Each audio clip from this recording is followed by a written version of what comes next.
Chen Mo is not only the biggest elder of Shendan Bureau but also a super rich man. His last gift was a meeting gift for Tony Stark, who owns 90% of Stark Industry, worth tens of billions of dollars. Sharon Rogers, after receiving Chen Mo's guarantee, glanced back at Tony Stark with pride, which made his heart suddenly burst. He said that it was not good. He could already guess what Sharon wanted, but it's a pity that he can't stop it. Chen Mo has promised her that she can do anything.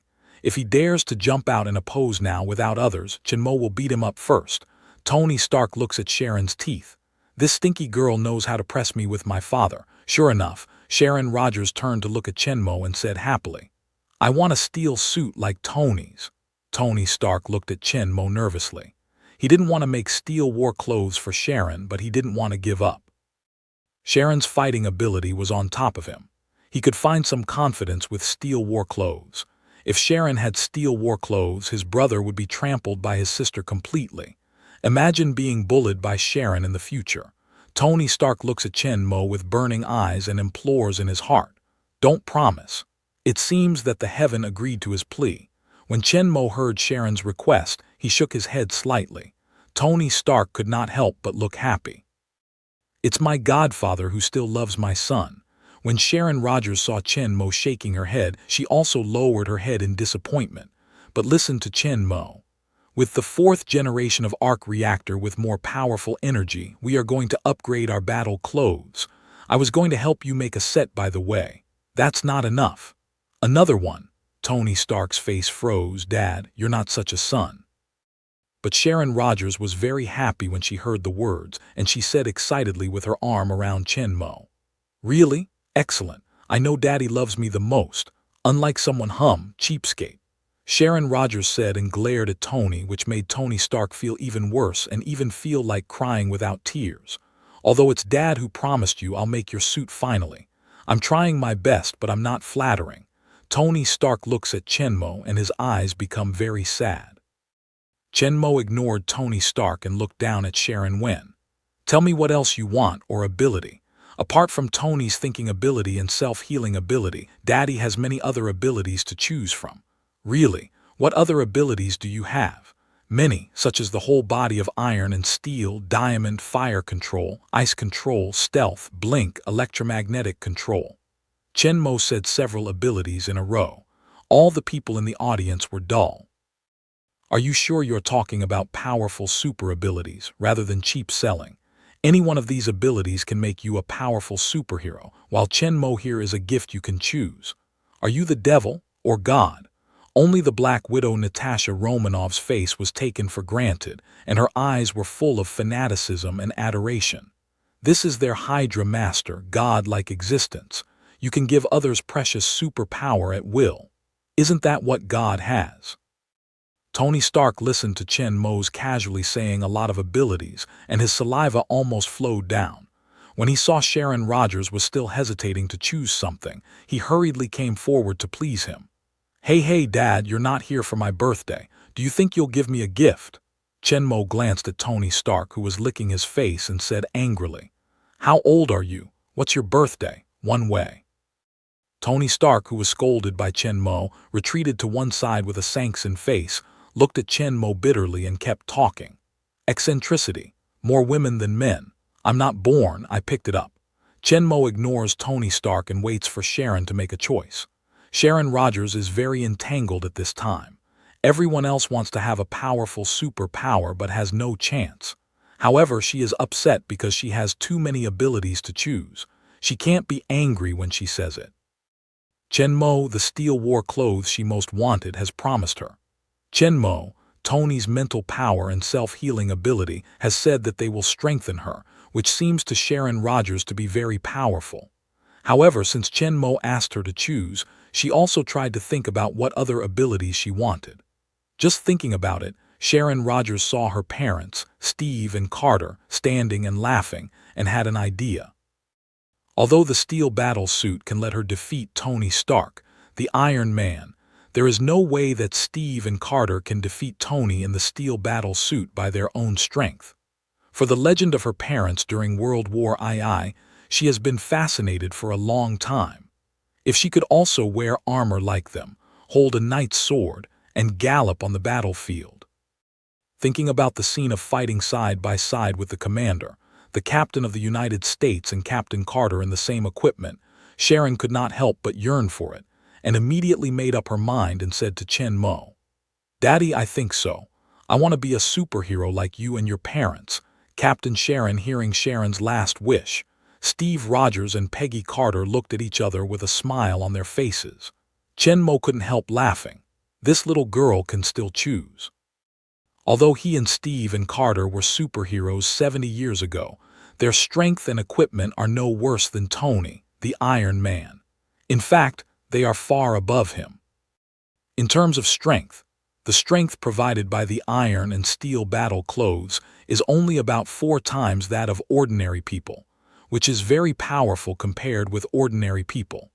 But it is not enough compared with the American captain who has injected the enhanced super soldier serum and has 5 times the physical quality of ordinary people. Moreover, the increase of iron and steel battle clothes is only limited by the strength, reaction speed and flexibility of the operator, which is not much better than that of ordinary people.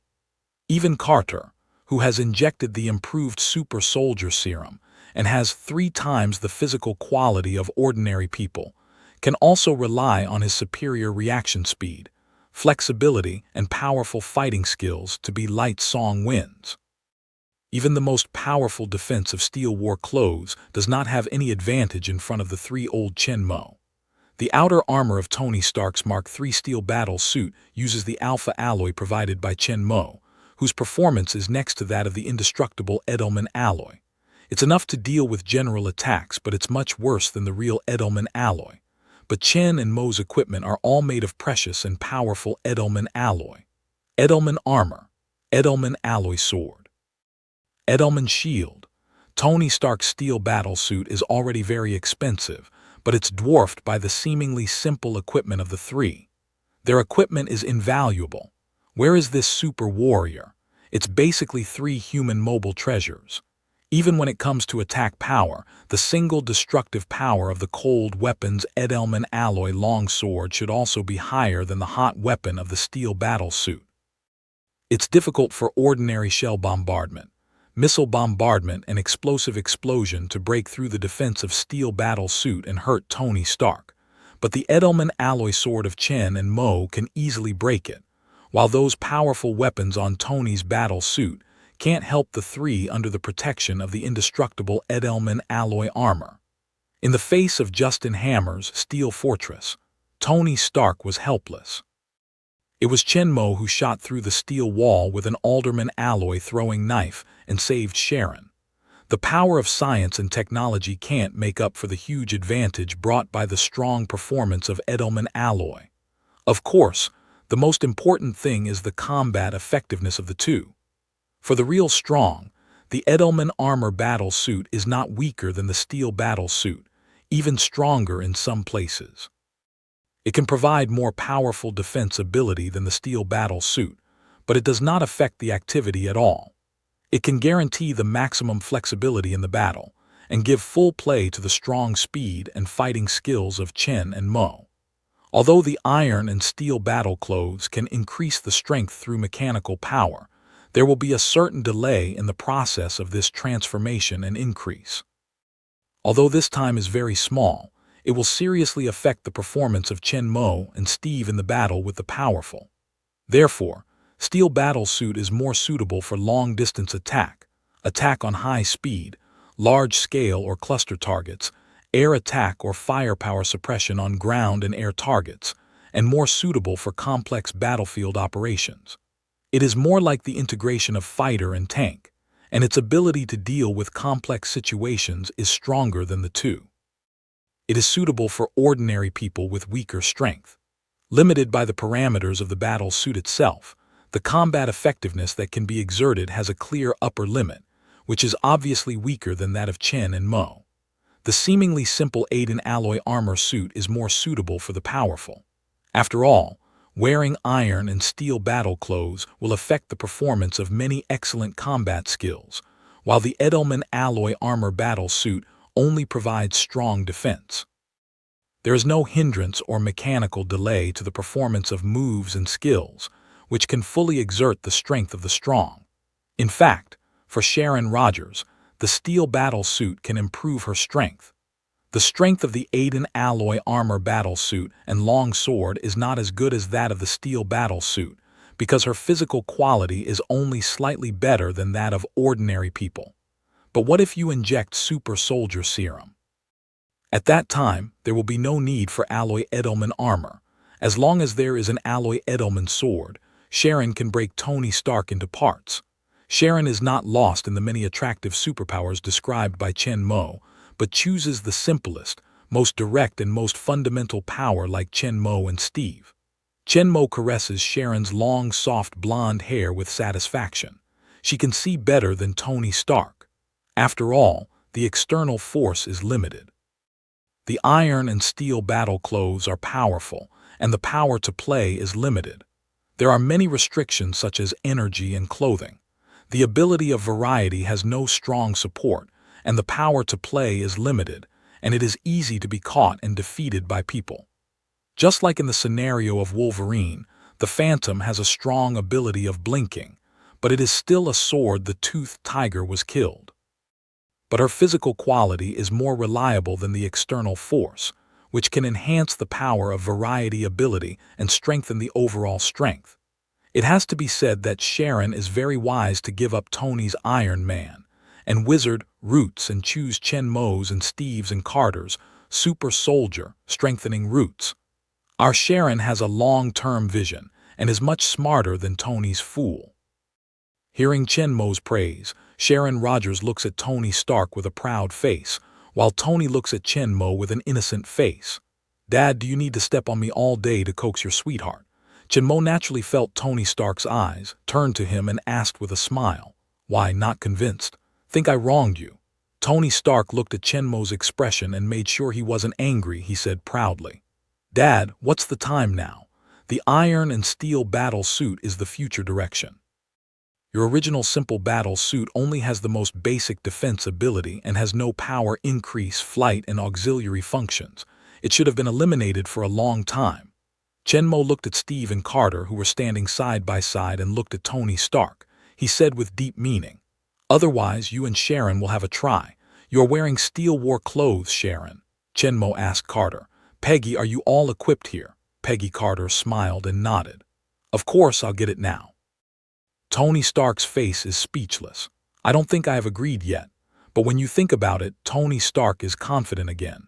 He is not Sharon's opponent, but he is really not afraid of Sharon in the steel battle clothes. He can still fly without saying that the power is completely crushed. Just play with Sharon and let her know the real strength of being a brother. Looking at Tony Stark's confident look, Chen Mo said to him with a smile, "Then you go to the garage to prepare first, and move your precious old cars aside, and the saved ones will be smashed into scrap iron again." Hearing Chen Mo's words, Tony Stark couldn't help turning to look at Dr. Ethan. Tony Stark couldn't help turning his head to look at Dr. Ethan. Dr. Ethan thought that he didn't control his wearing Mark II and smashed Tony's beloved old car into scrap iron. His serious face was also red. Fortunately, his skin color was darker, but it was not obvious. Tony Stark thought about his old car before it was cold. He nodded his head and went to the underground garage to move all his old cars to the corner. At the same time, he can't help but be grateful. Fortunately, he didn't have the impulse to donate his old car, or he will regret his death now. As for those modern works of art, Pepper actually likes them. Just buy her some new ones. After Tony's figure disappeared, Chen Mo turned to look at Sharon, took out a syringe from the space, held it in his hand, and said to Sharon gently with a face, "Now then, it's time for us to have an injection." Sharon looked at the needle tube in Chen Mo's hand and the unknown blue liquid in it and couldn't help swallowing. "Is it okay to take the medicine? I'm afraid of pain." "Don't you want to be as powerful as Carter? That's what Carter did." "Darling, it doesn't hurt, just a moment." "Well then." Sharon's face was heroic and Chen Mo could not help laughing. A few minutes later, Sharon, who was sweating all over, looked at Chen Mo and said angrily, "Daddy, you lied. It hurt so much just now." Chen Mo smiled and stroked Sharon's blonde hair. You ask Steve, the medicine we injected at that time was pain. Those with weak willpower will die directly. Sharon smelled the words and was afraid. Then she thought about the pain she felt just now. It was nothing. Feel, is it getting stronger? Sharon shook his fist, felt it, and then punched in the air. Listening to the more obvious air burst and feeling the unprecedented sense of strength from her body, Sharon couldn't help being happy. I feel a lot better than before. Chenmo nodded. Your physical fitness is more than 3 times that of ordinary people. There is no problem in wearing Carter's equipment and weapons to defeat Tony's steel war suit. Sharon's face was happy after listening. She was ready to change into the equipment Carter brought. However, Chenmo found another needle tube in her hand, which made her stunned. Now it's time for the next shot. Chenmo smiles, but in Sharon's eyes he is afraid. Daddy, how can I get another injection? Silly boy, the buffering ability of Edelman alloy armor is poor, and it may be injured by shock. This needle is a self-healing serum, which can strengthen the self-healing ability. The big hole in Tony's chest is healed by it. Chenmo is like a wolf who cajoles young girls, but Tony Stark's advertising effect is very good. At the thought that Tony's chest hole can be restored, Sharon bit her teeth and nodded.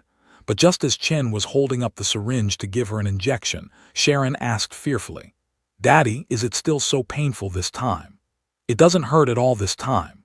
Looking at Chenmo's serious look, Sharon still chose to believe him again.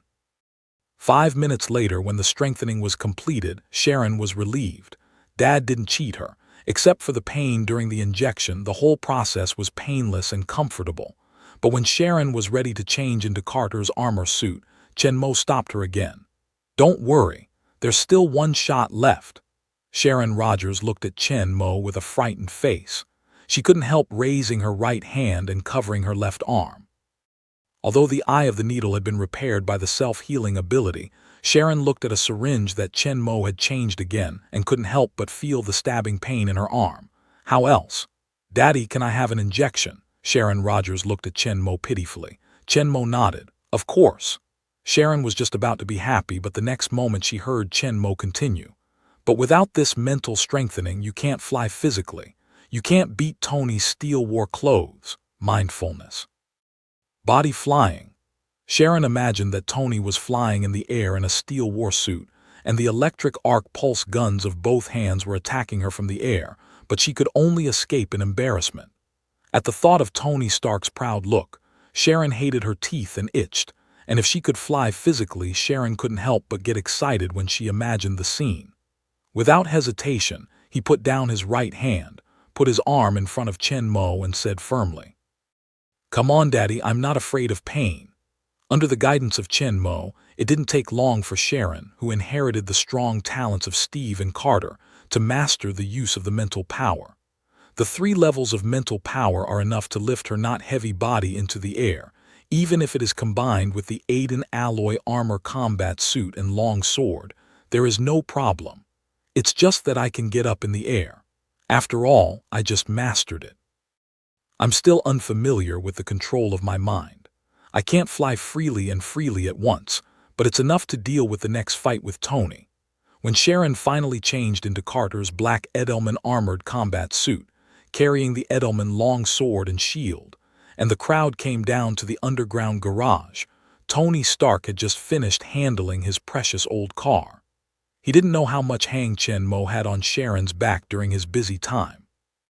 Looking at Chenmo's equipment standing in front of the crowd, which is similar to the sword-cutting iron overlord he once saw. It's also dark steel armor, but it's obviously thinner and slimmer. It's less majestic and dignified, but it's also very vigorous and powerful. He knew it was Sharon in Carter's gear. Although Sharon Rogers is just an adult, she is still like a child in front of Chenmo, but as she said, she has grown up. Her height is not much different from Carter's. Her body is also very slender and strong under long-term exercise, and she becomes very vigorous after being strengthened by super soldier serum. Wearing Carter's Aiden alloy armor battle suit is also suitable. Brush, brush. Take off the back of the equipment. A sword, a shield. Sharon Rogers excitedly looked at Tony Stark, who drove the last old car to the corner, the sword straight at him, loudly invited the way. Come on, Tony. Tony Stark, with a smile of relief, pushed open the door and came down, stopping a dozen meters across from Sharon. "Jarvis, start the suit," Tony Stark said, slowly raising his arms and stretching them out to both sides of his body, and the two silver bracelets on his wrists showed up in front of the crowd. Tony Stark's voice just dropped, and a golden red cubid like a science fiction steel box suddenly flew from one side. In a sonorous mechanical sound, the golden and red armor on the surface of the cubid quickly bounced away and began to deform. Soon, the prototype of the battle suit came into being. At the same time, white flames shot out from the back and the bottom, pushing it quickly close to Tony Stark with open arms. In the flying battle suit, after deformation, two red mesh lasers were fired at the front of the two mechanical arms stretched out from both sides. After rapid scanning, they were quickly positioned on the two bracelets on Tony Stark's extended hands and wrists, and the two red lights on the bracelets immediately lit up, indicating that the positioning was completed. The two robotic arms quickly adjusted their positions. When the war suit was pasted behind Tony Stark, it was right on his arm. The front end of the robotic arm wrapped his wrist accurately. After finishing the first step of positioning, more dazzling changes began immediately. Like Transformer deformation, the whole war suit pasted on Tony Stark's back quickly unfolded. From the back to the front, Tony Stark's arms, legs, and torso were completely wrapped up from both sides. After his head was completely covered by helmet, he wore the cool steel with gold, and read "The Iron Man in battle clothes" appeared in front of the crowd. Tony Stark, dressed up, is going to say a few scenes to highlight his identity as Iron Man, but listen to Sharon Rogers across the street, impatiently urging, "Tony, you're too slow. Let's start now. I've defeated you so that we can eat. I'm hungry." Tony Stark's angry eyes stared and said nothing. He raised his right hand and fired a palm arc pulse gun at Sharon. Of course, he didn't dare to come up with all his strength, just a tentative attack. In the face of the dazzling light, Sharon Rogers quickly raised the shield of her left hand, just in time to block the arc pulse gun.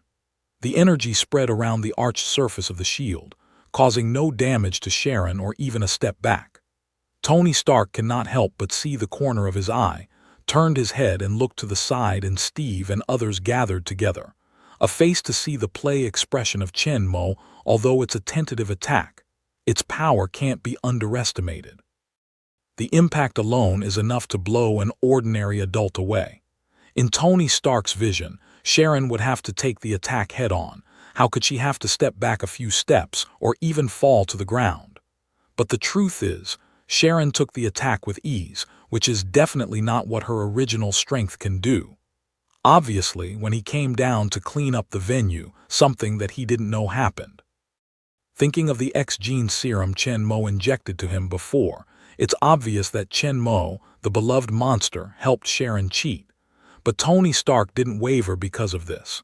A biased dad helped you cheat and became stronger. He still believed that his steel battle suit was the best. Then Tony Stark did not hide his strength and began to attack with all his strength. The thrusters at his feet and back instantly started, pushing him to rush to Sharon Rogers, clenching his right hand and hitting the shield that Sharon was blocking.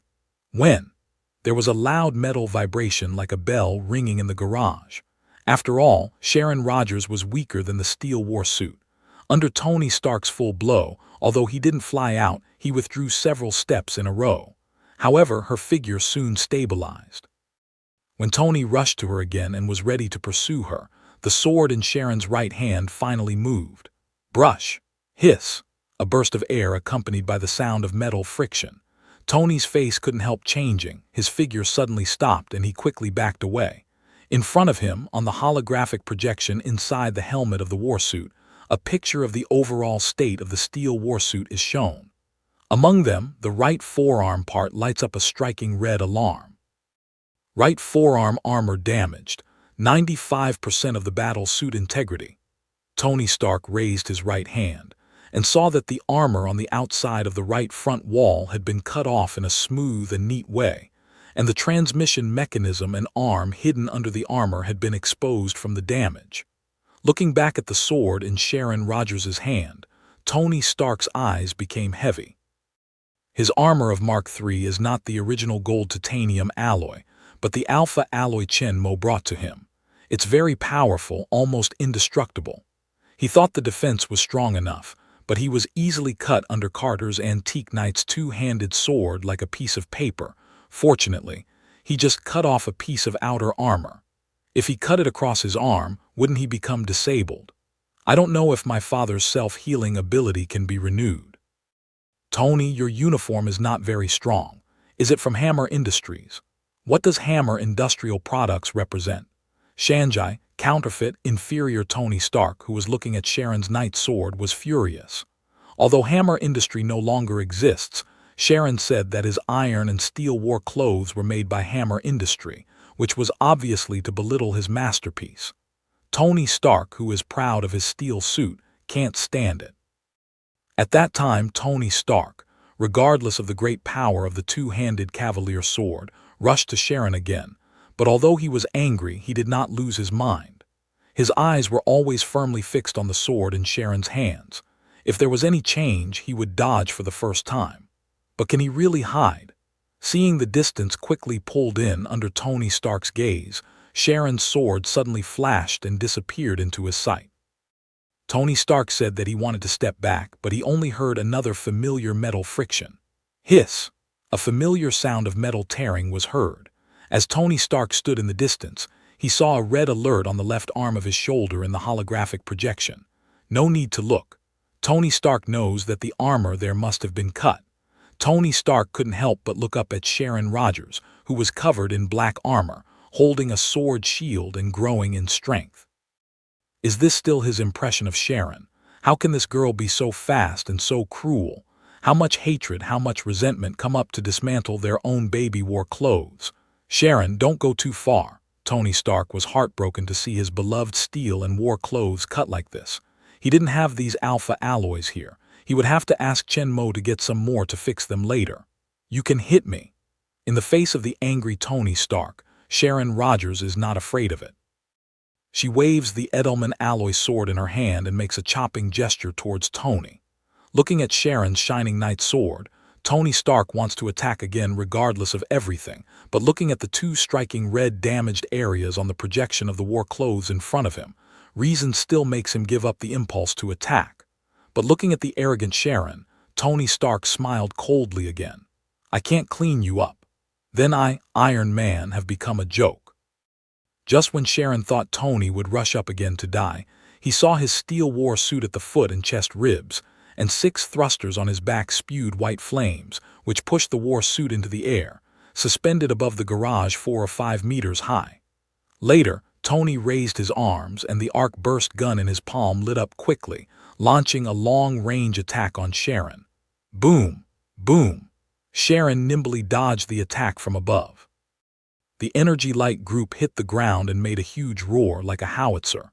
Tony flies in the air like this and continues to attack Sharon. Instead of avoiding, Sharon rushes towards Tony.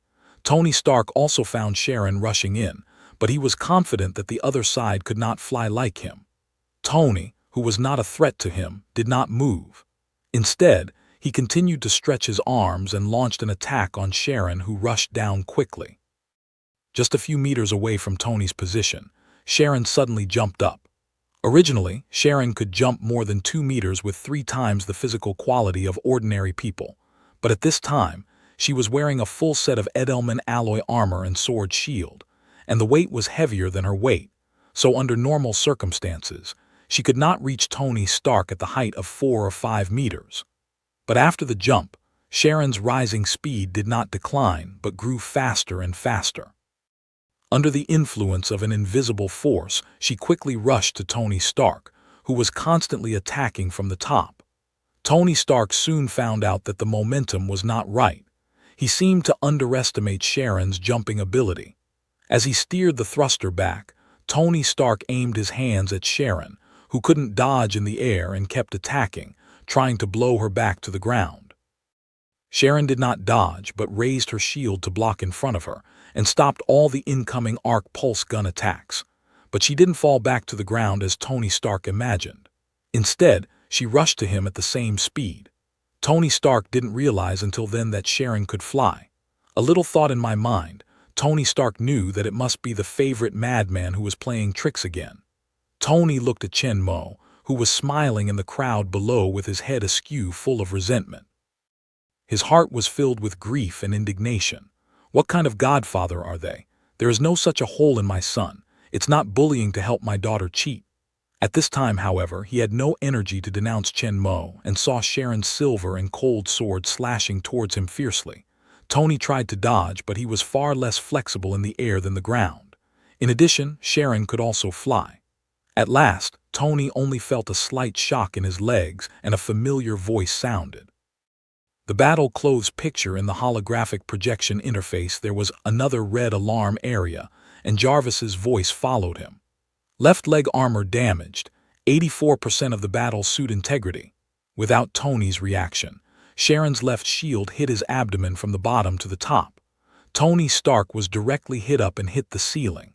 The reinforced concrete ceiling was cracked, and the belly armor of the steel iron war suit was deformed. Abdominal armor damage, 83% armor integrity. Tony Stark, who was stuck on the ceiling, saw Sharon thrust his sword at him from below. When his face changed, the thruster power was fully open and he flew forward against the ceiling, finally avoiding the sword.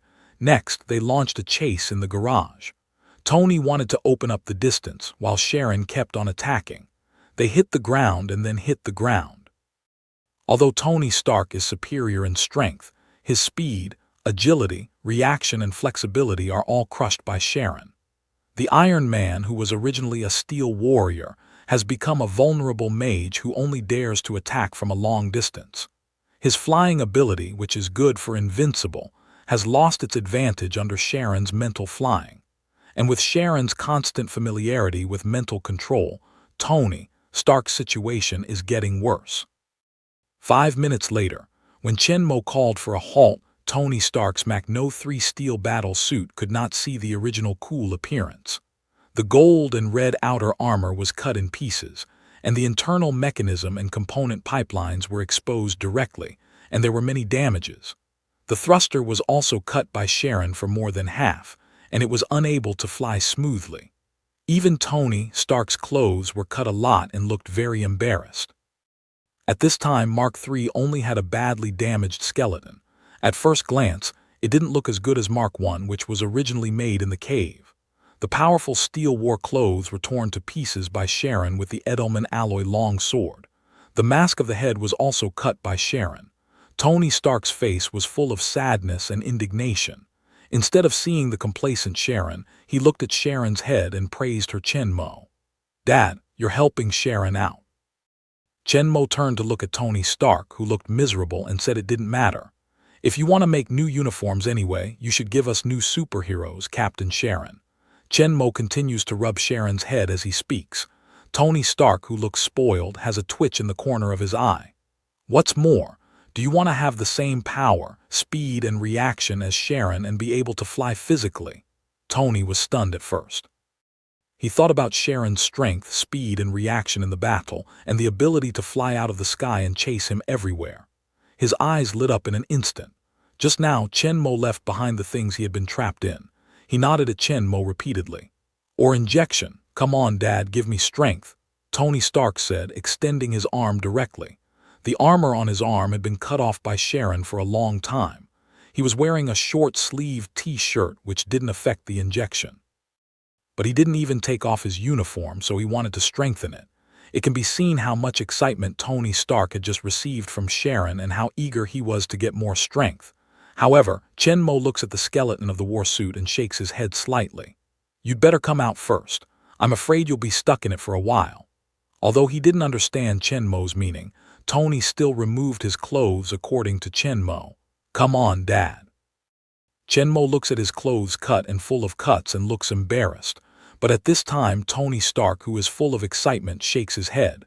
"Are you sure you want to strengthen now? It's a little painful this time." Chen Mo's kindness reminds me.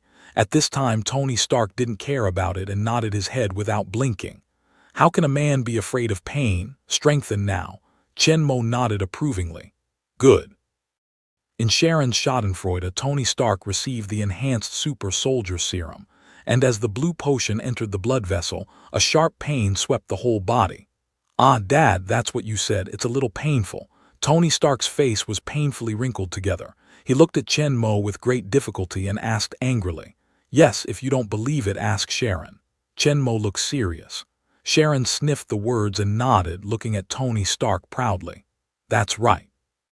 I didn't cry for pain just now, but if you can't stand it, I won't laugh at you," Sharon said with a smile in her eyes. Tony Stark is biting his teeth in secret. Anyway, he can't give up in front of Sharon. In the end, Tony gritted his teeth and insisted on strengthening. Chen Mo, though he had some bad taste, didn't really make him look ugly. When he couldn't stand, he lifted him up with his mind and floated in the air. When he got back to the ground after the strengthening, Tony Stark felt that he was stronger than before, and a small part of his body was higher. Then he understood what Chen Mo meant by being stuck in it. Imagining that his body can't get out of his battle clothes, Tony Stark can't help but be afraid. He looks at Chen Mo gratefully and thanks him for his not-killing kindness in his heart. But Sharon, who was waiting to see the good play, had some regrets. After Tony Stark's reinforcement, Chen Mo becomes Dr. Chen again and takes out a pile of X-gene serum from the space. Like no money, he strengthens the self-healing ability and mindfulness of all people. Then he takes out the improved super soldier serum and gives it to all 5 people except Steve, Carter, and the Black Widow Natasha Romanoff strengthened. It's not that Chen has nothing to do with it. He can send his ability out at will. As Chen Mo said to Dr. Ethan before, these people in the villa are worthy of his trust and concern. Even Harpy, in order to protect Sharon at the beginning, took a pistol to fight with the mercenary who kidnapped her regardless of his own safety. In the end, he was shot and nearly died. On this basis, he is also qualified for Chen Mo's approval. It goes without saying that this is his future daughter-in-law. It's impossible for him to be a father-in-law. If it's normal, Chen Mo won't give them several shots one by one like vaccination.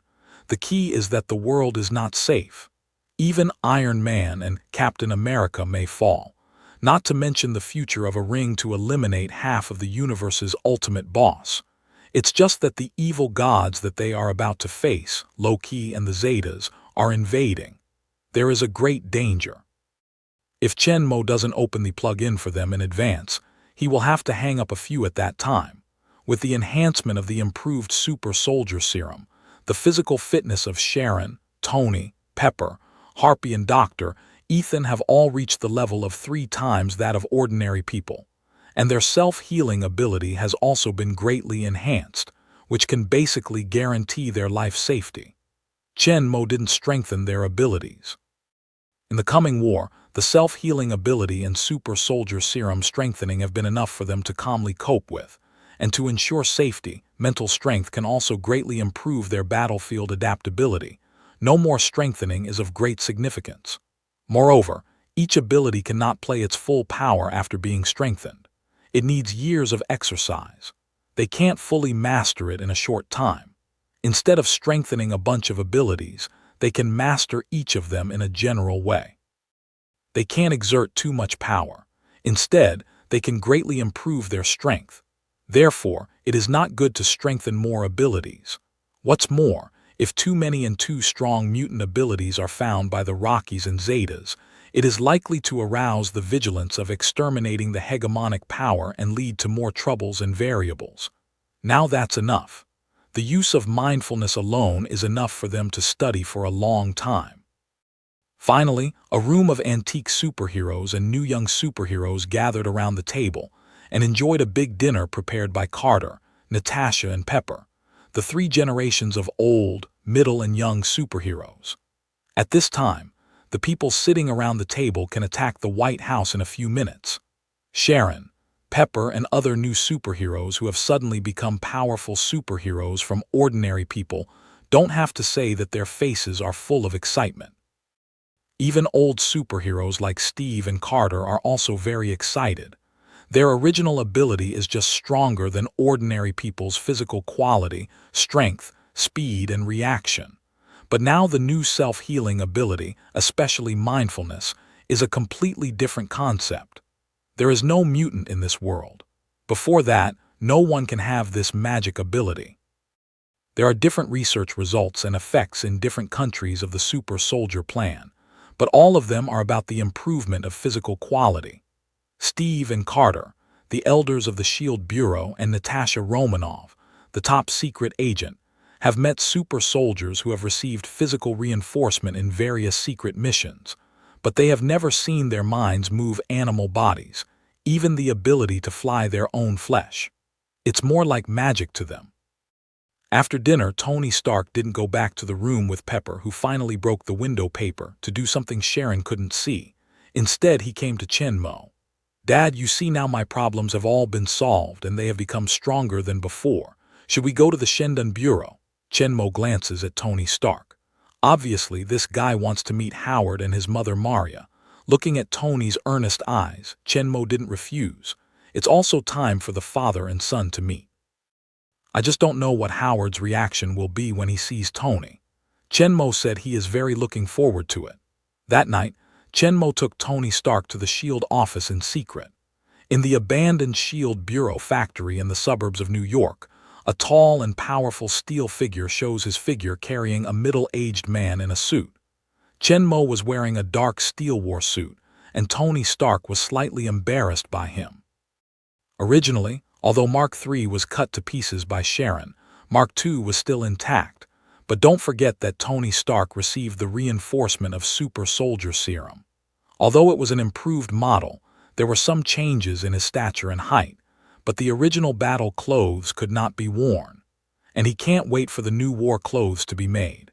He can't help but choose to be carried by Chenmo. As for driving, this is the secret base of the Aegis Bureau. Driving is easy to be tracked and exposed here. Tony Stark's villa does not know how many forces of eyeliner around him. As soon as they get out of the villa, they will be monitored all the time. So Chenmo put on the steel battle clothes, put on the stealth device, and directly carried Tony to fly over. With Tony Stark's 3 times physical fitness and strong self-healing ability, you don't have to worry about freezing to death, but this process will not be comfortable. Put away the war clothes, Chenmo tidied up his clothes and looked at Tony Stark beside him. After a high-speed gallop just now, under the influence of strong wind, Tony's originally handsome hairstyle had already turned into a chicken coop. His eyes were red, and he looked hot with tears in his eyes, and there were several wet tears on his cheek. Tony Stark was very sorry at this time. He had to wait until the new steel battle suit was made before Chenmo brought him. But now it's all here. Tony Stark can only look at Chenmo bitterly and try to smooth his chicken coop head with his hand. Fortunately, Tony's clothes are all valuable and of good quality, but they have no impact. It's almost the same after finishing. Seeing Tony finishing, Chenmo put his hand on his shoulder again. Tony couldn't help shaking. He looked at Chenmo in fear and asked in a trembling voice, "Flying?" Chenmo's mysterious smile. "This time it's more fun than flying." When Tony's face changed, he wanted to escape. However, he could not escape from Chenmo's palm. Before he struggled, Chenmo grabbed his shoulder directly, and his mind moved and disappeared. This time, Chenmo did not enter the underground base of Shendan Bureau from the hidden elevator. Chenmo, who wants to give a surprise to his good brother Howard, takes Tony to the SHIELD Bureau in a blink. Tony Stark wants to retreat and escape, but he feels that Chenmo's big hand on his shoulder firmly holds him. He can't move at all. He is very anxious. He doesn't know how horrible Chenmo's more fun than flying will be. However, he only feels that the scenery in front of him suddenly changes, from the original abandoned factory to a laboratory with full sense of technology. Tony also forgot Chen Magang's intentional threat. Looking at the familiar figure busy in front of the experimental platform, he was stunned. Glancing at the layout of the lab, the familiar particle accelerator pipe running through the walls on both sides of the lab and toward the outside made Tony Stark quickly understand what Howard was doing. He didn't know that he had successfully created new elements. Even with the help of Chenmo, he had completely got rid of the dependence on the arc reactor. At this time, he was still studying new elements in the laboratory, apparently for him. Thinking of this, Tony Stark was moved to see his father Howard's dedicated figure. Tony wants to call Howard, but he opens his mouth, but he can't open his mouth. After all, he hasn't seen Howard for many years and he really cheated him. He pretends to leave and throws himself down. Tony still has some problems. After all, anyone who knows that he has always thought that his dead father is still alive and still pretends to die on his own initiative, deceived him and other people together, will not feel well. While Tony Stark was struggling with emotion and resentment, Howard, who was busy in front of the laboratory, suddenly spoke. "Done." Tony Stark was stunned. Did he succeed? But the nearby particle accelerator is not on. Did he find a new way to make it? No, according to current technology, particle accelerators are the only way to make new elements. Just when Tony Stark couldn't figure it out, he saw Howard turning around in front of the laboratory, and he was holding a bowl of steaming foam noodles in his hand. At the same time, he was holding a fork to put the noodles into his mouth. Howard, who turned around, also found two people in the laboratory who did not know when they suddenly appeared. When he saw who he was coming to, his eyes almost stared out, and his heart was a little flustered. Damn Chen-mo, what brought Tony here? Tony Stark looked at Howard, who had hardly changed in his memory. He was hesitating to say something when Howard suddenly moved. However, he didn't come to him as Tony thought, but as if he didn't see two people. He went to the laboratory door with noodles in one hand and fork in the other, but the speed under his feet is getting faster and faster. Tony Stark looked at Howard, who was changed into a blind man in a moment in shock. He only felt 10,000 grass and mud horses galloping by. Did you ignore me directly? Just because Howard was still studying new elements in the night, the warm feeling disappeared. Turning to look at Howard, who has come to the door of the laboratory and is about to open the door, Tony Stark only felt a nameless fire in his heart. "Stop!" Tony Stark yelled directly at Howard. However, Howard did not stop at all. Instead, he moved faster than before. Just as he opened the door of the laboratory, he was about to run away. When he left this place of right and wrong, a wind burst out behind him. When Howard's face changed, he couldn't help but stop and look around. Tony Stark rushed at him angrily, clenched his right hand, and hit him in the back. Although surprised by Tony's speed, Howard instinctively raised his hand and parried. It was inconvenient for him to hold the noodles on his left hand. He could only hold up his right hand holding a plastic fork in a hurry to block Tony's attack. But he didn't just block Tony's attack. After the two men's arms collided with each other, the long, instant noodles on the fork continued to wave forward like a whip under the inertia of his hand lifting. Just patted Tony's face, pasted the soup on his face, and left a red mark at the same time. Under the effect of self-healing ability, the red mark soon disappeared, but Tony's face turned red and his eyes almost spewed out fire. Howard was shocked by Tony's power, which was no less powerful than him. When he saw the instant noodles shooting at Tony's face, it was too late to stop him. At last, when he saw Tony's face splashed with instant noodles soup and seasoning, Howard just wanted to escape. But it's obviously too late. "Howard, you coward!" Tony Stark roars and punches again. Howard gets angry when Tony scolds him. "Anyway, I'm your father. How dare you talk to your father like this? Son of a bitch, show no respect for elders. See what I can do with you." Seeing Stark and his son at the door of the lab, "You punched me and I started to fight." Chen-mo's face was full of frustration. "It's about to be reconciled. Why don't we follow the script? Why did you type it for no reason? Are you two father and son or enemies?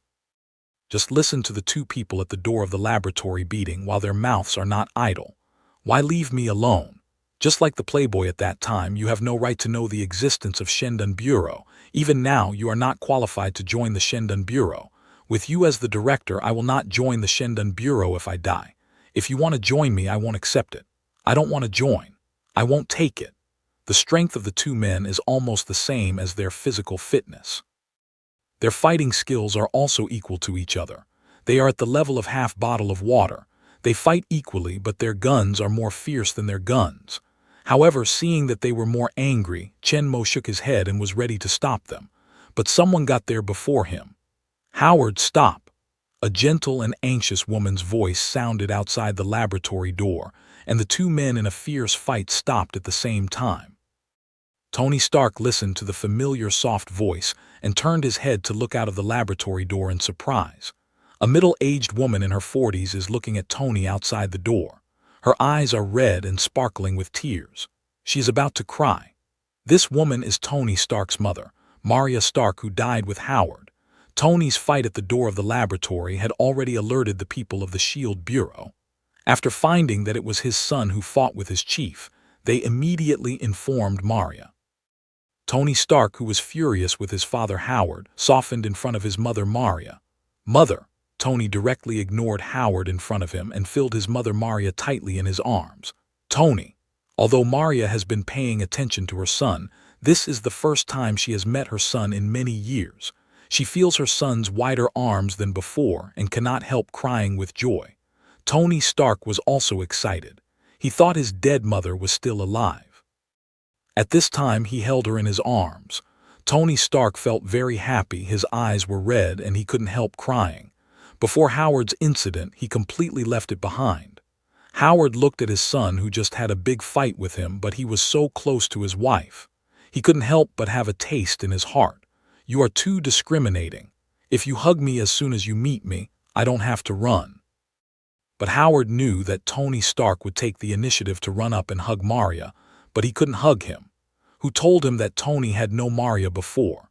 In any case, today's father-son reunion ended after Tony Stark's mother, Maria, appeared in time. Although today's performance is not mastered, Chen Mo is not very surprised by their performance. It's strange to have a pleasant exchange when the two guys who are equally proud and can't express their feelings get together. "When I don't see each other, I think of each other very much, but when I see each other, I have to talk hard." In particular, Howard, an idiot, actually chose to run away directly under his emptiness of heart, breaking the situation Chen Mo had not easily created. Chen Mo could only sigh that the mud could not help the wall. Deserve it. In the end, the father and the son split up unhappily. Tony Stark intended to take his mother home, but considering that Howard and his wife were dead to the outside world, if they appeared in the villa, they would certainly attract the attention and suspicion of the people concerned, and might even expose the existence of the SHIELD Bureau, so Maria did not leave the SHIELD Bureau headquarters at last. But for the behavior that the son wants to abduct his wife, Howard is very angry. "When the wife goes with you, what can I do?" If Maria hadn't stopped, he and Tony would have had another fight. Only the winner can have Maria. Finally, Tony Stark left Shendan Bureau and returned to the villa with Chen Mo reluctantly. But even though Howard and Shendan had a lot of fights, Tony Stark's face became a lot happier after he came back. The quarrel came back to quarrel, only to say that their personalities didn't match, but they had no influence on each other's feelings. They saw with their own eyes that their father and mother were still alive and well, that their physical and mental state were good, and that their age had not changed much. Tony Stark had no reason not to be happy. "The only regret is that I failed to rescue my mother from Howard's irresponsible coward." However, this fight and fierce quarrel with his father Howard also released Tony Stark's heart. The depression that had been suppressed in his heart for a long time was swept away. He only felt that his body and mind were clear and comfortable, and his resentment towards Howard was not so strong. Although they fought hard before, they kept their hands. At least they didn't say hello to each other's most attractive, handsome face. Otherwise, when Maria arrived, she had to first distinguish between the two pigs, which was his husband, that was his son. In any case, Tony and Howard are at last at an end. It seems that the relationship between them has been greatly eased after this time. As for further development, Chen Mo says he can't help it. Dad can only help you here. He came back to deal with Rocky and Zatari, not as a family mediator. By the way, in addition to his relationship with them, he couldn't bear their separation of flesh and bone, which helped him. Now that the father and son meet each other, it's a very good start. With their temper, he doesn't have the confidence to completely handle their relationship in a short time. Now that's good. Leave it to fate. After returning to the villa from Shendan Bureau, life has returned to the original track. Sharon continues to go to school under the escort of superhero dad. Carter and Natasha still live as housewives. Pepper continues to be her president. Harpy is also a driver and bodyguard, but many things have changed. Sharon's academic performance has been improved rapidly. From time to time, she is still doing chivalry and justice in school. She has cleaned up the bullies who bullied her classmates, and even formed a campus justice alliance with Amy, Shirley, Jessica, and other friends. Of course, other people are responsible for firing guns and adding fuel to boost morale. Sharon is responsible for fighting. Carter and Natasha's cooking became more and more handy after they combined their mental energy, and the meals on the table were more and more abundant. With mindfulness, many things are convenient. From time to time, we can see pots and pans and food flying in the air in the villa. Even when cutting vegetables, we directly use mindfulness to control the kitchen knife. At first, the control ability of the two people was not very good. Several people actually ate several pieces of disorderly and uneven food. However, the manipulation of the two people's mind power became more and more refined under constant exercise. Later, it was more refined than what they cut directly with their hands. After Pepper's overall improvement in physical fitness and brain power, he became more and more adept at dealing with the company's affairs, and Tony became a good manager. With a more powerful fourth-generation arc reactor, the steel battlesuit should also be upgraded. In addition, his original Mark III was cut into scrap by Sharon, and his own body has changed after being strengthened by super soldier serum. It is more necessary to rebuild a new steel battlesuit. In fact, it's not complicated. The overall design hasn't changed much. The power of the war clothes doesn't mean that the energy is enough to be infinitely improved. After all, the maximum power output of the driving device is limited, which can't be improved in a short time, but the propeller can be replaced with a high-power propeller that can carry more energy. Chen Mo, Tony, and Dr. Ethan got into the lab together and started the design and manufacture of Mark IV.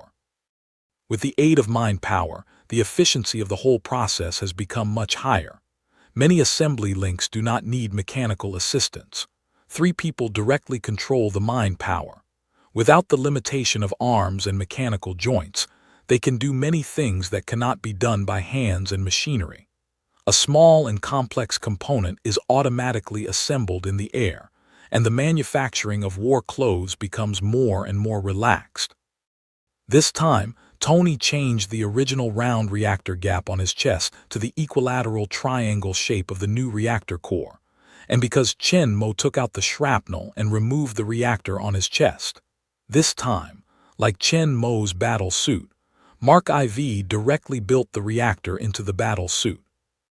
There is no big change in other aspects, but the size is slightly enlarged according to his current size, and the weapon system and laser guidance and tracking rapid deployment system have not changed. The new Mark IV was soon built. This new suit has not greatly improved the conventional weapon system and power, but the power of the electric arc pulse gun and the power of the propeller have greatly increased. If the power of the original electric arc pulse gun is equivalent to that of the howitzer, and it can blow up the wall when the power reaches the maximum, then now, under the full output of the 4th generation of arc reactor with 5 times the power, it can blow up the general armored vehicle, which is equivalent to the power of the rocket, and can be launched continuously, more concentrated power attack. In terms of thrusters, the most intuitive change brought about by the great increase of power is the great increase of flight speed. The original speed of 6 times the speed of sound has been amazing, but now, after the comprehensive upgrade of the energy core and propeller, the speed of Mach 4 has reached an amazing Mach 10. It's faster than Chen Mo's speed after using his mind to change the aerodynamic shape and carry out auxiliary propulsion. Different from the past, this Mark IV is not unique, but made 2 sets at a time. Iron and steel war clothes are not consumables. Tony doesn't need 2 sets of clothes himself. The other one is for Dr. Ethan. Chen Mo remembers that in the movie, in the cave of the terrorist base in Afghanistan, Dr. Ethan, in order to give Tony Stark time and sacrifice himself, drove a group of terrorists away with a rifle. Ethan is not short of the most important courage to become a strong man. He is kind and honest and has the spirit of sacrifice. Since he has got rid of the fate of dying in the cave, why can't he go further? Chen Mo is confident that he will become a powerful warrior and a superhero to protect the world. In the future, with the emergence of Hulk, Raytheon and other powerful heroes, as well as the covet of powerful evil forces such as Rocky and Zeteri, the threat will become more and more serious. As the real guardian of the world behind the scenes, Chen Mo, who has taken this place as his own territory, must be prepared for these coming threats. The superheroes who are powerful and can play a greater role in the Earth Defense War are naturally more beneficial. Last time when he crossed the world, Chen Mo taught Tony, Sharon, Natasha and other fighting skills and brought Dr. Ethan with him.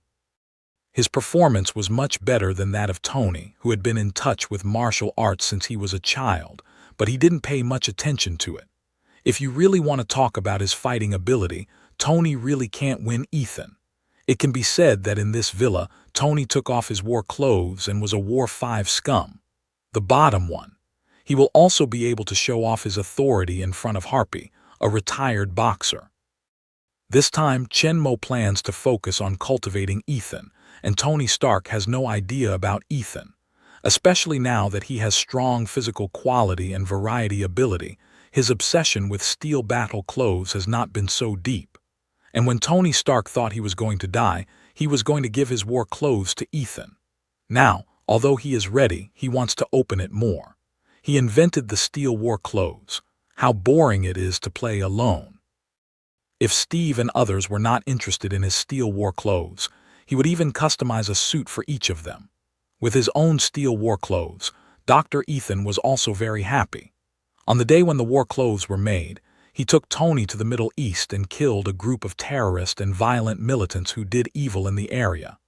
In this way, Dr. Ethan, who used to be a pure scientist and a gentle man, was forced to take a violent road by Chen Mo. After finishing Tony's Mark IV steel battle suit, Chen Mo promised Sharon that the suit didn't take much time to make. Compared with Tony's steel battle suit, this set of Mark V is more smooth, thin, less angular, more streamlined, and the color is painted as black as Chen Mo according to Sharon's wishes. This set of Mark V is also the first set of steel war clothes specially designed for women. The main parts and outer armor of these three sets of battle suits are made of alpha alloy with the performance next to that of Edelman alloy. They are delivered from the shield directly and secretly. Besides the armor parts of these three sets of battle suits, there is also a set of Edelman alloy equipment. This set of equipment is Chen Mo's birthday gift to Sharon. It was made by Chen Mo for Sharon according to her figure, including Aiden alloy armor battle suit, long sword and shield. The style and color of armored combat suit are basically the same as Carter's. The sword and shield are also imitated Chen Mo's King's sword and original Edelman alloy shield. At the same time, when she got the cool Mark V and the Edelman alloy equipment that looked like the medieval armor, sword and shield, Sharon didn't take the lead in jumping on the long-awaited steel war clothes like Tony thought, but just glanced at them, turned to the Edelman alloy armor set in the box, and then went back to the room to change the equipment with the box in his hands. I didn't take a look at that beautiful and handsome steel war suit. For her, the only reason she wanted a steel war suit was for fun. The less Tony gave it to her, the more she wanted it. But to be honest, what she really liked was the Edelman armor like Steve, Carter, and Chen Mo, as well as the iconic knight's two-handed sword and shield. As like as two peas, Chen and Mo originally wanted to design a more beautiful combat suit and shield for her. But Sharon was just like Chen Mo, who used to say that this is like one family. Sharon excitedly changed into a complete set of equipment. Excited, immediately the three Chen Mo also changed into equipment, and she took a picture of family portrait.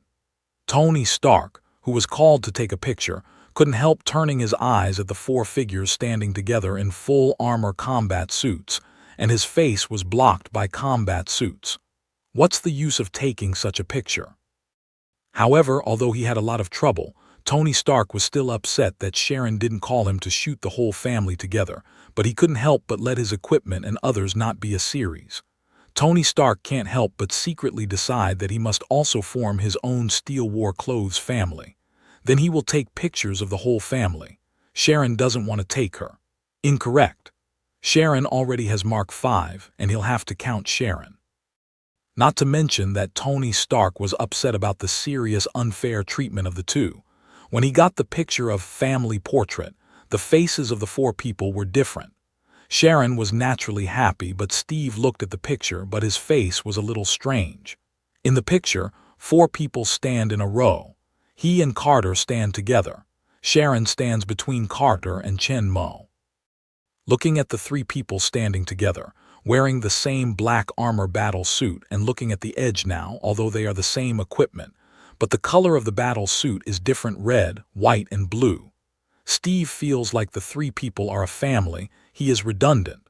But there was no way. Who let him have a strange hobby? He had to draw the national flag on his body.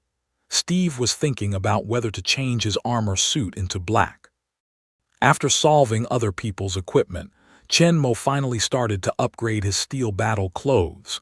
In fact, there is no big change. The shape of this suit is the best shape designed by Chen Mo, and the armor itself is indestructible Edelman alloy, so there is no need to make any change.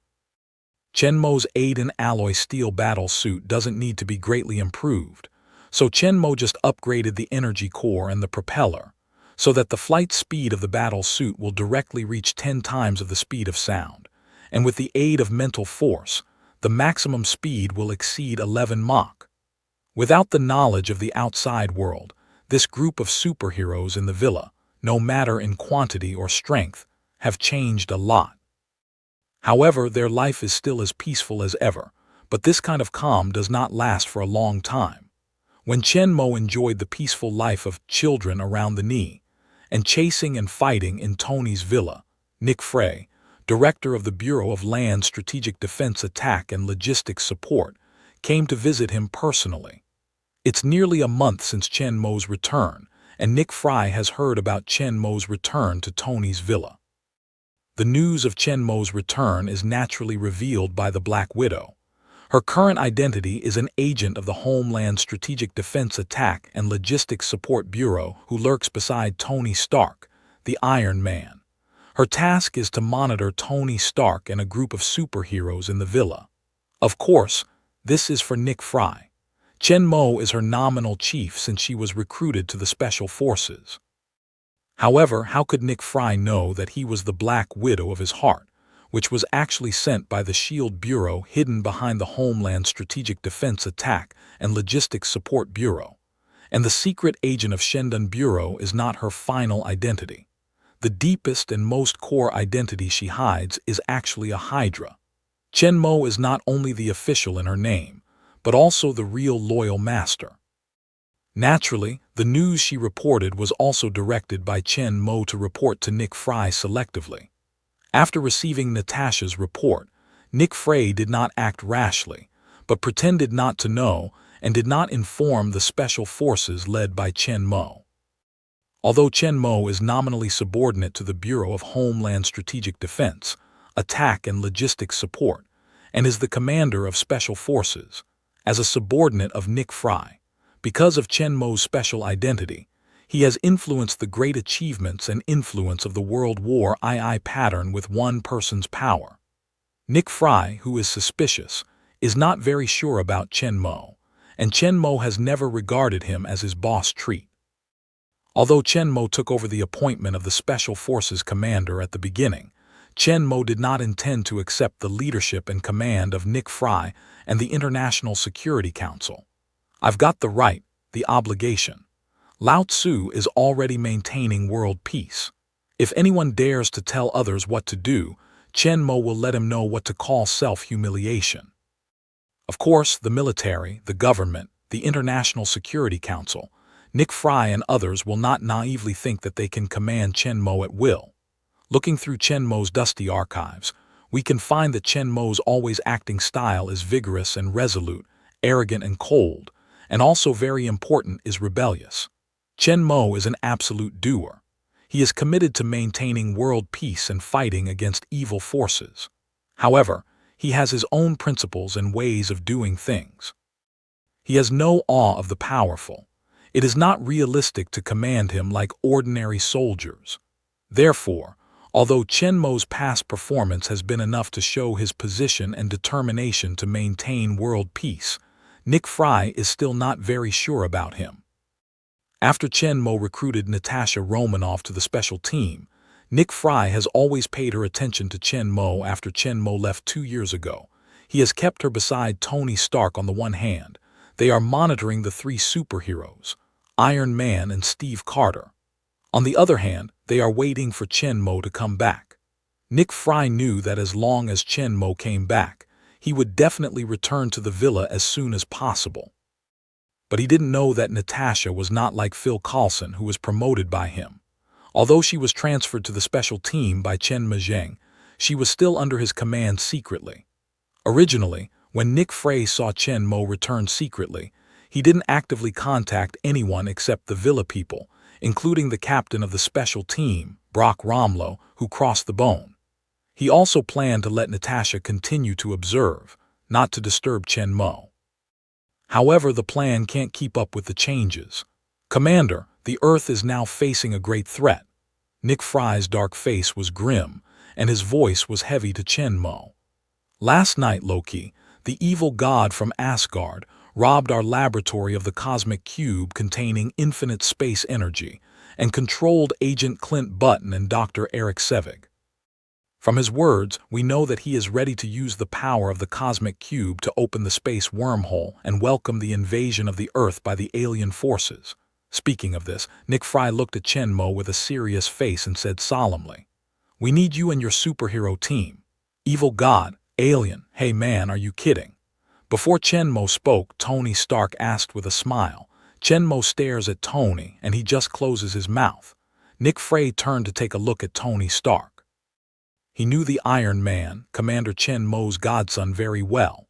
Nick Fry was not angry at Tony's questioning but looked at him seriously and said solemnly, "Mr. Tony Stark, you'll soon know that I'm not kidding."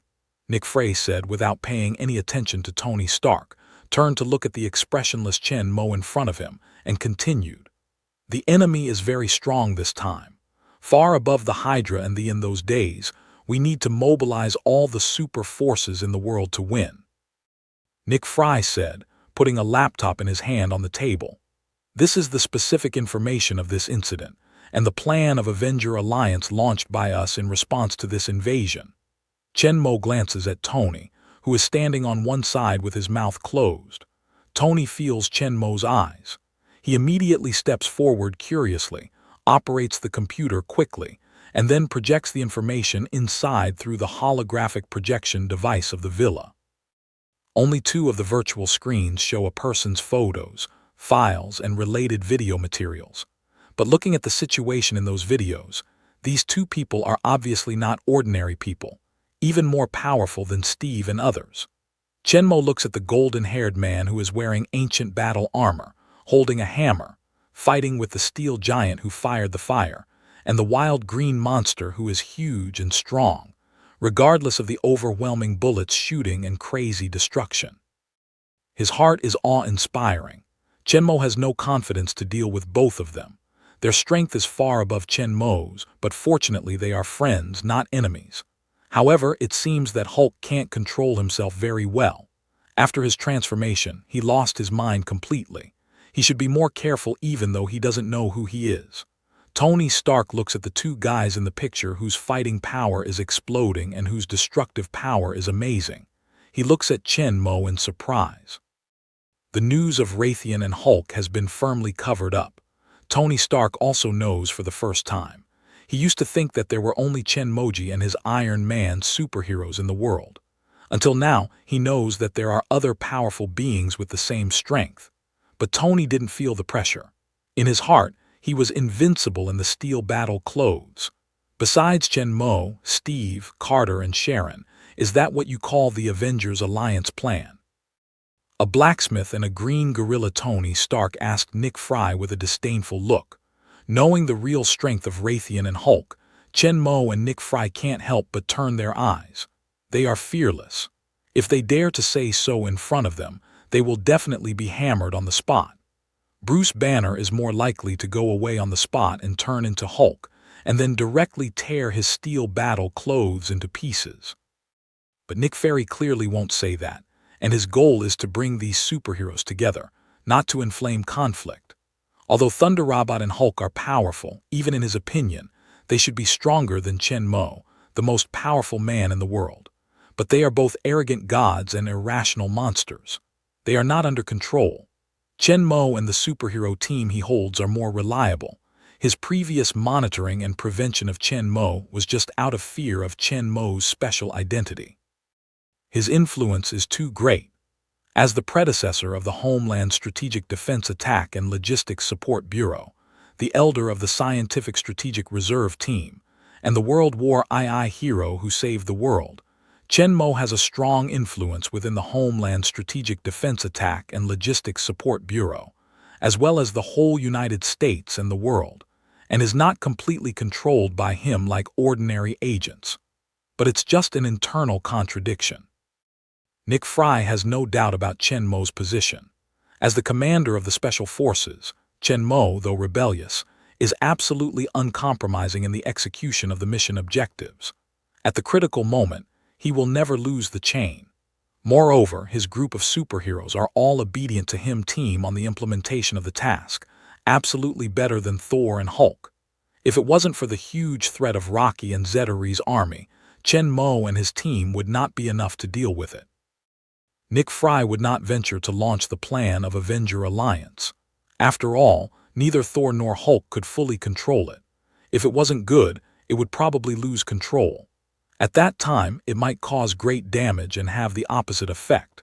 Seeing Chen Mo's face did not change much after seeing the information. Nick Fry could not understand Chen Mo's mind, so he continued to explain. Now the Earth is facing the invasion of a powerful alien race. The more capable Protos have come to the Earth, which is not a problem that one or two people can deal with.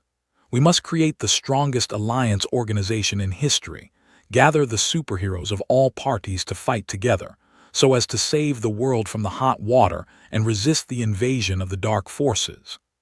As the director of the Land Strategic Defense Attack and Logistics Support Bureau, Nick Fry is also good at inspiring people. Listen to him. Look at the data of the evil god Loki displayed in another virtual screen, and the ruins of the experimental base that has become a huge hole at this time. Tony Stark's look has changed. Although he is arrogant, he is at a critical moment. It's really not a matter of several people, but the common thing of the whole mankind. Although there is no specific information about alien race in the data, Tony Stark guesses that the alien race that can carry out the interstellar invasion can't be weaker than the human race. A whole alien invasion, a little careless, the whole human race may be exterminated. At this time, Tony Stark will not engage in any personal heroism. He is very clear, unity of all forces is the right way. Noticing the change of Tony Stark's look, Nick Fry knew that he had convinced him, but looking at Chen Mo again, he was still indifferent. If he had not known Chen Mo's character, and in order to eliminate the Hydra, avoid the world's major cities being destroyed by the Hydra's super bomb, regardless of his own safety, Nick Fry would have doubted it is Chen Mo on the human side. However, Chen Mo never said that he was still worried about Nick Fry. Raytheon's whereabouts are uncertain. Maybe even now he is not on the Earth at all. The Hulk is totally out of control. Although he has sent Special Agent Phil Coulson to India to find him, his main purpose is not his uncontrollable and powerful combat power, but Dr. Bruce Banner's own outstanding achievements in physics and gamma-ray field. He wants to use his ability to find him to the cosmic cube robbed by Rocky. Before the critical moment, he would not risk using the dangerous trump card of Hulk, which is powerful but full of uncontrollable factors. The so-called Avenger Alliance plan, the real core and main force is Chen Mo and his superhero team. Just as Nick Fry was getting a little frustrated, Chen Mo finally spoke. Looking at Nick Fry with keen eyes, Chen murmured, "I want command of this operation." Nick Frey hears the words, but soon he reacts and contacts Chen Mo's performance in the World War II. Obviously, the legendary commander has a strong desire to control his mission and can't be manipulated by anyone, but Chen Mo does have this qualification. Invincible, almost one person's power to destroy the brilliant achievements of the whole Hydra organization. Needless to say, with Chen Mo's strength, qualification, and command ability, they are fully competent for the position of commander in the fight against Rocky and Zitari army. Instead of doubting Chen Mo's intentions, their enemies this time are not other countries or forces, but from Asgard and alien races. Rocky himself came to the Earth through the magic cube of the universe. The army of alien invaders that has not yet appeared can only invade through the wormhole of the space opened by the magic cube of the universe. It is impossible to have any contact and collusion with Chen Mo. Nick Frey also believes that Chen Mo, a superhero who once sacrificed for human beings, cannot betray human beings. Although Nick Frey arranged Natasha Romanoff to stay by Chen Mo's side to monitor him, in the face of this powerful enemy and the Earth crisis, Chen Mo is the one he trusts and relies on most.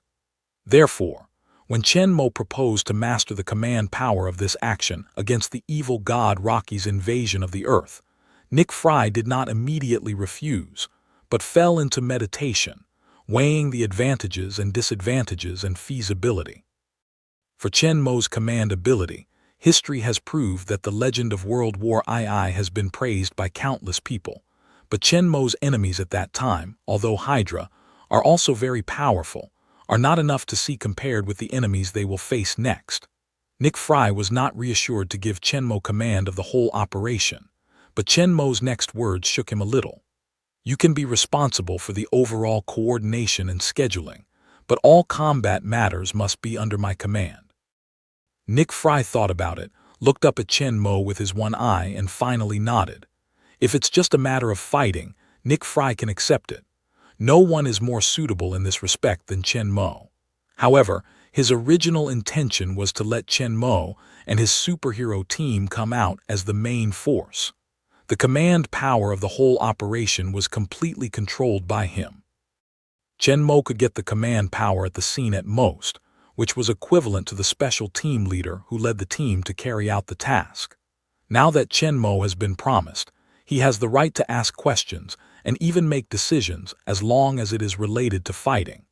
Chen Mo has also changed from a leader who only takes charge of the battle to a tactical commander who takes part in the formulation of the operation. Nick Frey needs to discuss many things with him. However, in the face of the imminent threat of extraterrestrials, these are not so important. He understands that Chen Mo does not want to compete for power and profit, but to better play his own strength and combat deployment ability. In this regard, Nick Frey finally decided to believe in Chen Mo. Although he is the director of the Bureau of Land Strategic Defense, Attack and Logistics Support, in fact, he is more like an intelligence chief. They used to deal with small-scale operations. If they command large-scale military operations, he may not be as good as an excellent general. He doesn't understand many tactical aspects, but now they have to face more complicated problems than these. They need to find the evil god Rocky, who takes the magic cube, and prepare for the alien invasion that may come at any time. This is not a field that his intelligence leader or a general is familiar with and good at. But Chen Mo is different. No matter for powerful individuals or huge organizational forces, no matter for intelligence work, special operations, or large-scale wars, Chen Mo is very familiar with them and is very good at them. He can give him more rights and give full play to his advantages, which may be better than his own death. Good. I believe in the ability of your commander. Nick Frey's words set the tone for the whole operation. In any case, Nick Frey came to Tony Stark's villa to draw people, which can be said to be fruitful. There's more than one superhero here. With the exception of returning Commander Chen Mo and Iron Man Tony Stark, the U.S. Captain and Agent Carter are here. Although Batman was not there when Sharon Rogers was rescued, he was also a member of the superhero team established by Chen Mo as long as Chen Mo was found, A strong superhero team would be almost together, but it's not enough. After all, the opponent is Rocky, the powerful evil god of Asgard. Nick Frey unleashed all his power. In addition to Chenmo and his superhero team, he also sent Phil Coulson to Calcutta, India, to find the Hulk, Dr. Bruce Banner, hiding there as a doctor. As for Thor, the intelligence network of the Homeland Strategic Defense Attack and Logistics Support Bureau has never found his trace. It is very likely that he is not on the Earth, and he will not be able to care about it for the time being. So Nick Frey's so-called Avenger Alliance is actually Chenmo's superhero team, plus a green giant Dr. Bruce Banner, who can only serve as a later employee and scientist in less than a critical moment. After negotiation, Chenmo took Steve, Carter, Tony Stark and Natasha Romanoff directly, followed Nick Frey, and flew to a large aircraft carrier in the Atlantic Ocean with a unique kung fu fighter that can take off and land vertically, and has both transport and combat capabilities, which is unique to the Homeland Strategic Defense Attack and Logistics Support Bureau. It is the wartime command center of the Land Strategic Defense Attack and Logistics Support Bureau. In fact, in addition to Steve's 4 people, Sharon and Dr. Ethan also have the strength to join the Avenger Alliance, but Chenmo did not take them all with him. Even after taking Steve, the royal guard of Sharon, he specially told Dr. Ethan that he remembered to drive Tony's car to pick up Sharon. As for her original pink Beetle, it was banned as early as after the kidnapping. As a superhero's family, it may face attacks from evil forces at any time, so it was Tony Stark, the Iron Man, who escorted her.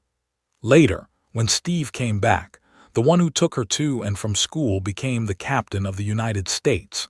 Now, open the back up in the box. You can see the Iron and Steel War clothes in the shape of golden and red cuboids. Although Sharon's strength is not weak at present, in the eyes of Chenmo and Steve, she is still a child with insufficient social experience and combat experience, so she is not reassured to be alone. To some extent, Dr. Ethan is also the Iron Man, and is a more stable and reliable optimized version of Iron Man, which does not like to show off and does not mean to talk cheap. As for the gold and red color matching of battle clothes, which is the same as Tony Stark's, it is naturally Tony's masterpiece. Dr. Ethan is actually a victim. In addition to Steve's adherence to his own red, white, and blue colors, all the others followed Chenmo's lead and chose a deep black color. Even Steve had wavered after taking a full picture of his family and had a faint intention to join the Blackman family. In order to prevent being completely controlled by the dark forces, Tony Stark, when painting 2 sets of Mark IV, paints all of them directly first and then later into his usual golden and red colors. Dr. Ethan, who is Tony's good friend, doesn't care much about these. Although according to his heart, he prefers Chenmo's black, Tony Stark is looking forward to adding under the threatening eyes. He still chose to mingle with Tony and keep the coquettish color. The Kun fighter plane landed slowly on the deck of the aircraft carrier. Chenmo and Tony left the plane together with Nick Frey and Black Windbreaker. The crew and soldiers on the deck soon found the arrival of these superheroes, and most of them were not looking at their director Nick Frey, nor at Tony Stark, the steel man in the limelight recently, but at Chenmo, who was hidden in the center of the crowd, full of fanaticism and reverence. It is estimated that if they were not all busy with their own affairs and were just in front of their own boss, they would have been around for a long time. Dad, it seems that you are the man of the moment here. You are more popular than me, Tony Stark can't help but say, but his tone is obviously with a strong acid. Obviously for his popularity, is Chenmo this low-key antique compared to go down very dissatisfied. Chenmo did not speak, but the other 3 looked at each other with a smile on his face. Where is this? The wartime headquarters of the Bureau of Land Strategic Defense Attack and Logistics Support. The people here are also agents and staff of the Bureau. Their predecessor is the Scientific Strategic Reserve Team of the Second World War. Chenmo is the organizational core of the Scientific Strategic Reserve Team of that year. For Chen Mo's understanding, the people present no much more than ordinary people, his strength, his achievements, his dedication and sacrifice, what he has done for the earth and for mankind. Therefore, their reverence for Chen Mo is naturally deeper. In addition, Chen Mo is the elder of their organization, similar to the figures of their grandparents. I don't know how many people take the commander as their target and idol. Tony, however, is just a rich second generation who invented the iron and steel war clothes. Apart from killing several groups of terrorists and showing off frequently, he has no praiseworthy achievements. Naturally, he is not very popular among the personnel of the Bureau of Strategic Defense, Attack and Logistics Support. Just after they got off the plane, they saw Agent Phil Coulson, dressed in a suit and with a good face, coming over. When he saw Chen Mo, the immediate boss, Phil Coulson looked at Chen Mo with a little grudge and said, "Hello. Commander, you are back." When Chen Mo was ordered to go to the martial arts school to attract Chen Mo, he was directly recruited to the Special Forces by Chen Mo and went to Afghanistan with him on a mission.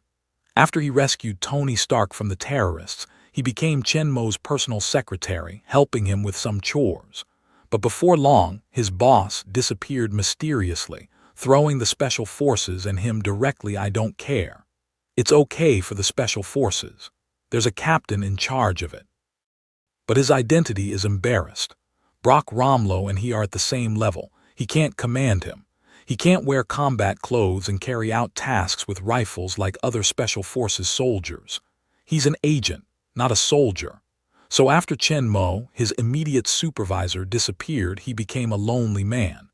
No one cared about him, and Nick Fry was afraid to transfer Chen Mo's people back.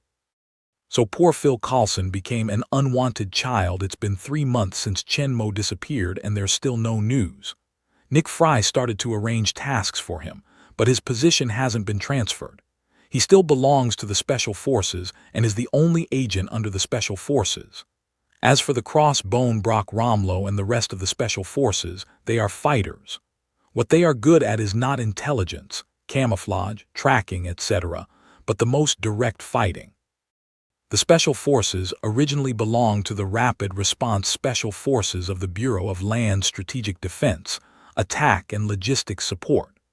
After Chen Mo returned, in order to pull Chen Mo onto the chariot, he took over and reorganized the Special Forces. Everyone in the Special Corps is the most elite special soldier, whose strength is comparable to that of the King of Battle. The strength of the crossbone Brock Longlow is not weaker than that of the Black Widow Natasha Romanoff, or even stronger than her. His real identity, like Natasha, is a Hydra. Chen Mo felt that Phil Coulson, like the abandoned child, was full of resentment. He couldn't help laughing. Didn't he just leave without saying goodbye for 2 years? I don't know how many people would like to lose their leader. No one cares about him. Agent Phil Coulson said after greeting his immediate boss, he turned to Nick Fry. "Chief, it's time for you to go to the bridge. They're tracking Loki." Nick Fry nodded at the words with a stout face, turned and said to Chen and Mo, "I'll go first. I'll see you soon." Then he took the first step and headed for the bridge on one side of the deck. Chen Mo did not rush into the interior of the aircraft carrier, but walked towards a figure not far away that was obviously incompatible with the busy aircraft carrier staff around him. Tony Stark and Phil Coulson followed him when they saw him. A middle-aged man in a slightly old brown-gray suit is looking around curiously on the deck, looking at the fighters, missiles, busy deck staff and fighter pilots with helmets passing by from time to time, which makes him feel at a loss and constantly dodge.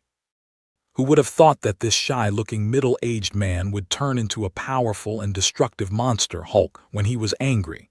Chen Mo went to the place where he was not far away from and he took the initiative to say hello. "Dr. Banner." Bruce Banner could not help turning around when he heard Chen Mo's voice. When he saw Chen Mo, the expression on his face suddenly became excited. "Good heavens, hello, Commander." Dr. Bruce Banner hurriedly came forward, holding Chen Mo's active right hand with excited hands, and said excitedly, "They said you would come. That's great, I'm your fan. Can you sign my collection of cards?" Looking at Dr. Bruce Banner's excited face, Chenmo couldn't help but be a little stunned. Is the play wrong? In the movie, Phil Coulson is a big fan of the Captain of the United States.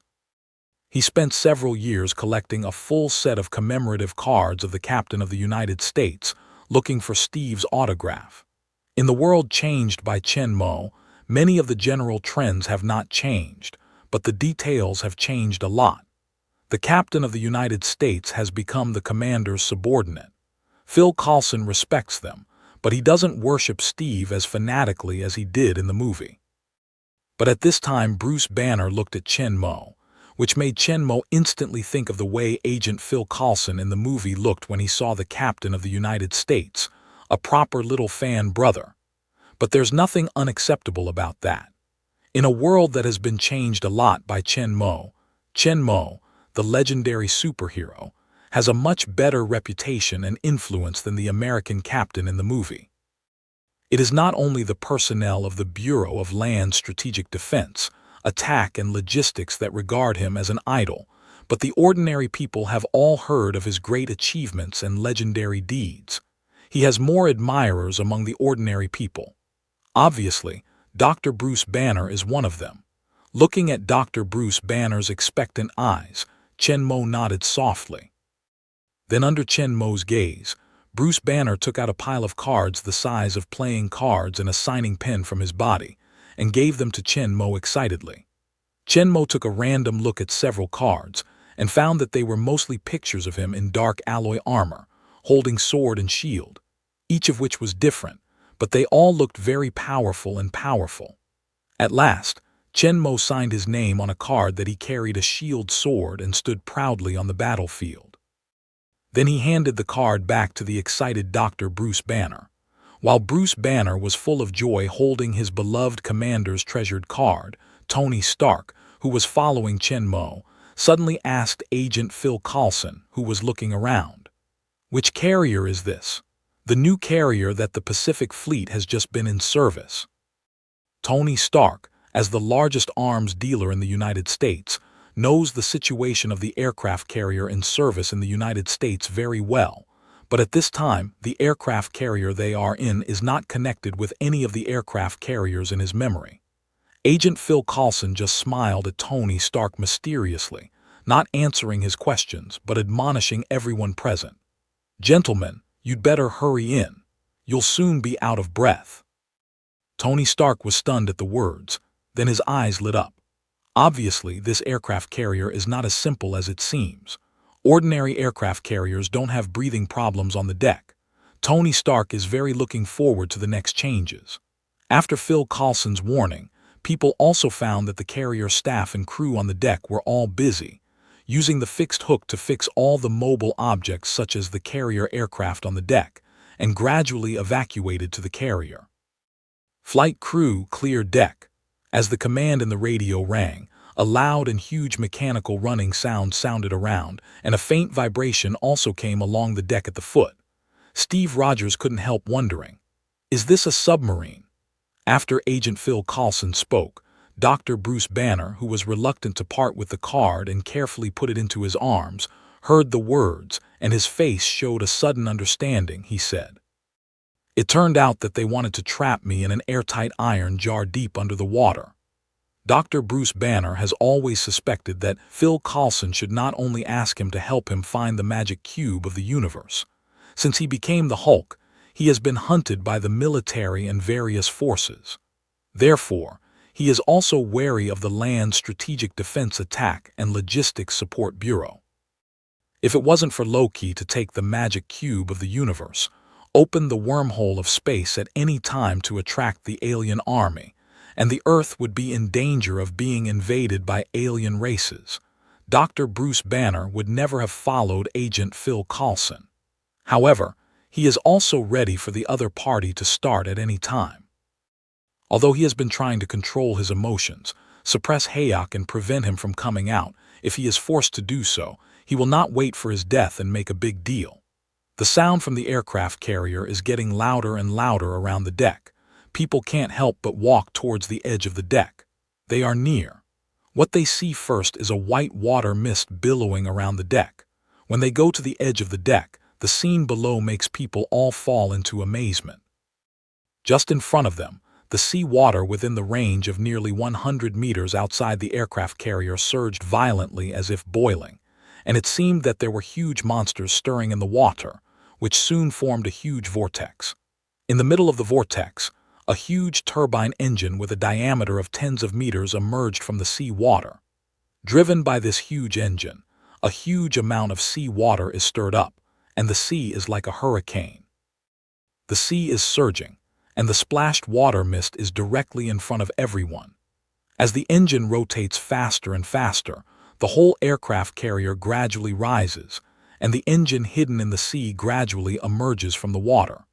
People looked around and saw that at the other end of the aircraft carrier, another huge engine was also floating out of the sea, and the huge sea water was surging and surging. Listening to the sound on the other side of the aircraft carrier, there should also be two large engines running, which jointly promoted the huge aircraft carrier to rise slowly and finally left the sea completely. A large amount of residual seawater gushes out of the fixed structure around the engine, like a waterfall. But after getting rid of the seawater completely, without the huge resistance formed by the seawater, the rotation speed of the engine becomes faster, which is similar to the jet engine, but the more surging and loud roaring sound is sounded. The strong engine was running, which produced a strong wind, which made everyone standing on the edge of the deck unstable. Of course, it's mainly Dr. Bruce Banner. When he didn't turn into Hulk, his physical fitness was just equal to that of ordinary people. Under the strong wind of the engine, Dr. Bruce Banner stepped back 2 steps involuntarily. No, it seems worse. It seems more dangerous for him to fly an aircraft carrier at high altitude than to keep him in a submarine. No matter what Dr. Bruce Banner thinks, there is no change in the current changes. The 4 huge engines stretched out from the aircraft carrier are turning faster and faster, and the propulsion force is stronger and stronger. The aircraft carrier is completely separated from the sea water and rising into the air, and continues to rise rapidly to the sky. When people were still shocked by the transformation of aircraft carrier into space carrier, Chen Mo watched the aircraft carrier, which represents the highest aviation technology in the world, but his eyes couldn't help but flash a brilliant light. Although this aircraft carrier looks like it can fly, it is no better than ordinary aircraft carrier. But in fact, the significance it represents is very significant. This spaceship is a mobile airbase. The most advanced Nimitz-class nuclear-powered aircraft carrier of the U.S. Navy can carry 87 fighters, and this more advanced and huge aerospace aircraft carrier can also carry more than 100 fighters. The number is equivalent to a large airbase. And different from the ordinary aircraft carrier, can only travel on the sea, whether it is moving speed or the range of attack are far from comparable to the space carrier. With this aircraft carrier, it can mobilize hundreds of fighters to attack any place in the world at a time, and can quickly return to supply after the ammunition consumption. Its continuous combat capability is amazing. And the defense power of the airspace carrier itself is comparable to that of the whole carrier formation. The anti-aircraft fire and missiles are enough to withstand the counter-attack of a large number of fighters and can directly launch missile attack on the target. The defense and attack ability is extremely strong. The significance of this aircraft carrier is not only the aircraft carrier that can fly, but also a new mode of operation that completely surpasses the modern army. Its significance is no less than that of the tank to the infantry. This mobile air fortress can completely crush the military units of the general scale of sea, land, and air force. Unless the super military powers such as the United States make full use of their strength, the attack of the general scale cannot pose a threat to the air space carrier at all, but its attack ability is extremely powerful. A city and army can be easily destroyed when the fire is fully opened. Even in the world of superheroes and technology more powerful Avengers Alliance, it is also a very powerful existence, and in the real world, it is even more powerful. Aircraft carrier is not only the embodiment of the comprehensive national strength of the major military powers, but also their strongest deterrent force to the outside world. The United States is relying on its 11 aircraft carrier formation to deter all countries and maintain its world hegemony. At present, no country can sink an aircraft carrier without using nuclear weapons. However, no matter in attack, defense, flexibility, strategic significance, and other aspects, the space carrier should be far above the ordinary aircraft carrier, which is located in the top of the world force pyramid. It's not a joke to press a country. If we can bring back a real-world ship, Chen Mo's power will increase dramatically, and the world hegemony America will no longer be in his eyes. Unfortunately, the space carrier's volume is far beyond the capacity of Chen Mo's space, and it can't be carried back directly. However, although Chen Mo can't directly carry the whole spaceship, he can completely copy the technology of the spaceship and take it back. It won't take much effort to make it himself. Don't forget that the Land Strategic Defense Attack and Logistics Support Bureau is under the covert control of the Shendan Bureau. While the Land Strategic Defense Attack and Logistics Support Bureau and Shendan Bureau both have a considerable number of Hydras, including the Crossbones Block Longlow and the Black Widow Natasha Romanov. Hydra has already mastered the manufacturing technology of the aerospace carrier.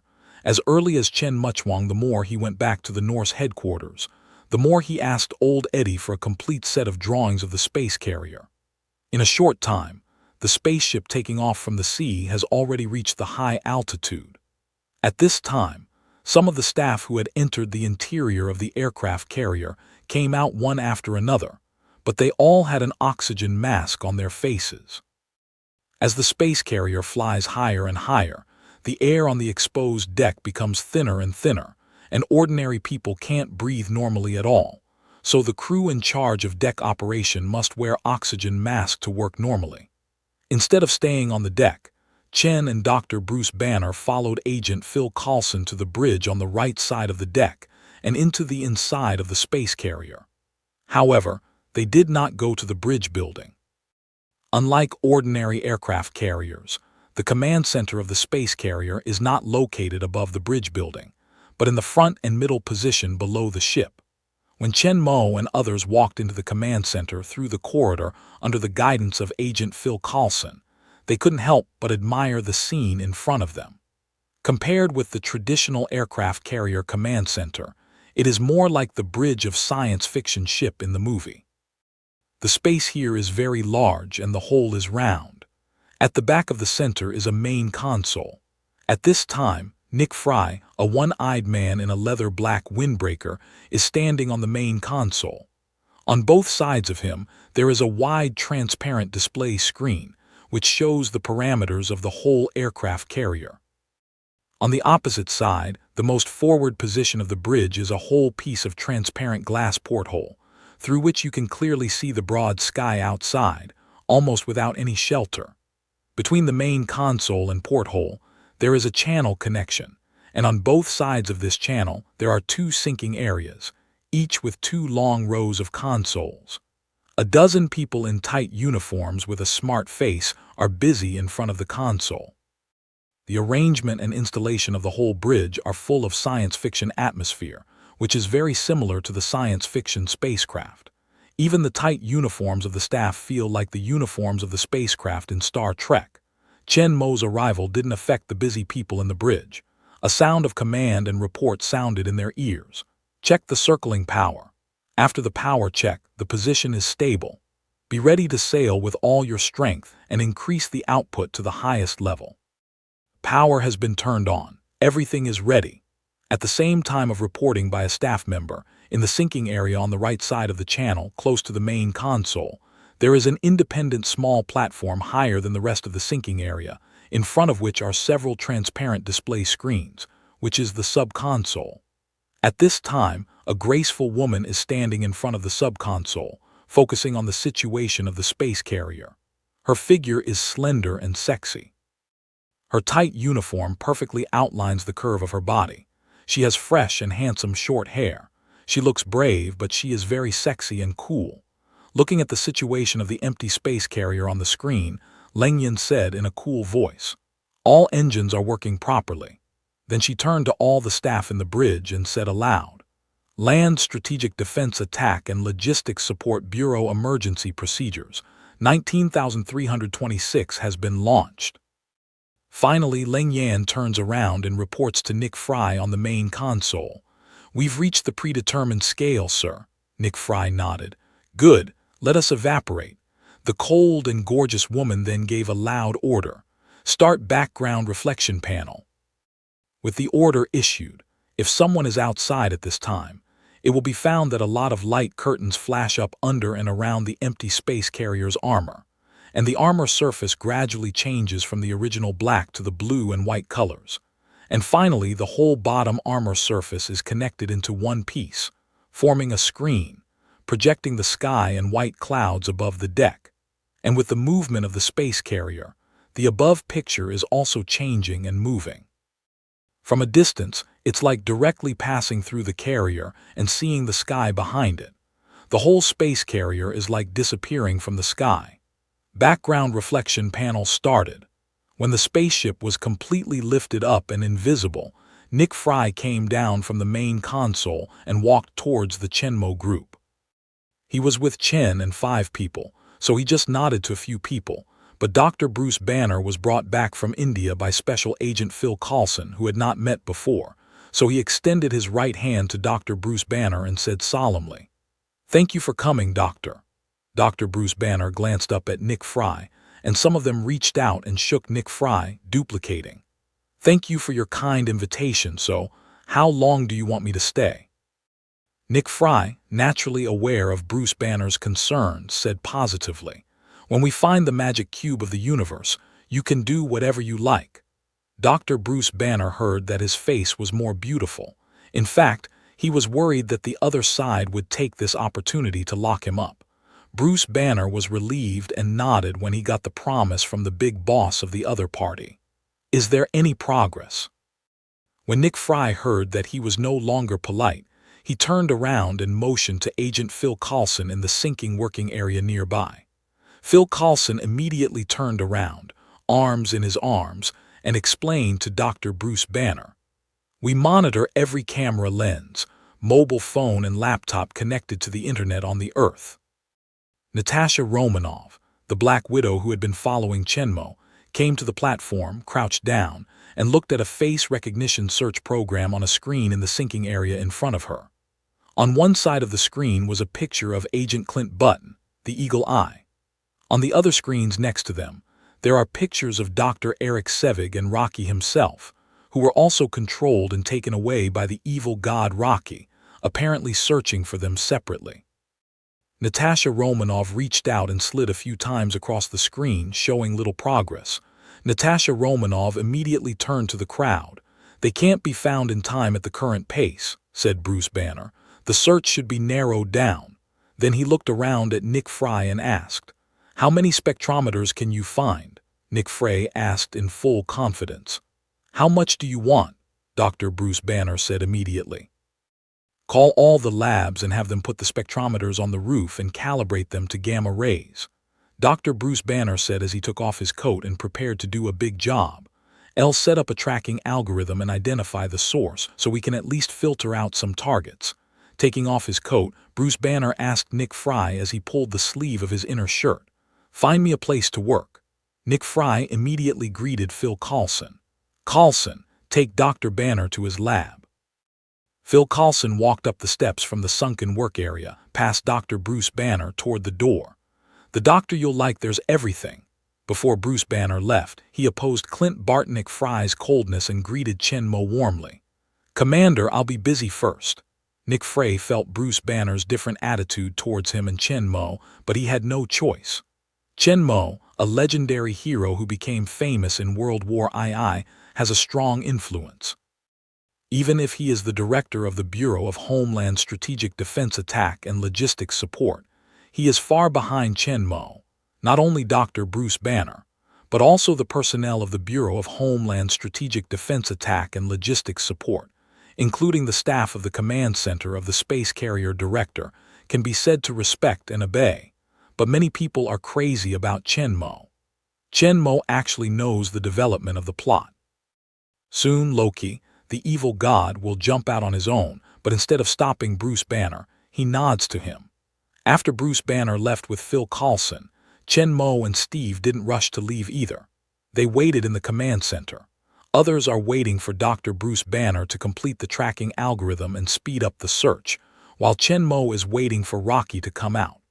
An agent in front of the computer suddenly turned around and shouted at the command center of the space carrier. Find the clue, the coincidence is 67%.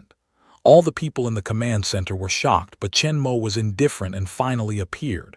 The agent's voice had just fallen. After glancing at the screen, he was right again.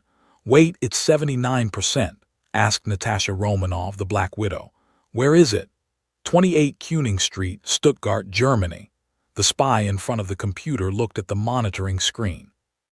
Loki was wearing a black dress and appeared in a high-end dinner. He had no intention of hiding. Anyway, they finally found Loki, the evil god who robbed the universe cube. Nick Frey immediately turned to look at Chen Mo and said positively, "Commander, it's up to you." The power of Loki they learned in person when the universe cube was taken away last time. The power of the Protos is not a false reputation. At present, Chen Mo is the only one on their side who can defeat it. Chen Mo nodded and glanced at Steve and Carter. Tony Stark could not help but look forward to it. He also wanted to meet the so-called Protos for a while to see how powerful he was, and whether he could resist the powerful attack of the newly upgraded Mark IV steel battle suit. However, Chen Mo's eyes swept over his face and finally fell on Natasha Romanoff. "You go with me." When Natasha Romanoff heard this, she couldn't help but smile. Steve, few people have no opinion on Chen Mo's order, but Tony Stark's face is not willing. "Dad, take me with you. You don't have to do it yourself. Aliens are definitely not my match for Mark IV. Chen gave Tony Stark a look and said coldly, "I'm really here. If I'm bored, I can go to Dr. Banner and find the location of the cosmic cube." Under Chen Mo's stern eyes, Tony Stark did not dare to contradict. He lowered his head and thought about whether to go to Dr. Banner to exchange academic issues, as Chen Mo said, or to put on the steel suit and secretly follow him. Chen Mo takes the Black Widow Natasha Romanoff to take off from the sky carrier in the Kun fighter plane and flies across the Atlantic Ocean to Germany. On the other side, Loki appeared in a splendid classical banquet hall in a black evening dress. His long hair is neatly combed to the back of his head, holding a gold walking stick about 1 meter long in his hand, and an egg-sized gem inlaid on the top is emitting a soft blue light. In a special way, Loki used to remotely control the universe cube, opened a small space wormhole for a short time, and transmitted himself, thus taking away the universe cube in the laboratory, and controlled Clint Barton, the Eagle Eye engineer, and Dr. Eric Sevig with his mind scepter. One of them is the top agent of the Bureau of Homeland Strategic Defense, Attack and Logistics Support, who is familiar with many high-level secrets and has outstanding capabilities. The other is the world's top physicist, who is also the director of the research project of the Universe Cube, who has a deep understanding of the Universe Cube. After being controlled by Loki, these two men became his loyal subordinates and provided great help for his later invasion plan. Although he got the magic cube of the universe, Rocky could not completely control it. Previously, he used to remotely control the magic cube of the universe to open wormholes and send it through. It was also a special method left by Odin when he hid the magic cube of the universe on the Earth, but that was all. It's not so easy for Loki to use the magic cube of the universe to open a long-lasting, large-scale space portal and lead the army of Zitari to invade the Earth. But it's not the same with the help of Dr. Eric Sevig. With more detailed information about the cosmic magic cube provided by Rocky, Dr. Eric Sevig soon had a plan to use the cosmic magic cube to open a large portal. But the device to open the portal needed a meteorite containing a large amount of iridium metal. However, the meteorite is not easy to get. It is locked in a strong safe. The security is very tight. It needs to check the retina of the holder before it can be opened. At this time, Dr. Heinrich Schaefer, the owner of the meteorite, held a high-end wine party in the luxurious banquet hall at 28 Kuning Street, Stuttgart, Germany. Many German upper-class people gathered set here. When a group of social elites were talking gracefully with champagne, Loki suddenly put out his hand and swung a stick to a security guard at the scene. After that, he directly pressed Dr. Heinrich Safer onto a stone platform, used a portable device to dig out his eyeball cruelly, and transmitted his retinal data to Safer Company remotely. The eagle eye of the vault successfully opened the vault and got the iridium meteorite. The crowd at the scene was completely shocked by this scene. Before that, a group of elegant upper-class people rushed to the banquet hall to escape. Many women even screamed in horror. Loki looked up at the frightened fleeing human in front of her eyes, with a sinister smile on her face. Ignoring the comatose Dr. Heinrich Safer, Loki followed the fleeing crowd slowly out of the banquet hall to the square outside. As he walked, his body gradually lit up a hazy layer of golden light and shadow. The original black evening dress gradually changed in the light and shadow, and finally became a set of noble and gorgeous golden armor. There was a golden helmet with 2 long corners on the head, which looked handsome, mysterious, and powerful. The golden walking stick in his hand has also changed. There are 3 arc-shaped blades of different sizes on the top of the gem. The length and shape of the whole walking stick have also changed greatly. The ordinary walking stick, originally 1 meter long, has become a 2-meter-long, powerful golden scepter. Walking out of the banquet hall, looking at the large number of people gathered in the square ahead, Rocky smiled scornfully. Next time, as like as 2 peas still want to escape, they were surprised to find that a few of them were just like the entrance of the banquet hall, surrounded by golden armor and evil spirits with a scepter. "Kneel down for me," Loki's voice sounded in the public's ears. They panicked and tried to escape from other places, but they found that no matter where they were, a golden man with a scepter cut off their way. Not far away, a siren from the police car quickly approached, surrounded by the phantom of Rocky. The hearts of the people couldn't help but rejoice. The police came. They couldn't help but turn their heads and look in the direction of the alarm. They saw a police car coming at full speed. But just then, Loki, who was standing at the door of the banquet hall, turned his head and looked at the police car. He saw that the police car was speeding with a flashing alarm. There was a sneer on his face. Then he raised the scepter in his right hand and pointed to the police car not far away. At the next moment, a dazzling blue light shot out of the gem at the top of the scepter, hitting the police car exactly, just like a grenade explosion, which directly overturned the police car. Under the effect of inertia, the police car glided forward for a long time before falling heavily to the ground. At first, all the people who were full of expectation were stunned when they saw this, and their eyes to Loki became more frightened. He is not only a cruel murderer but also has some powerful power. He can kill them at any time. I said it. Seeing that the people who were held down by the power he showed were panicking like flies, but they didn't give in, as he said, Rocky couldn't help being angry. He immediately raised the scepter and landed heavily on the ground. The dazzling blue light broke out on the gem inlaid on the scepter. "Kneel down." The sudden blue light on the wand in the hands of several illusions that are hard to distinguish between the true and the false reminded all the people in the audience of the scene that the police car was hit by the blue light. In the sudden roar of Rocky, all the people in the scene could not help but fear. Soon, someone could not bear the powerful force brought by Rocky, and knelt down as he said, "Come on." Of course, most people just kneel or simply squat down under the situation. Rocky had a happy smile on her face. "Isn't that easy? Are you not born to be like this?" As he spoke proudly, Rocky walked through the crowd and into the middle. "This is the truth that human beings have not broken. The temptation of freedom deprives you of happiness in your life. You long to be enslaved." Rocky's voice was full of demagogues. "You pursue power and status crazily. In fact, your bones are full of servility. Sooner or later, you will succumb to your rulers." While Rocky was making extreme remarks with a high and arrogant attitude, an old man who was half kneeling on the ground but was facing Rocky suddenly stood up slowly from the crowd, turned around and looked at Rocky with unyielding face, and said in a deep voice, "But not to people like you." He was stunned by the old man's fear of death. He didn't expect that someone would dare to resist under such circumstances, but soon he reacted with a grim smile on his face. "I am the only great being." The old man was not moved by it. He was adamant and fearless. "There are so many shameless people like you." Loki smiled when he heard the words, but his smile was full of a sense of danger. "Look at this old guy. He is your example." With that, Loki raised his scepter and pointed to the only old man standing in the crowd. The same brilliant blue light as before when flying the police car, shining on the gem at the top of the scepter. Rao had psychological preparation. In the face of the coming death, the old man could not help but face a change of face. The people around him kneeling on the ground had a feeling of death.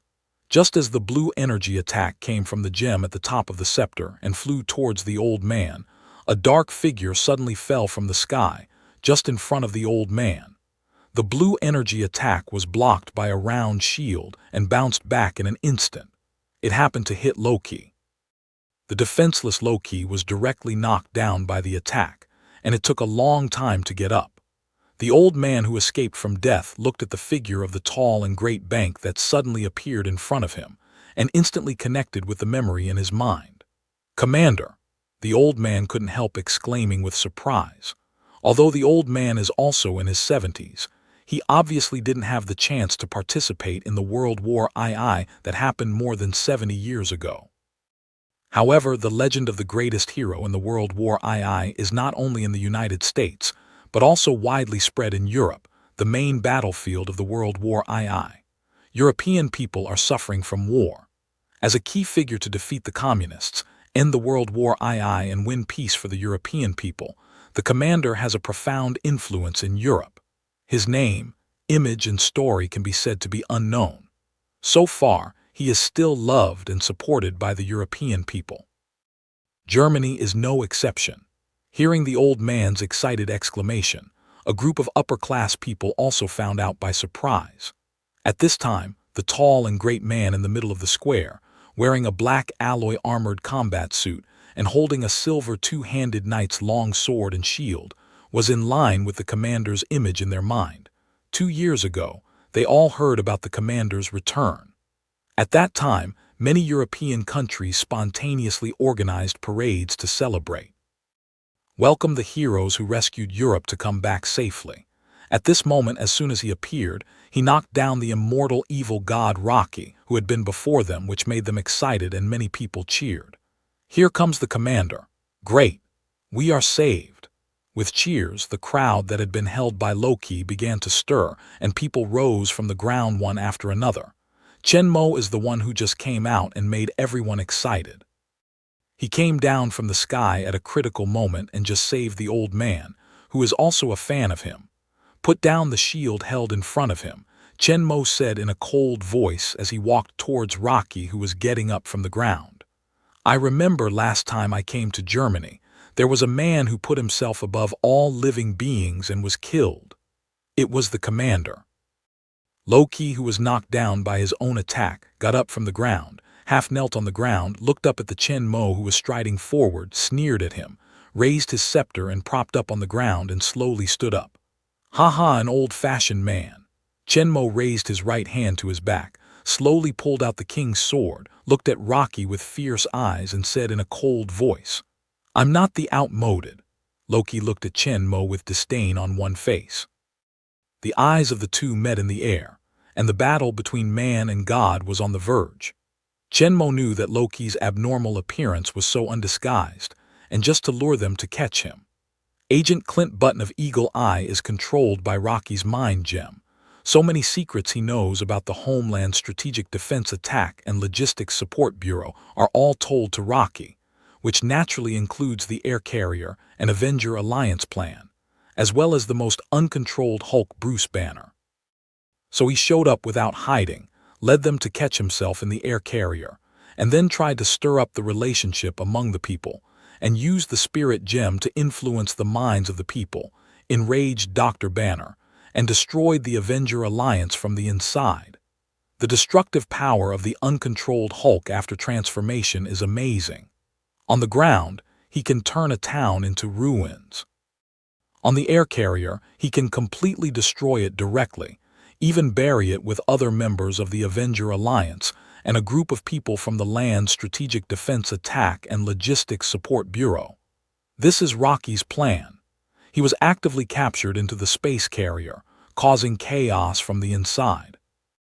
At that time, Agent Clint Button, who was controlled by him, will also lead a group of armed personnel to land on the space carrier, rescue him, and actively destroy him to ensure that his established goals are achieved.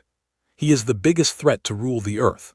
The Homeland Strategic Defense Attack and Logistics Support Bureau and Recovery, the enemy alliance, is destroyed together. So in the movie, after the hero of Avenger Alliance arrives, he just resists symbolically for a while and is easily caught. At this time, Chen-Mo already knew his plan. Naturally, he would not let his plot succeed and would not let go of the opportunity to find out his strength. Rocky, drop the weapon, surrender now. A beautiful but murderous voice of the cold girl suddenly sounded in the air. Above the square, a Kun fighter is hovering at a height of tens of meters. Under the head of the fighter, a 6-tube Gatling machine gun protrudes from the cabin and points to Loki. The Black Widow Natasha Romanoff sits in the cockpit, holds the machine gun control rod, and locks the muzzle on Loki. Her warning reverberated above the square through the loudspeaker outside the fighter plane. The people in the square saw it and hurriedly scattered around, afraid of being attacked for a while. Just now Chen-Mo jumped out of this kung fu fighter. Natasha's warning made the two in the confrontation move at the same time. Loki watched as he hovered in the middle of the air, the lower gun pointed at his Kun fighter.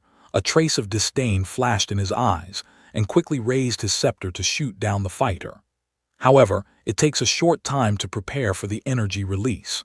When he aimed the scepter at the Kun fighter to release the energy flare, Chen-Mo's figure had rushed to him quickly and jumped up in front of him, blocking the energy attack again with his shield.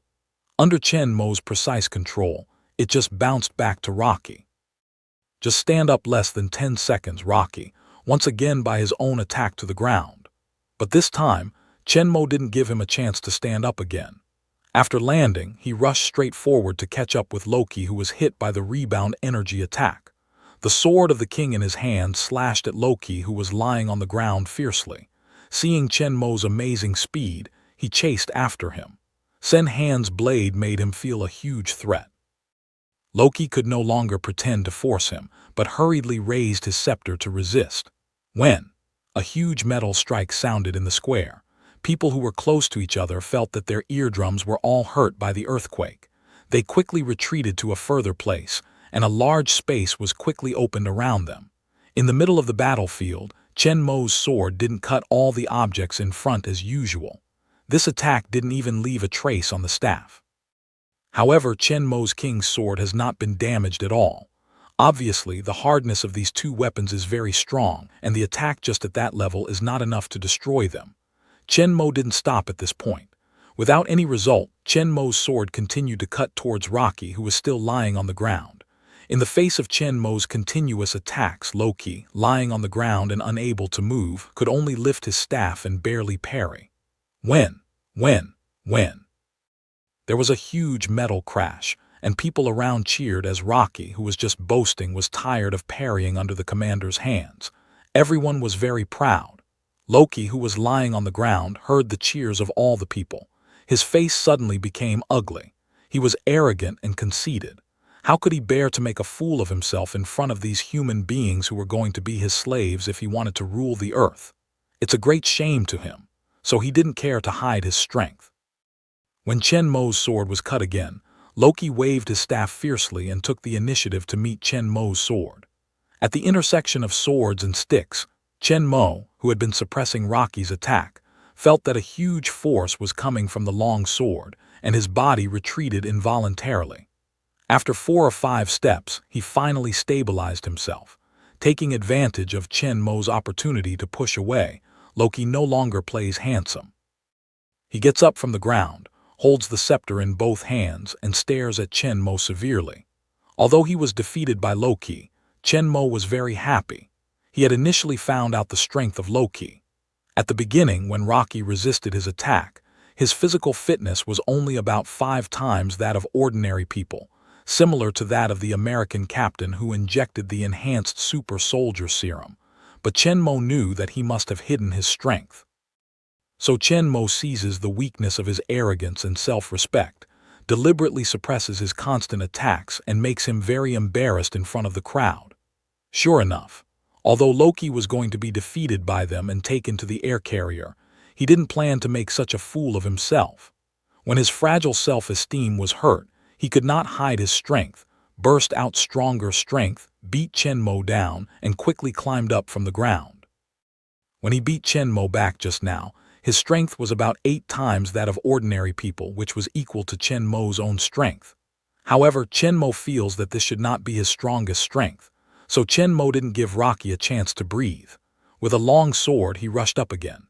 This time, Chen Mo did not simply chop like before, but took out his real swordsmanship. The two fought together again, and Rocky, who showed more strength, fought with Chen Mo with a scepter in his hand.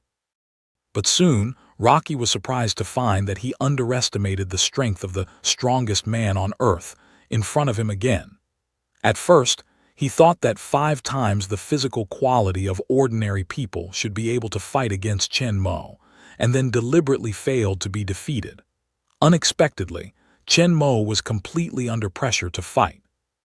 But now, although he has put forward stronger strength, he is still not an opponent under the powerful sword skill fully developed by Chen Mo, and is obviously suppressed. 8 times the strength of ordinary people is not all his strength. How can the insidious and cunning god Loki easily reveal all his strength? Originally, he intended to show off his authority and defeat on purpose, but now he was completely suppressed by Chen Mo, a man of the earth, which made his face a little difficult. Just when Loki considered whether to defeat Chen Mo in accordance with the plan or to suppress Chen Mo with a stronger force, Chen Mo's long sword, which had just been blocked by him, suddenly took advantage of the momentum to lift up and cut towards his head.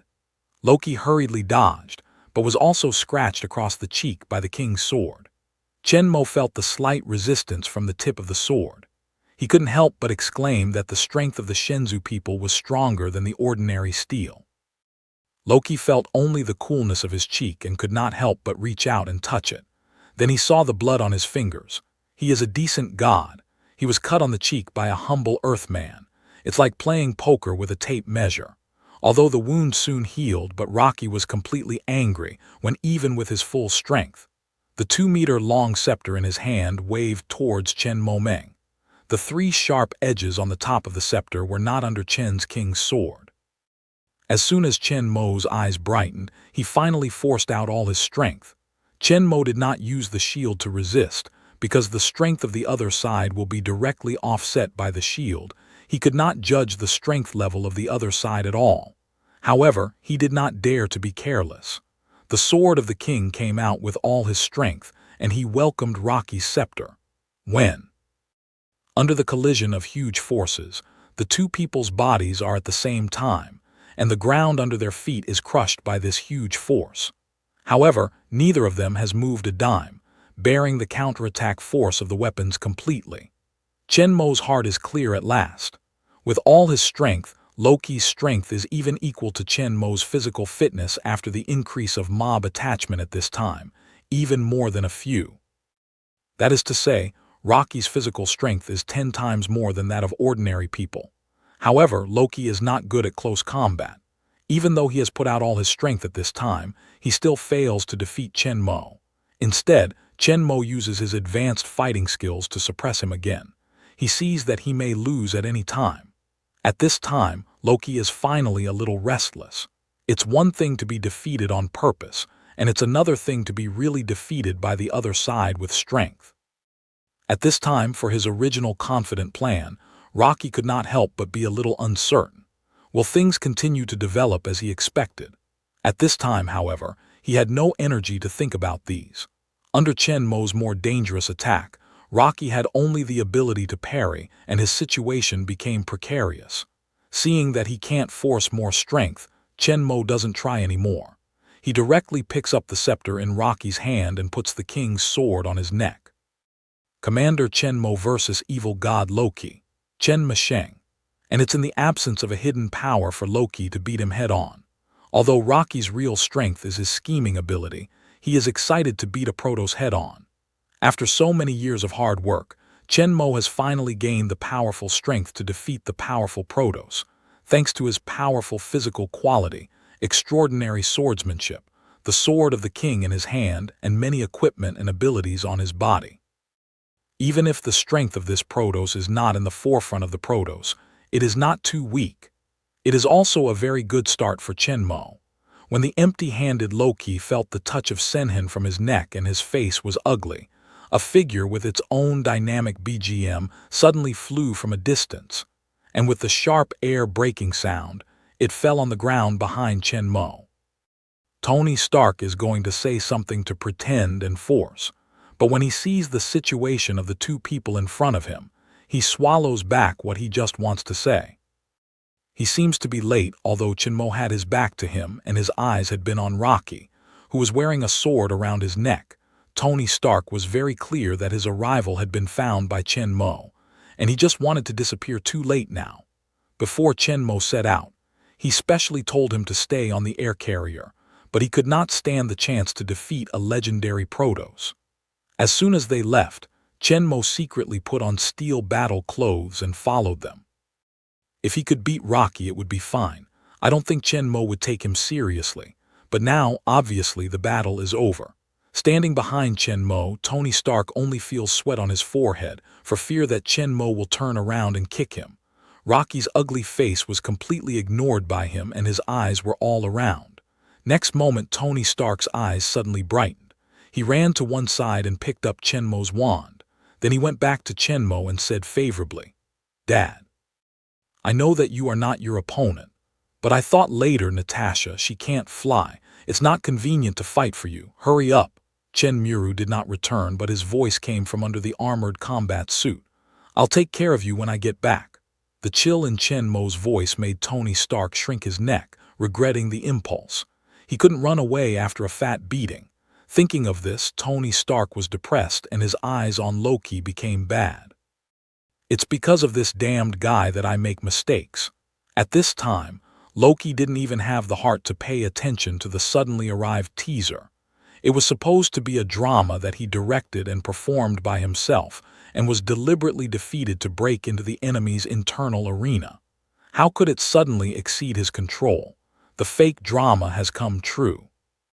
According to information obtained by Rocky from Agent Clint Button, no one on Earth is his opponent except for the uncontrollable Hulk after his transformation.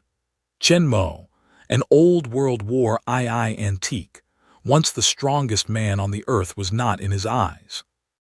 With his 10 times physical quality of ordinary people and the power of mind handed to him by Mieba, it should be very easy to defeat Chenmo as a result. Chenmo's physical quality is not only far beyond his imagination, but also not much weaker than his divine family. His swordsmanship is even more superb. He is even stronger than the top soldiers of Asgard. The most important thing is that the long sword in his hand can match with his spiritual scepter is against each other, causing damage to his powerful Protoss body with strength comparable to that of steel, and posing a huge threat to his life. Let alone hide the strength. Even if he used all his strength, he was not Chenmo's opponent. Being defeated head-on by a man he despised, flying weapons and putting swords on his neck made Rocky feel deeply angry and humiliated. He glared at Chenmo's desire to fight back, but the sense of Senhin from the sharp blade on his neck made him dare not act rashly. Before, the sword and the scepter of the soul were not damaged, and his body that could resist the bullet attack was easily scratched. At this time, Loki had no doubt that if he dared to move lightly, Chenmo's sword would definitely cross his neck without hesitation. According to the performance of the sword before, it was not difficult to cut his head off. Originally, when Tony Stark came, Loki planned to escape while Chenmo was distracted, but Chenmo didn't even look at Tony Stark all the time. All his attention was on him, and he had no chance to escape. In the end, however insidious and cunning Loki was, he was still unable to escape. He was taken into the high-strength handcuffs of the Land Strategic Defense Attack and Logistics Support Bureau for the super-strong like Raytheon and Hulk, and was escorted to the Kun fighter. Sitting in the cabin with a grim face, Loki's heart seemed to have 10,000 heads of grass and mud galloping past, said that the initiative to be arrested, how to be really defeated and arrested. However, it's too late for him to repent. The only consolation is that things are still developing according to his plan. On the spaceship, he can continue to sow discord according to the plan, and use the scepter of mind to influence people's minds and create conflicts and confusion. As long as his plan of instigation can be achieved, even if Chen Mo's strength exceeds that of Chen Mo after his expectation, he could not stop his invasion. He never won by his own strength. His brother Thor, the god of thunder, was far ahead of him, but he didn't fool him again and again. Although Chen Mo was powerful, he was not as powerful as Thor. When he makes Hulk change and destroys the empty space carrier, he doesn't believe Chen Mo can survive. Thinking of this, Loki's face looked very good and her heart was dark and fierce. She was determined to kill Chen Mo. However, just at the time of planning in his mind, there were many dazzling lightning bursts out of the dark and peaceful sky outside the fighter, and the huge thunder came in through the bulkhead of the fighter, which was deafening. Where did the lightning come from? Natasha Romanoff, the Black Widow in the co-pilot's seat, looked out at the sudden flash of lightning and said in disbelief, "There is no thundercloud in their flying area at this time. It is reasonable that there should be no lightning. These strong lightning are very strange. Tony Stark can't help but look at the huge lightning outside, which is unscientific. But then he found that Loki, who was handcuffed in the cabin, had a more abnormal expression on his face. Even if he was defeated by Chen Mo and turned into a prisoner, his face was only angry and cruel. Now, a look of fear never appeared on his face. What's the matter? Are you afraid of lightning? Tony Stark said jokingly to Rocky.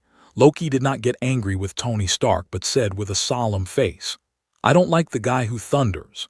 Without waiting for Tony Stark to understand what he said, the Kun fighter plane they were in suddenly shocked. It seemed that something had hit the plane. Tony Stark couldn't help looking up at the top of the cabin. According to the sound, the position where the impact just happened should be on the top of the cabin. Flashed in my mind the information about Thor that I saw in the villa before. Tony Stark instantly reflected the meaning of Loki's words before. Obviously, this abnormal lightning was not formed naturally, but because Thor, that is to say, the one who just hit the top of the plane. Tony Stark immediately entered the side of the Mark IV, opened the armor quickly closed. Tony Stark then strode to the rear of the cabin, pressed the switch, opened the door. Before Loki, the evil god was easily taken down by Chen Mo. He didn't have a chance to meet the aliens who called themselves the Protoss. Now another alien came to the door by himself. Tony Stark doesn't want to miss it again. Chen Mo did not stop Tony Stark's action. Since Thor had landed on the plane, even if he didn't open the door, he would smash the bulkhead with a hammer and come in directly. Sure enough, the hatch had just opened, and before Tony Stark could get out, a strong blond man in a gorgeous silver armor and red cape fell to the open hatch deck with a silver hammer in his hand. Tony Stark instinctively raised his hand to attack, but he was hit with a hammer and fell back to the ground. Chen Mo, on the other hand, didn't mean to do anything at all. He watched as the other side grabbed Rocky by the neck like a chicken and lifted him up. Then he turned the hammer in his hand and flew out of the cabin with Rocky, disappearing into the thunderstruck night sky.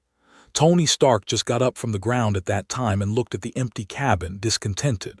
"This guy is coming?" asked Natasha Romanoff, the Black Widow, as she sat on the co-pilot and turned her head.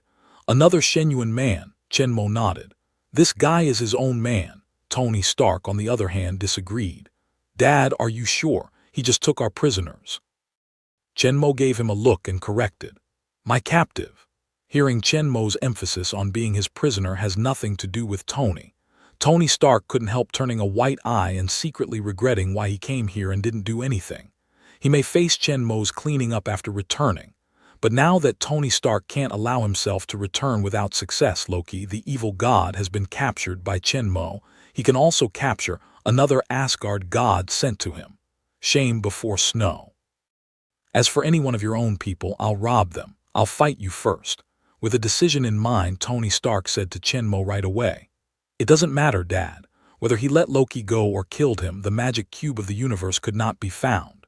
When Tony Stark finished, he was afraid that Chenmo would stop him.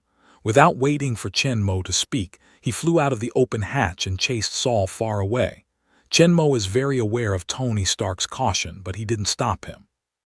After he became Iron Man, he didn't know how powerful he was. Let him feel the real strength of the strong, and then he will suffer from arrogance. Natasha Romanoff, the Black Widow, looked at Tony Stark, who was following Thor and Loki, and said to the calm Chenmo, "These are legendary beings. They are basically gods." Chenmo knew that Natasha Romanoff was worried that Tony Stark would be in danger, but he didn't worry at all. Instead, he raised a little arc around his mouth and looked at the still thundering night sky outside the cabin. His voice was bland and slow. "Me too." When the pilot heard this, he only thought Chenmo was referring to the first half of Natasha Romanoff's words, which meant that he was also a legendary existence, but the real identity of Natasha Romanoff, a Black Widow with 9-headed snake, understood Chenmo's real meaning. He is also a god. Natasha Romanoff's eyes lit up when she heard the words, and her eyes to Chenmo were full of fanaticism and adoration. For the Hydra, Chenmo is their god, is their spiritual leader and the only faith. Even Loki, the real evil god from Asgard, was not easily defeated by Chenmo. What is not God after conquering the existence of God? If there was any doubt about Chenmo's identity before, then at this moment, after Chenmo defeated the evil god Loki, the Black Widow Natasha Romanoff has no doubt. At this moment in her eyes, she only feels that Chenmo's figure has become higher, grander, and dignified. She firmly believes that no existence can compete with Chenmo, even God. Her faith and worship of Chenmo became more devout and firm. Chenmo didn't pay attention to his unintentional words, which made the Black Widow Natasha Romanoff's loyalty and faith soar. After that, he walked straight to the hatch, then directly suspended and flew into the thunderstruck night sky. His natural and calm posture, the way Thor turned his hammer to throw himself out, and Tony Stark's way of flying is much more high-end and atmospheric. This scene also made the co-pilot turn his head to look at the Black Widow Natasha Romanoff in the cabin. Her eyes were so colorful that she couldn't help turning her head back until her neck was sore. Compared with other superheroes, Thor, the god of thunder who can fly with a swing of a hammer, is like a bull or a force. But compared with Chenmo, Thor is much inferior. On the other side, two figures suddenly fell from the sky on the top of a bare rock mountain. One of them rushed forward and stood on the ground, but the other was directly thrown to the ground by him. He slipped forward on the rock ground for a long time, with a look of pain on his face. "Where is the magic cube of the universe?" Thor, the god of thunder, asked angrily to Rocky, who was lying on the ground again with a hammer.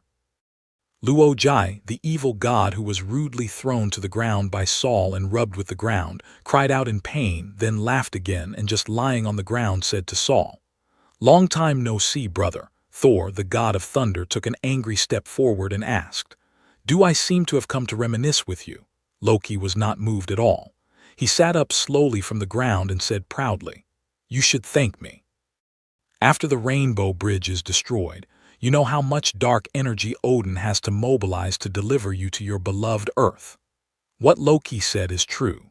Since the Rainbow Bridge connecting the 9 realms was destroyed, Sol would not have been able to return to the Earth. If it had not been for this incident, their father, King Odin, would not have expended a lot of magic power to send Sol to clean him up. Saul hears the words but drops the hammer directly, strides forward and grabs Loki's arm and pulls him up from the ground, holding his neck in the other hand, and exclaims excitedly, "I thought you were dead." Saul's feelings for his brother have always been very deep.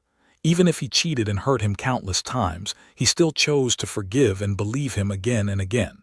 "He really abused me thousands of times. I treat my brother like my first love. You're a big brother." Loki felt Saul's real concern, and his eyes flashed a little bit complicated but soon disappeared. "You mourn me. asked Rocky deadpan. Saul nodded at his words. We all mourn in our father. At this time, Loki is suddenly excited to erect the index finger, interrupted Saul's words, cold retort. It's your father. With that, Loki pushed aside Sol, who was holding him, and walked to one side with his back to Sol, who had just fallen in pain. He asked in a deep voice. He told you about my life, didn't he? In fact, Loki is not Saul's brother, nor the son of Odin, but their enemy, the offspring of the ice giant who was abandoned by his parents. In the war between Asgard and the ice giant, he was discovered by Odin, brought back to Asgard, and raised with his own son, Saul. Saul knew this from Odin, but it didn't change his deep feelings for Loki's brother. He immediately turned to follow Loki and shouted excitedly to him. He raised us all. We play together, fight together, have you forgot? Loki turned around but looked at Sol coldly and said coldly, There is only shadow in my heart. I live in your shadow all the time. I'll never forget you threw me into the abyss. Who am I? I should have been king. The more Loki said, the more excited he looked, and the more resentful he looked at Sol. Saul was also enraged by what he said, staring at Loki angrily and whispering, So you want to take over the world? To compensate for your inexplicable inferiority. No, I will protect my beloved Earth. The two brothers finally ended up in failure. Saul stopped talking nonsense, grabbed Rocky's chest clothes, and said in a straight voice, Hand over the cosmic cube, give up these absurd dreams. But after all, Loki is the brother he has always loved. At last, Saul's tone can't help but soften down, and he looks at Loki's persuasion. Come home with me. Loki looked at Sol, who showed his true feelings but with a complicated smile, shrugged his shoulders and said softly, Not with me. Angry Sol was once again enraged by Loki. He angrily called back the hammer of Thor, who had been thrown on the ground before, and tried to clean up Loki. You need the cosmic cube to bring me back. Loki, as a face of confidence, looking at Sol, proudly said, But it's gone, and I don't know where it is. Saul pointed at Loki with the hammer of Thor and said solemnly, Listen, brother, Before Saul finished speaking, he was suddenly dropped from the sky. The figure that came from the dive hit and flew out of the mountain. He flew directly out of the mountain top and towards the forest at the foot of the mountain in the distance. Loki looked at the empty air in front of him and said thoughtfully, I'm listening. Just now, it was Tony Stark in a steel suit who knocked Saul out. With the advance of Mark III, the two flew out of the mountain and fell into the dense jungle at the foot of the mountain. Tony Stark, the active attacker, directly controls the stable landing of the battle close, while Sol, who was attacked suddenly, is extremely strong in physical fitness. After falling to the ground, he just groaned and quickly climbed up to confront Tony Stark. Dare you touch me again? Saul glared angrily at Tony Stark and said, Then don't rob me.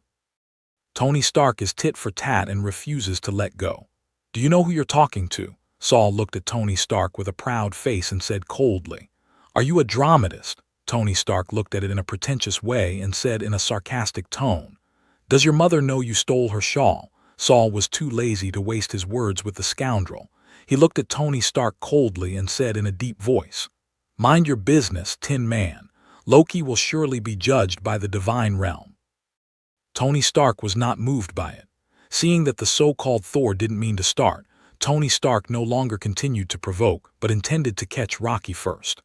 As long as he hands over the Rubik's Cube, whatever you like before that, it's better not to get in the way.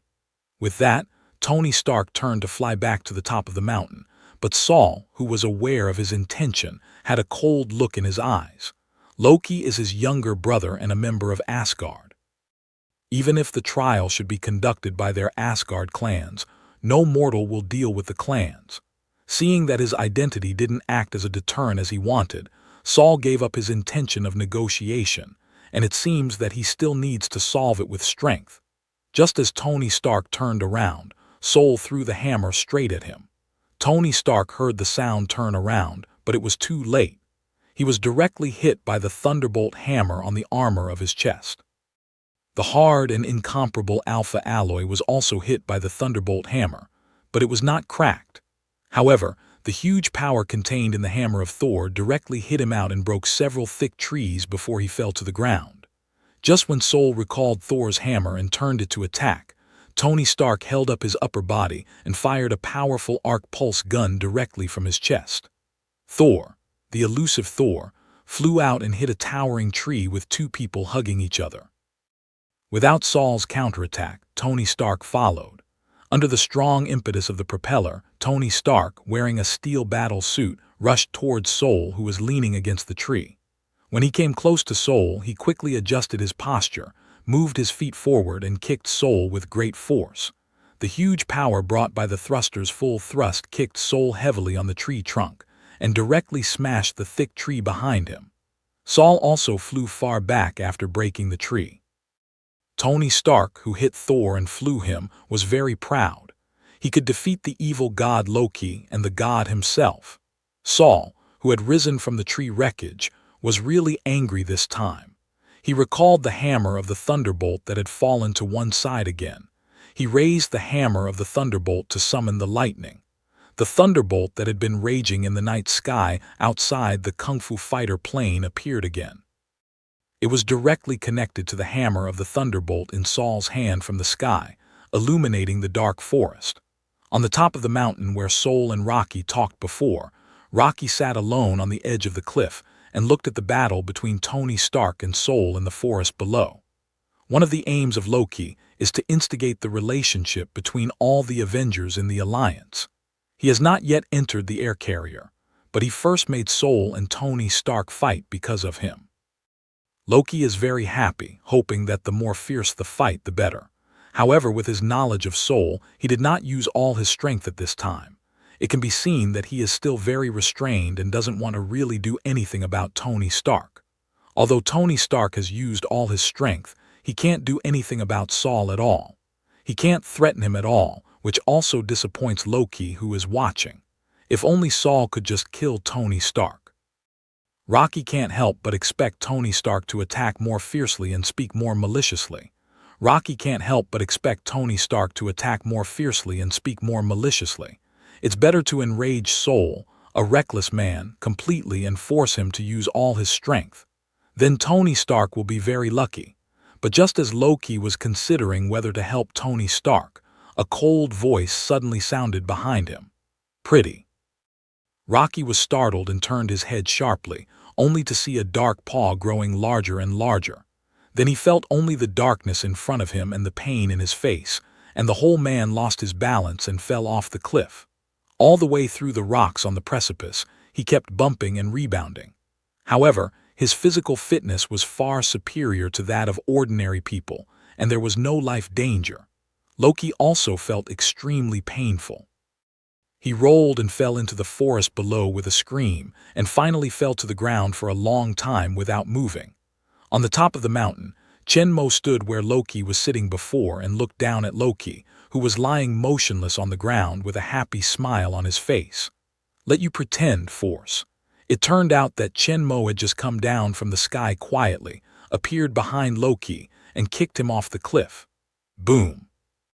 Although Loki is a Protoss, his physical fitness is far superior to that of ordinary people, but he fell down from such a high cliff without any precautions. Although there is no life danger, he will not be able to move at all for a while. Lying at the foot of the mountain in the big hole that he had smashed, Rocky only felt that he had a bad day today. First, Chenmo, the mortal he didn't see, knocked him down on the ground and used a long sword to kill him for a long time. Later, Saul threw him to the ground from the sky, and he was rubbed on the ground for a long time. Now, Chenmo kicked him down from the top of the mountain directly, smashed him into the ground and couldn't move. Why can't he cross the ground today? Again and again forced to lie on the ground, was constantly ravaged. Friction. Chenmo glanced at Loki, who was lying motionless in the pit below the top of the mountain. Knowing that he could not move for a moment, he stopped caring about him, and turned his eyes to the two men in the forest on the other side who had been thrown into the fierce battle. It's lucky that Thor, the god of thunder, doesn't think of human beings as ants like Rocky, and knows that Tony Stark and he are actually standing together to prevent Rocky from invading the Earth, which keeps the strength all the time. Otherwise, if he uses all his strength, Tony Stark would have been smashed into a meat pie by his thunderbolt hammer. Despite Saul's reservations and not using all his strength, the battle between the two men was still fierce.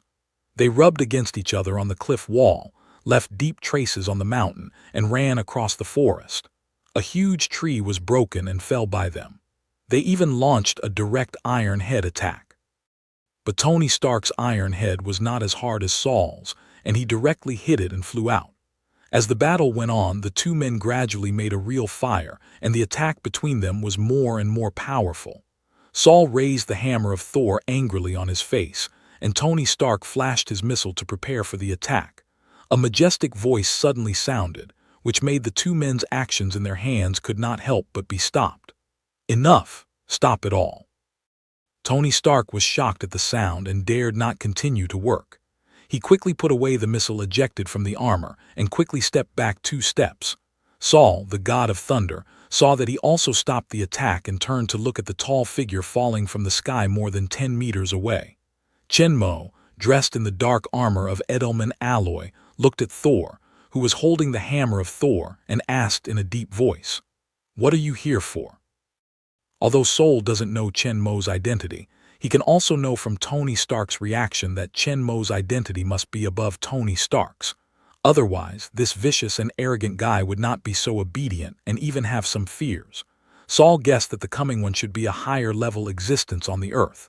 Looking at Chenmo, who is as tall and strong as he is, Saul replied loudly, "I'm here to stop Rocky's plot." Hearing this, Chenmo did not soften his attitude at all. He ordered coldly, "Show us the proof. Put your hammer down." Tony Stark's face changed when he heard that, and he quickly reminded him, "Oh no, Dad, it's not a good idea. He loves his hammer." At the same time, Tony Stark's heart is also secretly strange. Don't Dad know that letting the other side lay down their weapons is likely to anger the Thor? Let Raytheon put down the hammer, which is quite a provocation. It's like letting Chenmo put down his king's sword. Chenmo naturally knew that it would provoke Saul to lay down his weapon, but his purpose was to provoke him. Saul will also be a member of the Avenger Alliance in the future, but from the Asgard realm, Sol, who is a god of earth protection, will naturally have a high attitude. If he doesn't let down his spirit and let him know the strength of Chenmo, it will be difficult to manage in the future. It's the limit that Chenmo can defeat the evil god, Rocky. After all, Rocky is just a conspirator famous for intrigue. Thor is the most powerful warrior of the real god family. In fact, he is strong enough to fight with the most powerful Hulk, which is not what Chenmo can deal with at all. But the frontal battle is not good. Chenmo can give him a lower horsepower from other aspects. Sure enough, hearing Chenmo let him put down the hammer of the Thunderbolt, Sol felt insulted and furious instantly. Originally, Tony Stark's entanglement has made him angry, but because the other side is also to protect the Earth, he has kept his hand, but his patience is getting less and less, almost exhausted. Originally, when Chenmo arrived, he thought he would end this senseless battle. Unexpectedly, Chenmo was more excessive than Tony Stark. Saul himself is not a calm and steady man. His previous patience has reached the limit. At this moment, Chenmo's aggressive attitude finally broke out completely. He first swung Tony Stark, who had a cannon next to him, and then raised the hammer of Thor. He looked at Chenmo angrily and roared excitedly, "Do you want me to put down the hammer?" At the next moment, Saul's legs were so fierce that he leaped straight up to Chenmo. At the same time, the thunderbolt hammer in his hand waved up and hit Chenmo in the air. Chenmo saw that the corners of his mouth under the armor could not help but tilt up slightly. In the face of Thor's thunderous attack, Chenmo quickly raised his left hand, using the original Edelman shield on his arm to accurately block Thor's hammer. Bang! A huge, deafening voice burst out. At the moment when the hammer of Thunderbolt and the original Edelman alloy shield hit each other, a dazzling blue electric light burst out at the place where they contacted, causing pain to the eyes of the stabbing people. At the same time, a strong shock wave accompanied by the deafening sound wave spread to all directions with the shield as the center. At the place where the shock wave passed, the towering trees within tens of meters around were all broken, and the broken branches and sawdust were scattered on the ground. Tony Stark was also directly hit out by the shock wave and fell to the ground, covered by the broken branches and sawdust. Thor, who was at the center of the shock wave, was the first one to be hit. He was directly lifted out, fell to the ground and stepped back several steps before he was stable. When the vibration of the shield gradually weakened and finally disappeared, Saul couldn't help but stare at a large area of empty space around him. He didn't expect that his hammer would cause such damage. The most important thing is that Chen Mo, who bears his heavy hammer head-on, was not damaged. His hammer is totally different from the previous attack on Tony Stark. Although it is still useless in full scale, it is also his real strength in normal combat. If he hits the mountain, he can directly smash a large area of the mountain and hit Tony Stark, which is enough to smash him flat. However, Chen Mo took this powerful attack easily and didn't even step back. This made Sol feel a little afraid and cautious towards Chen Masheng. At last, he calmed down from the rage before him and looked at Chen Masheng with more dignified eyes. Chen Mo felt Sol's eyes and couldn't help laughing. His goal had been achieved. Using the original Edelman alloy shield to counteract any attack, calmly take a thunderbolt hammer under Thor's fury, let him know that his proud, powerful attack is invalid for Chen Mo. Tony Stark, who was next to him, also got up from the debris of the trees and was stunned to see what was happening. Just now, there were huge trees all over the place. How could it become such a large, open space? Chen Mo looked at Sol and Tony Stark, who were all in a daze, and asked in a deep voice, "Is that enough?" This time, neither of them spoke, including Sol's heart. In any case, they should be on one side, and their purpose is to protect the Earth from invasion. His fight with Tony Stark is actually an internal fight, which is really not glorious. At this time, Thor, who was suppressed by Chen Mo with strength, will naturally feel a little guilty. In fact, Chen Mo's this is also a trick. Without the original Aiden alloy shield, Chen Mo is really hard to take Sol's hammer of Thunderbolt.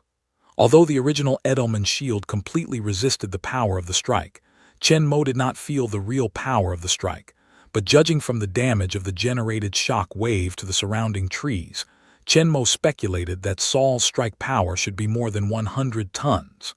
How horrible is this number? Even now, Chen's power is only a few tons. Chen's power of hundreds of tons could not be resisted, but Chen Mo had expected that. In the movie, Sol flattened the outer armor of Tony Stark's battle suit with his fingers. Although the armor of the steel battle suit in the movie is only made of gold and titanium alloy, its hardness is far beyond the ordinary special alloy. Even the tank shell can resist it. If you want to pinch it, you need at least tens of tons of force to do so. However, this is not to say that Sol's physical fitness is dozens of times higher than Chen Mo's and hundreds of times the horror of ordinary people. Sol's strongest is actually his strength and physique, but in terms of speed and response, he is far from the same degree of terror as strength. If Loki is a mage, then Sol is undoubtedly a fighter, and a strength fighter who assists in strength and physique. Therefore, if Chen Mo and Sol are really fighting against each other, it's not that he has no power to fight back at all. Thor has the hammer of Thor. Chen Mo also has the original Edelman alloy shield and the King's sword, especially the original Edelman shield that can resist almost any attack like cheating. The shield can resist the attack of the Thunderbolt's hammer, and the King's sword can pose a threat to Sol's body. It's really hard to say who wins or who loses in the end. Of course, this is only in the case that Sol has not fully mastered his own thunder power. Today's Thunderbolt is far from the peak of his power. His power can only be exerted by the hammer of Thunderbolt. Not only the power, but also the ability to control the Thunderbolt. Without the hammer of Thunderbolt, the strength of Thunderbolt will drop a lot. If he doesn't have to deal with the coming invasion of Zitari army with him, Chen Mo really wants to fight with Sol. His strength is just like that of Chen Mo, but it hasn't reached the level of complete suppression. Chen Mo can narrow the gap in strength in a certain extent by relying on powerful equipment. Chen Mo has a premonition that the first battle with Sol hasn't broken through him for a long time. The strength of will definitely play a great role. It is likely to break through this. However, this kind of fight is also very dangerous. Chen Mo has to give all his strength and mind. Now is not the best time. It is not too late for him to fight again until he has solved the army of Loki and Zedari. Now what Chen Mo needs to do is to intimidate Sol, and he has successfully achieved this goal. At the foot of the mountain, Rocky, a strong man, managed to recover the injury he had been kicked down from the top of the mountain by Chen Mo, and he stumbled up from the big hole he had smashed. The situation is totally different from his original plan. Originally, according to his plan, he should be calmly and gracefully taken into the air carrier, and then provoke the Avengers to fight inside. But now he has not entered the air carrier. He has nearly died several times. At this time, Loki is ready to give up his plan to break into the enemy's interior and escape. Anyway, iridium meteorites have been used to stabilize wormholes. Dr. Eric Sevig's equipment to open wormholes can be used. He only needs to open wormholes directly, and then lead the army of Zitari to come. It's not so important whether the Land Strategic Defense Attack and Logistics Support Bureau and the Enemy Recovery Alliance are eliminated or not. He really worried that he would be killed by Chen Mo if he stayed any longer. He is really afraid of this hateful mortal. When the army of Zitari arrives, he must kill the first mortal who dares to insult him. Be turned to dust. Just as Loki was gnashing his teeth and trying to slip away, a familiar and hairy voice suddenly sounded behind him. "Where are you going?" It took a long time for Rocky's body to turn around. He looked at Chenmo, Saul, and Tony Stark, who came out of the forest. Just now, he heard the huge movement in the forest. He thought he could die one with joy. As a result, the first three of them came out peacefully and caught him who was about to leave. In front of Chen Mo and Saul, he just can't run even if he wants to. This time, he is really caught, unwilling to be taken to the fighter. Sitting on the plane again, Loki really felt like a prisoner. But fortunately, he has already arranged the backhand and he has not lost completely. He can still turn over the set. The big deal is still in accordance with the original plan.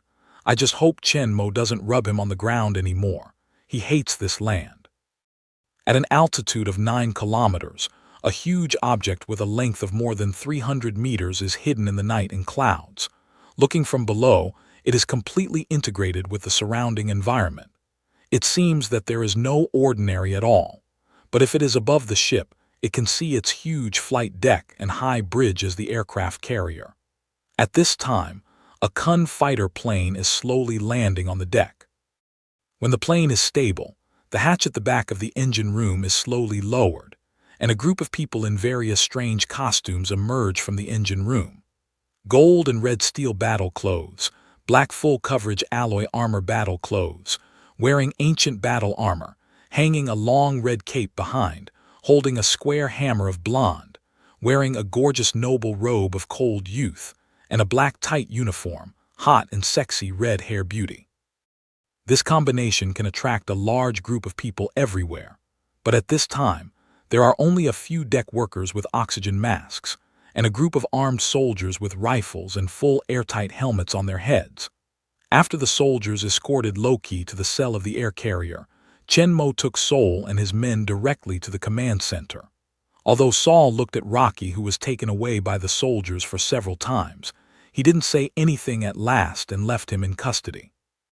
At the command center, Steve, Carter, and Dr. Bruce Banner are sitting around a high-tech conference table behind the main console, looking through the screen at the surveillance screen at the other side of Rocky's cell. The cell is located at the bottom of the space carrier. It is a flat cylindrical cell made of high-strength toughened glass and special alloy. It is fixed by a mechanical device. As long as the prisoners inside touch the cell, or someone starts the program through the outside console, the bottom deck of the carrier under the cell will open, and the mechanical device that fixes the cell will also be released, so that the cage fell directly from a height of 9 kilometers. When the time comes, the huge impact of the crash will be enough to shock people to death. Even the top strongmen like Hulk and Thor can't avoid being seriously injured even if they don't die. As for Chen Mo and Steve, Tony Stark, and others, they are even more deadly. And this cage was actually for Dr. Bruce Banner. Loki knew this from Agent Clint Button, the Eagle Eye. At the same time, he also learned from Dr. Eric Sevig that the Homeland Strategic Defense Attack and Logistics Support Bureau secretly used the Rubik's Cube to develop weapons of mass destruction. Therefore, when Nick Frey personally locked him in the prison. He was in the presence of surveillance cameras seemingly unintentionally. The secret is to provoke Dr. Bruce Banner and others to create conflicts with Nick Frey. But what he didn't expect was that his play had no audience other than Nick Frey standing in front of him. When Chen Mo walked into the command center, he saw Steve and Dr. Bruce Banner watching the surveillance pictures in the cell. After watching the movie, he naturally knew Rocky's plot and means. He couldn't help sneering. At this time, Loki had just been put in prison, and before he started his performance, Chen Mo ordered the thin and cool female agent standing in front of the sub-console. Hill, turn off monitoring. With his hair neatly coiled behind his head, Agent Hill, who was able and elegant, turned around and found that Chen Mo was the one who ordered it. He nodded immediately and answered with a clear voice. "Yes, Commander." Then Hill turned around and operated on the control screen in front of him. The monitoring screen on the conference table in front of Steve's few people was soon black and lost. Just at the beginning of Rocky's performance, Chen Mo directly orders to turn off the monitoring of the cell. Rocky is in vain. This play has been shown to the air. But he didn't know that Chen Mo had already understood his plan, and he was still working hard in the cage to perform with Nick Frey. Sitting down at the conference table, Chen Mo saw Bruce Banner and Steve looking at him with some doubts, apparently wondering about his decision to close the surveillance. Chen Mo swept around the crowd and spoke slowly. "Rocky controls Agent Clint Button, and he must know the capabilities of Homeland Strategic Defense Attack and Logistics Support Bureau, but he shows up without any cover. Even in order to get iridium meteorite, there is no need for him to appear in such a big way. We can easily find his trace." Steve Smell's speech, heart move, looking at Chen Mo uncertain, asked. "So he's actually trying to let us find him?" "Yes." Chen Mo nodded and continued. "What's more, when I played with him, he kept hiding his strength until the end when I forced him to use his full strength. I felt that he wanted to show his weakness deliberately. Even if I didn't use his full strength, he would be defeated by me deliberately in the end." With Chen Mo's narration, the faces of all the people on the scene became dignified. It seems that things are not as simple as they seem. "Dad, do you mean that he showed up on his own initiative and was arrested by us for other purposes?" Nodded. Chen Mo looked to Saul, who was standing on one side. After listening to Chen Mo's words, Sol, the god of thunder with a thoughtful face, asked, "Saul, what do you think he wants to do?" After a brief fight with Chen Mo before, Chen Mo easily took over his hammer of thunderbolt. Saul did not despise Chen Mo anymore and answered immediately after hearing his words. "He has an army called Zeteri. They are neither gods nor planets. Loki plans to take them to attack the Earth." As he spoke, Saul walked to the meeting table and looked at Chen Mo. "They will help him. I think the condition should be that universe cube." Saul's words about Chen Mo have been known for a long time, but the others here are the first time to hear them. They are all dignified. "An army from outer space," Steve repeats the point of Saul's words. "So he wanted to open the portal, so he took Dr. Eric Sevig." Bruce Banner said as he took off his glasses on the bridge of his nose. He had been searching for the location of the universe cube in the lab just now. "I heard that the evil god Loki was caught, so he rushed to the command center in a hurry. He didn't take off his glasses, Dr. Eric Sevig." Saul was stunned when he heard the words and could not help repeating. Dr. Bruce Banner thought Saul didn't know and explained to him immediately. "He is an astrophysicist." But as soon as Dr. Banner had finished speaking, Saul said, "He is my friend. When Raytheon first came to Earth, it was Dr. Eric Sevig who found him." Natasha Romanov, the Black Widow, explained, "Loki controlled him by magic and one of our colleagues." Steve brings the subject back to Rocky's unusual behavior. "I don't know why Loki came to the door and how he was commanding the army here." Dr. Bruce Banner was holding his glasses and expressing his opinion. "I don't think we should pay attention to Loki. The guy's idea is so elusive that he's a lunatic. You'd better be careful what you say." Saul, who was standing on one side, was not happy to hear the words. He looked at Dr. Bruce Banner with a bad face and said in a righteous way, "Although Rocky is unreasonable, he is a god region man and we are brothers." Chen Mo sniffed at Saul and said faintly, "He killed 80 people in 2 days. Saul hears a speech facial expression, a rigidity, immediately added in a low voice. He was adopted. There is no more momentum in the voice. Dr. Bruce Banner saw Chen Mo and said that Saul, who had just threatened himself with arrogance, lost his temper. He looked at Chen Mo admiringly and continued to talk about his views. I think his plan should be related to mechanical equipment.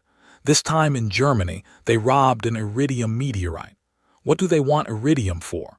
It can be used as a stabilizer, Chen Mo immediately said.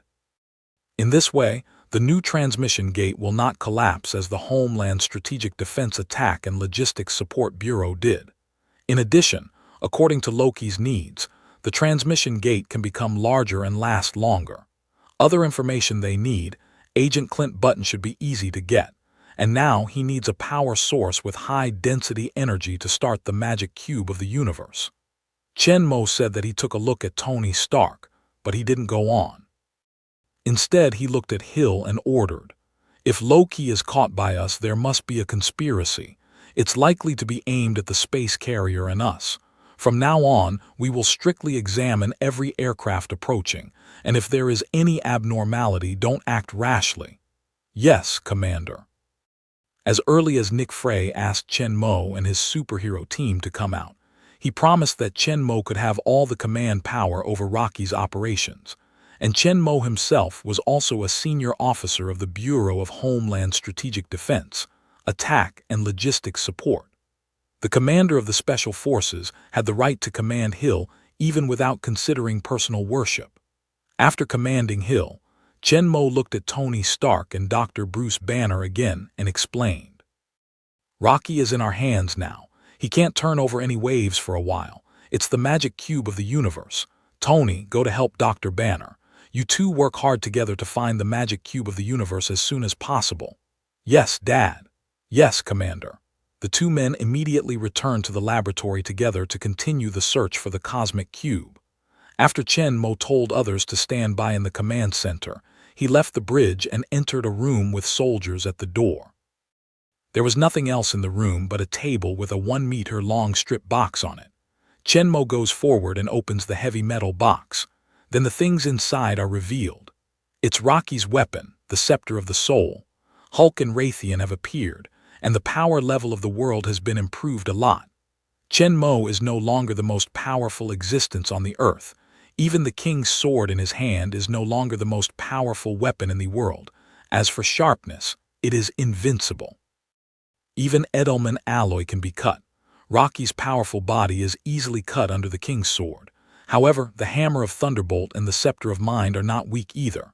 Although these two weapons are not as sharp as the king's sword, they are almost indestructible. Even the king's sword cannot be destroyed, and their power is extraordinary. The Hammer of Thunderbolt is very heavy. No one can pick it up and fight with it except Soul. Its power is amazing. It contains powerful Thunderbolt power, which can trigger Thunderbolt and attack. Its power is extremely powerful. Although the power of Mind Scepter is limited in physical damage, it can not only launch energy attacks, but also have the ability to control people's hearts. Agent Clint Button and Dr. Eric Sevig are controlled by Mind Scepter. Their power can be seen.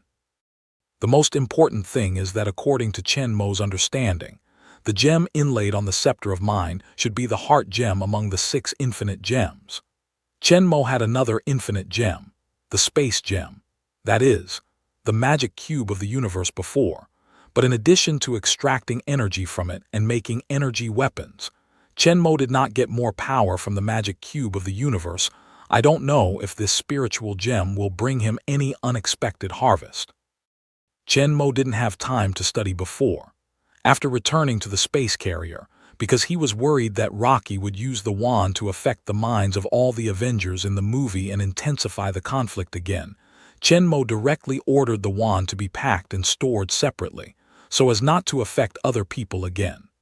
This heart scepter has the function of stretching and retracting. When it is unfolded, it is nearly 2 meters long.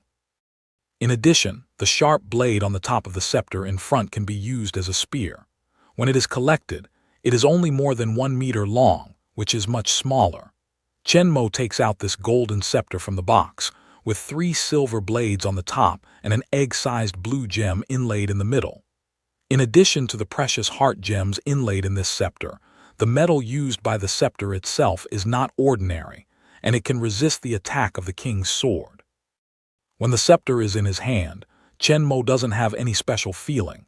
After looking at it, Chen Mo tries to get the scepter into the space, but finds that the scepter is still in his hand, and it doesn't disappear. Sure enough, Chen Mo didn't feel any accident. He couldn't get into the space with the original universe cube. It seems that these 6 infinite gemstones can't get into the space because of their powerful energy and law power. After another study, Chen Mo regretfully put the scepter back into the metal box and covered it. Just like the magic cube of the universe, the heart gem embedded in the heart scepter contains powerful and incomparable energy, and can also play a powerful mind control ability. But this power can only be mobilized and used, but it can't really improve Chen Mo's own power. As long as the gem is put down, his ability is the same as before, without any change. To some extent, these infinite gems are nothing different from Chen Mo's king's sword. They are all foreign things, and they can't really enhance Chen Mo's own strength like serum. Moreover, these infinite gemstones containing powerful laws are very special and seem to have a strong connection with the world. They can not only not earn space, but also cannot be brought back to the real world by Chen Mo. Therefore, for him, these soul gemstones do not play a great role, just like chicken ribs, tasteless food, a pity to abandon.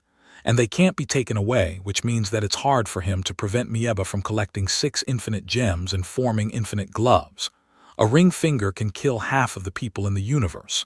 But it's all later. It's really not good. He can also bring all the people he cares about back to the real world or other movie world. He will never watch them die. What's more, it's still early for Mieba to play, and it's not impossible for him to turn over. Since it doesn't work, it's better to follow his original plan. At present, the first problem is to solve Rocky and the army behind him. If we can't deal with the hegemony, it's good to destroy his army first and weaken his strength. When Chen Mo left the room where the scepter was stored and returned to the command center again, a female crew member in the sinking working area on the right suddenly raised her head and shouted, "Suspicious plane found." Nick Fry and Hill, who have returned to the command center, immediately read the past, and the female crew continues to report. The radar found that there was a Kun fighter approaching the aircraft carrier 10 kilometers away. There was information about the aircraft in the computer, but there was no record of its flight. When Hill heard this, he looked awestruck. Nick Fry also knew the order Chen Mo had given. There was obviously something wrong with the plane, but instead of giving a direct order, Nick Fry took 2 steps back from the main console and turned to look at Chen Mo, who had just come in. "Commander." When Nick Fry asked Chen Mo to go out, he had promised him that all the actions would be directed by Chen Mo. Chen Mo was the first to guess that there might be a suspicious fighter coming, so he gave Chen Mo the command. Chen Mo didn't refuse either. He went directly to the main console where Nick Fry was standing, glanced at the working areas on both sides, and gave orders directly to the crew. According to the normal procedure, put that fighter over and don't disturb it. Yes. By the way, call Tony Stark. A Kun fighter plane passes through the clouds and slowly approaches to a seemingly empty sky. When the fighter plane reaches a certain height, the position of the sky ahead suddenly reveals a huge space carrier flying in the air. Ship 66B, your information is in the computer, but there is no record of your voyage.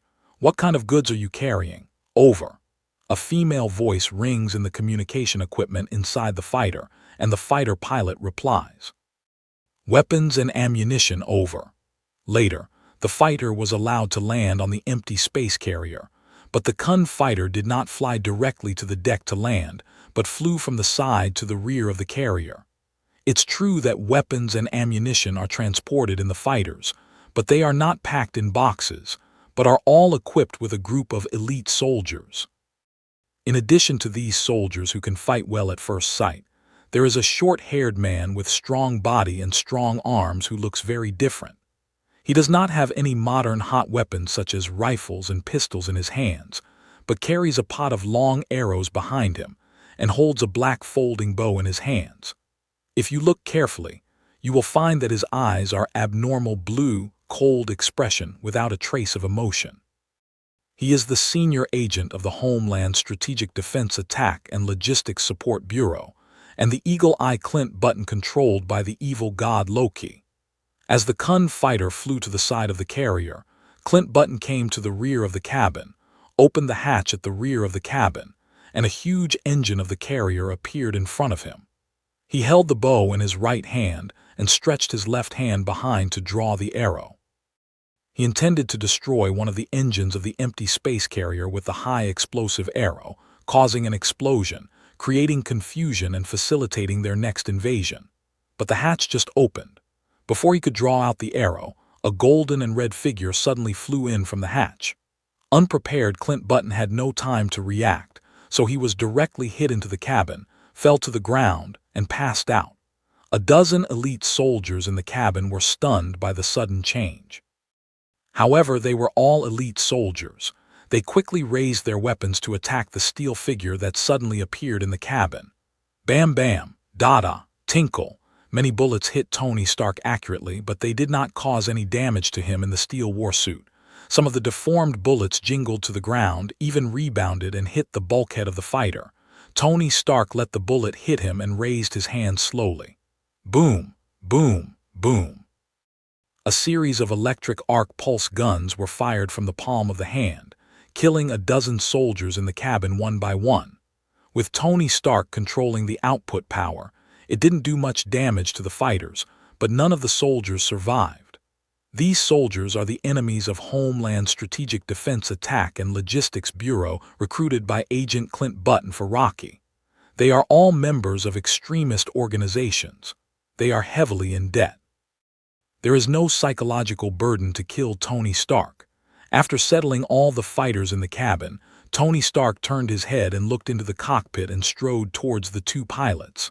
The pilot in the co-pilot's position took out a pistol from his waist in panic, turned around and fired at Tony Stark.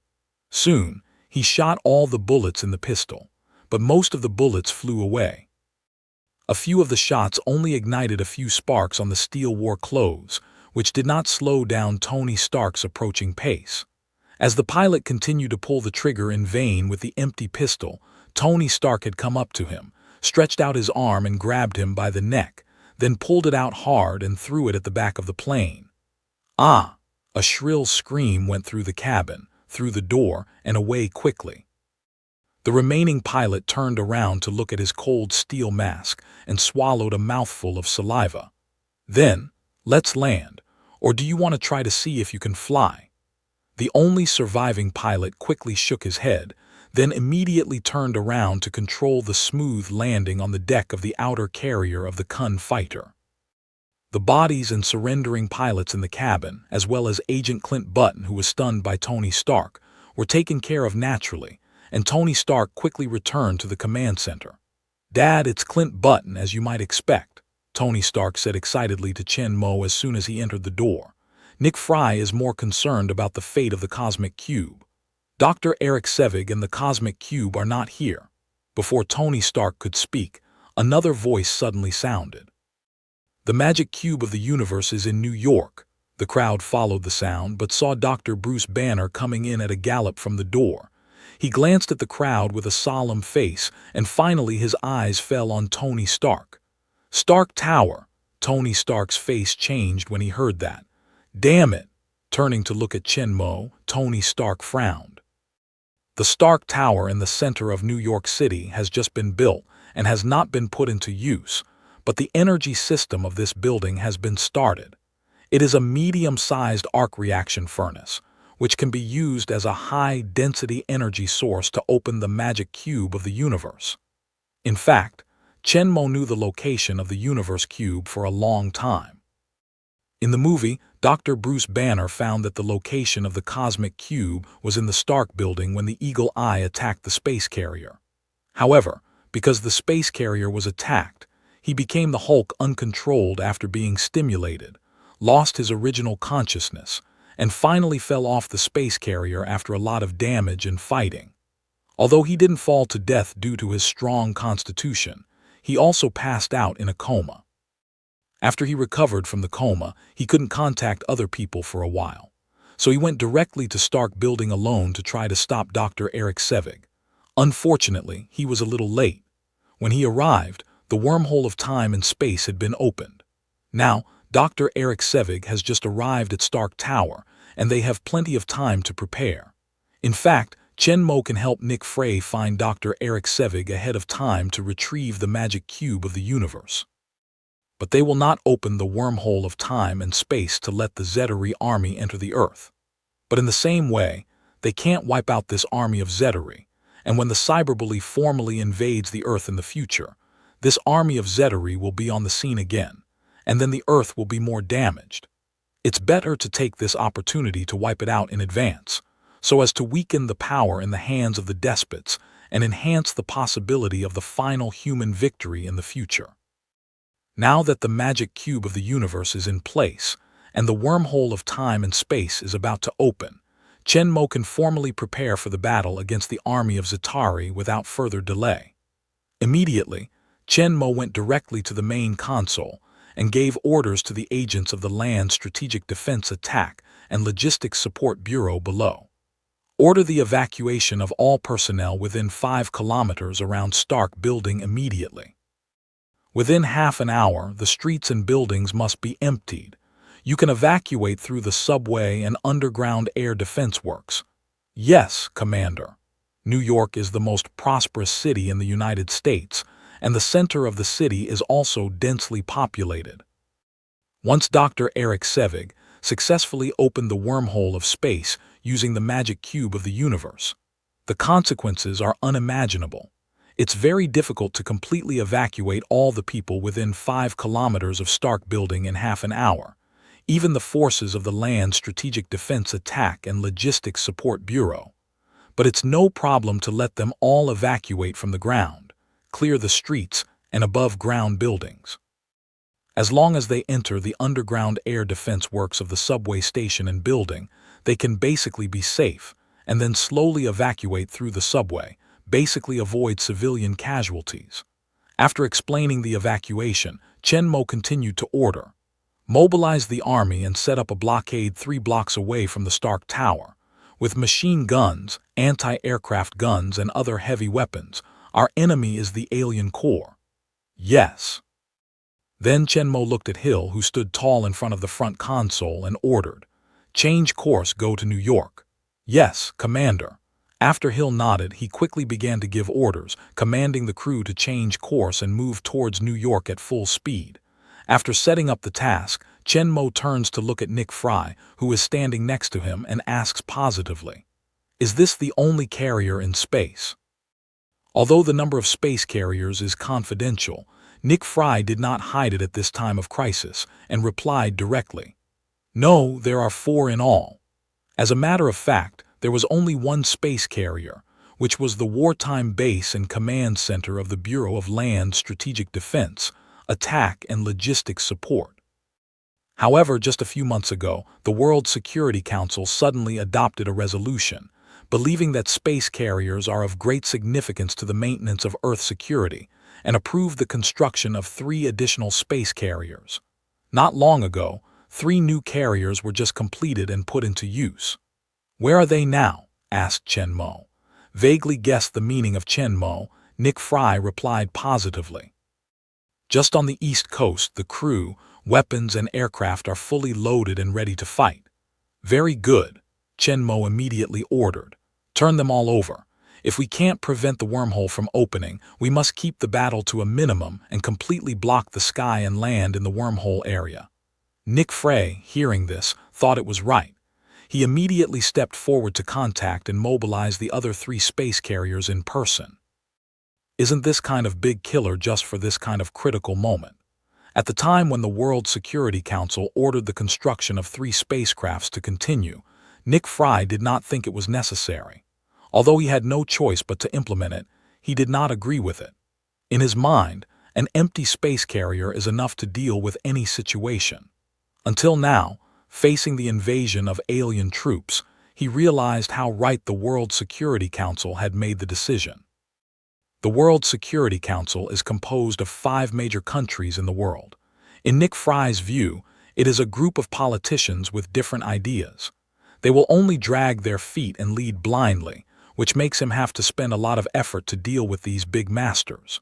But now, Nick Fry feels that he has never agreed with the decisions of the World Security Council like he does now. Of course, this is only one thing. Under the command of Chen Mo, the propulsion engine at the rear of the spaceship is fully started, and the huge spaceship is heading for New York at full speed. Soon afterwards, on the east coast of the United States, hundreds of kilometers away from the Sea of New York, 3 huge aircraft carriers also extended 4 huge turbo engines from both sides of the ship, pushing the huge aircraft carrier to slowly rise in the wind and waves. After the reflection panel was turned on for stealth, they came to New York at full speed. On the 4 space carriers on and off the deck, inside and outside the command center, a staff member is constantly busy. The carrier aircraft is fueling, loading weapons, carrying out various inspections and preparations. The carrier weapons and missiles are ready for debugging. The whole ship enters the combat readiness state. After arriving at the combat area, it can be put into combat at any time. In Nick Fry's flagship command center, everyone looked very dignified.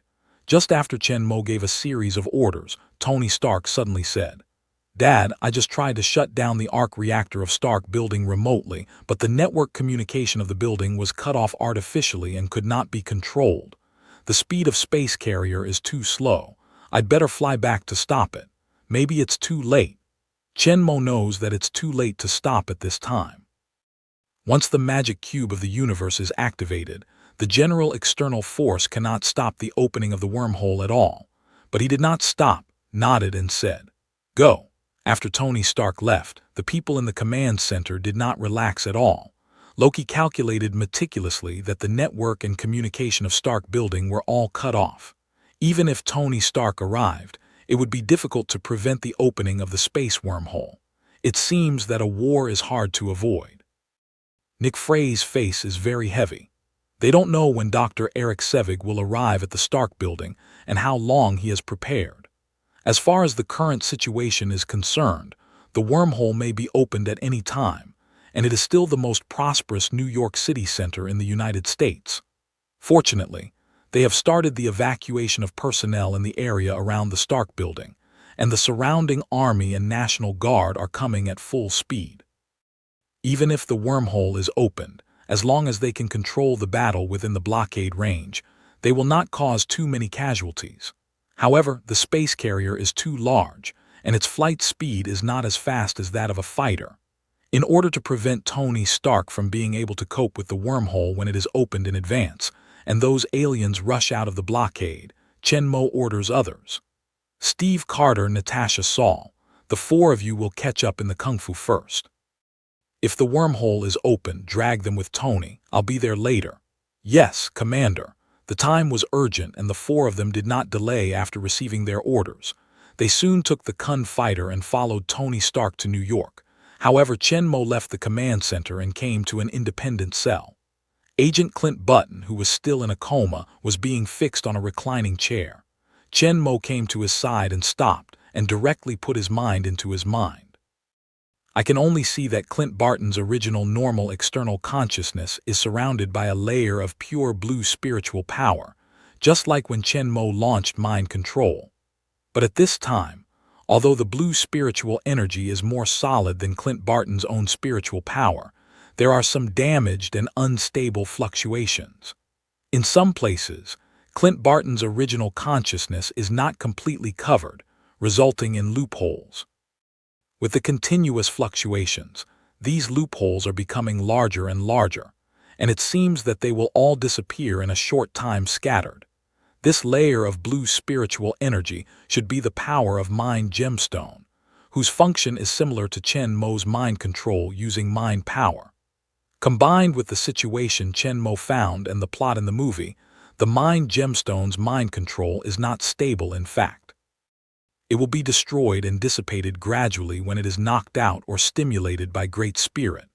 After all, they are only under one-off mental energy control, unlike Chen Mo's mental control, which is the continuous effect of mental power on consciousness. As long as Chen Mo doesn't withdraw his mental power, the other party can't break free at all. But there is also an advantage of this. As long as you control it once, you don't need to control it anymore. As long as the controlled person is not stunned or greatly stimulated, you can always be controlled and you don't need to control it all the time like Chen Mo. This makes Chen Mo find a new use of mindfulness. But it's not the time to experiment with this.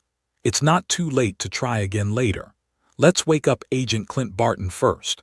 It's a long time before the power of the heart gem dissipates. Maybe the battle is over. Then, Chen Mo tentatively uses his mind power to wrap Clint Barton's consciousness with the blue energy on the surface of his consciousness. At the same time of touching the blue energy, some strong messages are transmitted, trying to influence Chen Mo's consciousness. But how strong is Chen Mo's will and spiritual power? This energy is already at the end of the force. It will die soon. Chen Mo was prepared for it and could not affect Chen Mo's thoughts at all. Soon, Chen Mo's mind will be strangled and disintegrated. When Chen Mo retreated, Eric Sevig, the eagle eye lying on the platform, opened his eyes. "Commander!" Chen Mo looked at the blue completely disappeared in his eyes and said as he used his mind to untie the tie on his body. "Can we fight?" Agent Clint Barton got up from his reclining chair and said in a positive tone, "No problem anytime." Although he was controlled by Loki before, he remembered everything that happened. Naturally, it was clear that Chen Mo's battle was with the coming alien army. Although Chen Mo sabotaged the plan to attack the carrier, Eagle Eye failed to sabotage the carrier and did not kill his comrades and colleagues. Agent Clint Barton was still full of anger about Rocky and the coming alien race. He needed to fight to calm down. "Well, prepare for it. Take all the arrows with you. Then go straight to the deck and join me to New York." After Chen Mo finished, he took the lead in turning around and left the cell. Another patient needed his psychological guidance.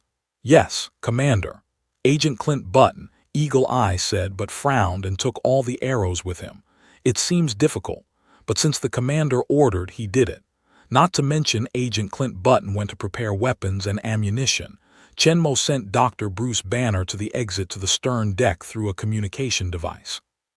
When Chen Mo came from Eagle Eye, Dr. Bruce Banner had been waiting there. When he saw Chen Mo coming, he hurriedly approached him and said, "Commander, what can I do for you?" Chen Mo looked at Bruce Banner with sincere face, nodded and said positively, "The magic cube of the universe has been found. Your wisdom is not available for the time being, but the powerful power in your body can be used in the future when facing the army of Zeteri." When Dr. Bruce Banner heard this, he saw a tangle on his face. He looked up at Chen Mo and frowned. "I can't control that power at all. Once my heart is filled with anger, it will run out uncontrollably. Driven by the anger, it will destroy crazily, regardless of the enemy or me. I'm afraid that at that time." Chen Mo naturally knows about Dr. Bruce Banner and even knows him better than himself. "Maybe I can try." Looking into Dr. Bruce Banner's eyes, Chen Mo said seriously. Dr. Bruce Banner was stunned and asked, "How to try?" Chen Mo explained. "I can enter your heart and understand you and its situation more clearly. Maybe I can find a solution to the problem. Would you like to try?" Dr. Bruce Banner was worried. "Is it out of control? It would be dangerous if I changed here." What he said was not that he would be in danger, but that this spaceship and its personnel would be in danger. Chen Mo replied with a smile. "So we're not on the carrier. We're ready." As soon as Chen Mo's voice fell, Dr. Bruce Banner felt that his body suddenly drifted uncontrollably from the ground. In front of him, Chen Mo also rose from the ground. Just when Bruce Banner was surprised, their bodies moved at the same time, passing through the automatically open hatch in front and flying to the deck outside the bridge. At this time, the space carrier is flying to New York at full speed. Although it is not as fast as the fighter plane, it is not lower than the ordinary airliner. Moreover, they are at an altitude of nearly 10,000 meters. The air is thin. On the deck, not only the strong wind blows, the temperature is extremely low, but also they can't breathe without the oxygen mask. But Bruce Banner felt no wind or temperature, and it was not difficult to breathe. Without waiting for him to think more, Chenmo directly controls the range of the two people flying out of the deck, and they are suspended in the sky behind the aircraft carrier. With the rapid departure of the air carrier, soon only two of them are left, floating in the sky alone. "What's the matter?" Dr. Bruce Banner was surprised and flustered. But for Chenmo's calm face floating in front of him, he felt that he might lose control at any time. "It's just one of my abilities. Here, you don't have to worry about going crazy, do you?" Dr. Bruce Banner took a look at the fast-moving space carrier and looked down at the clouds at the foot. Obviously, he could not make any damage even if he changed here. "Well, that's a good idea, so come on." Regardless of the madness, Dr. Bruce Banner would like to know what happened to the monster in his body and whether there is any way to solve it. The green monster that will jump out as long as he is angry is like a powerful time bomb, which may break out at any time. He has to suppress his emotions all the time to prevent himself from losing control. To be honest, he is very tired. If you can understand or even solve the problem that has bothered him for a long time, it will be very good. As his idol, Chenmo has saved the world's superhero. Dr. Bruce Banner naturally trusts him very much. So after leaving the empty space carrier and having no worries, you don't hesitate to let Chenmo try. In fact, Chenmo is just in case. After all, the destructive power of Hulk is too great. It's better to be safe. When Dr. Bruce Banner was ready, Chenmo nodded his head when his mind was about to sink in. Soon, Chenmo found out that in Dr. Bruce Banner's mind, there were indeed two senses. These two groups of consciousness are not separated from each other, but closely linked together. One group of gray consciousness that is no different from ordinary people's should be Dr. Bruce Banner's own consciousness, except for a small group of green consciousness. This group of consciousness is quite special. Its size is much smaller than Dr. Bruce Banner's consciousness. Like the new consciousness, it looks weak.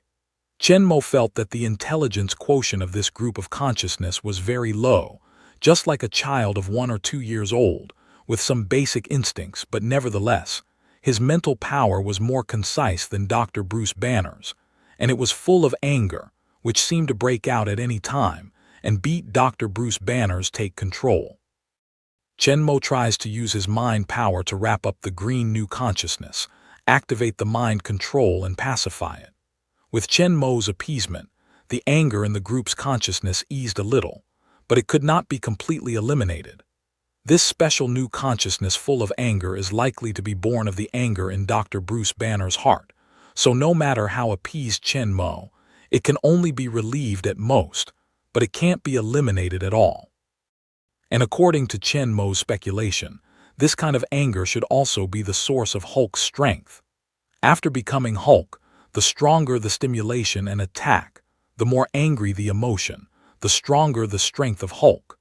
Since this kind of anger cannot be eliminated, Chenmo is no longer entangled, but explores the connection between this group of consciousness and Dr. Bruce Banner's own consciousness. Chenmo soon came to the conclusion that the relationship between the two groups of consciousness and the relationship between the venom and its host is very similar. More precisely, it is the venom after being wiped out by Chenmo. Hulk's consciousness is new. His IQ is only 1 or 2 years old. He has only basic survival instinct. With the anger contained in his consciousness, he will go mad when encountering stimulation, regardless of the crazy attack of the enemy and me. Moreover, compared with the venom, Hulk's consciousness is more special. Although the overall intensity of his consciousness is still weaker than that of Dr. Bruce Banner, he is usually suppressed by Dr. Banner's consciousness and is in a state of deep sleep. However, when Dr. Banner is stimulated, his anger is easy to break out. In this case, driven by the power of anger, his consciousness's strong degree will surpass Dr. Bruce Banner's main consciousness, which in turn will suppress Dr. Banner's consciousness and seize the control of the body. That is to say, Hulk's peculiar anger power can not only produce powerful physical strength, but also produce powerful spiritual strength. If it's a venom, Chenmo will strangle its consciousness directly with his mind power. However, Chenmo is not sure that he can strangle the group's outrage consciousness, which can burst out in the anger at any time. So he does not act rashly, but chooses a more gentle way. Fusion. Although Hulk's consciousness now has a slight independent consciousness compared with the new consciousness after being strangled by Chen Mo's mind, it is still very weak after all. Dr. Bruce Banner's attitude towards this group of consciousness has always been conflict and repression, so its growth, though slow, is completely out of Dr. Banner's control. If Dr. Bruce Banner can actively accept it and help grow up, the two will be better integrated. Although it is impossible to completely restore the original state of consciousness, the consciousness of the Hulk will not be completely out of control. After the transformation, Dr. Banner's consciousness will not be completely suppressed by the Hulk as before, even under the influence of anger able to maintain a certain degree of sanity and control of the body. Chen Mo did not speculate completely, but based on his exploration of the two groups of consciousness, his understanding of the Venom consciousness, and the real situation of Dr. Bruce Banner in the movie. In the movie, Dr. Bruce Banner changed twice. The first time he was on an air carrier, he lost control after being attacked, turned into a Hulk, lost his mind completely, and attacked all people crazily. The second time when he faced Leviathan in New York, he took the initiative to change, and then he kept a certain sense and was able to distinguish between the enemy and me. Finally, he saved himself from the Air Tony Stark in the fall. So Chen Mo has reason to believe that Dr. Bruce Banner can actually control Hulk. After exploring the situation in Dr. Bruce Banner's mind, Chen Mo told him all his discoveries and judgments. Dr. Banner, the consciousness of Hayek is actually the secondary consciousness that you are nurtured by the anger in your heart. You can think of him as your child, an angry little guy. Don't suppress and contradict him anymore, but try to accept him. He is a part of your consciousness. Your rejection will only make him more and more far away from you, and more uncontrollable. You need to integrate him with you through acceptance, and take the initiative to control the transformation when necessary, so that your consciousness will not be completely suppressed after the transformation, and you can control the behavior. If you are provoked, break through your repression and change passively body, Hayek will control the body completely, and then it will be as uncontrollable as before. So, if you are attacked or stimulated and you feel that your anger is about to change, don't suppress it, but actively adapt to your feelings and change yourself. Dr. Bruce Banner listened to Chen Mo's analysis and suggestions and nodded incessantly. Chen Mo said many things that were completely consistent with his own feelings. He could also feel that when he could not suppress and had no external stimulation, the group's consciousness actually had a kind of implicit attachment and admiration for him, just like a baby to his father. As for Chen Mo's analysis and connection, Dr. Bruce Banner completely accepted it. In fact, he knew that he could not suppress Hayek like this all the time, and he could not suppress it at all. In normal times, once stimulated or threatened, Hayek would come out of control, which is actually an instinct of self-protection. Before, it was just because he didn't know his own situation and didn't know how to do it well. Now, after listening to Chen Mo, Dr. Bruce Banner has no hesitation in choosing to do it according to Chen Mo's suggestions. Finally, under the guidance of Chen Mo, Dr. Bruce Banner slowly released the suppression of Hulk consciousness and tried to accept and integrate. With the change of Dr. Banner's consciousness, Chen Mo could clearly feel the changes in his mind. Originally, the barrier between the two groups of consciousness gradually dissipated, and Dr. Bruce Banner's mental power began to slowly spread to the consciousness of Hayek, while the consciousness of Hayek in a deep sleep state was just like the baby getting happily absorbing and integrating these mental power. Different from the predatory absorption of the new consciousness of the venom of Chen Mo's thought, Hulk, born from the same source as Dr. Bruce Banner's consciousness, will not actively and forcibly absorb Dr. Banner's spiritual power, so let it not be absorbed completely in Dr. Banner's hands. Although the process of integration is very slow, it will not have any impact on Dr. Bruce Banner's mental power, and will not become an idiot because of the massive consumption of mental power. With the nourishment of Dr. Banner's mental power, the more mature Hulk's consciousness grows, the higher the degree of integration between the two will be, and the stronger Dr. Banner's control over Hulk will be. Feeling the joy and satisfaction of the new consciousness that he had been suppressing and resisting, Dr. Bruce Banner looked at Chen Mo gratefully. "Thank you, Commander. I have never felt so relaxed since the birth of Hulk." If it wasn't for Chen Mo's help, he would not have completely opened his mind and accepted Hayek as he is now. His relationship with Hayek will continue to deteriorate in this kind of conflict and confrontation, and finally become more and more uncontrollable. In fact, it is also true that in Raytheon 3, after Hulk's consciousness grew up, he completely suppressed Dr. Bruce Banner's consciousness and kept the state of Hulk for several years. They did not change back for several years. They almost became two opposite consciousness. After Dr. Bruce Banner completely opened up and accepted Hawk, this situation will not happen again.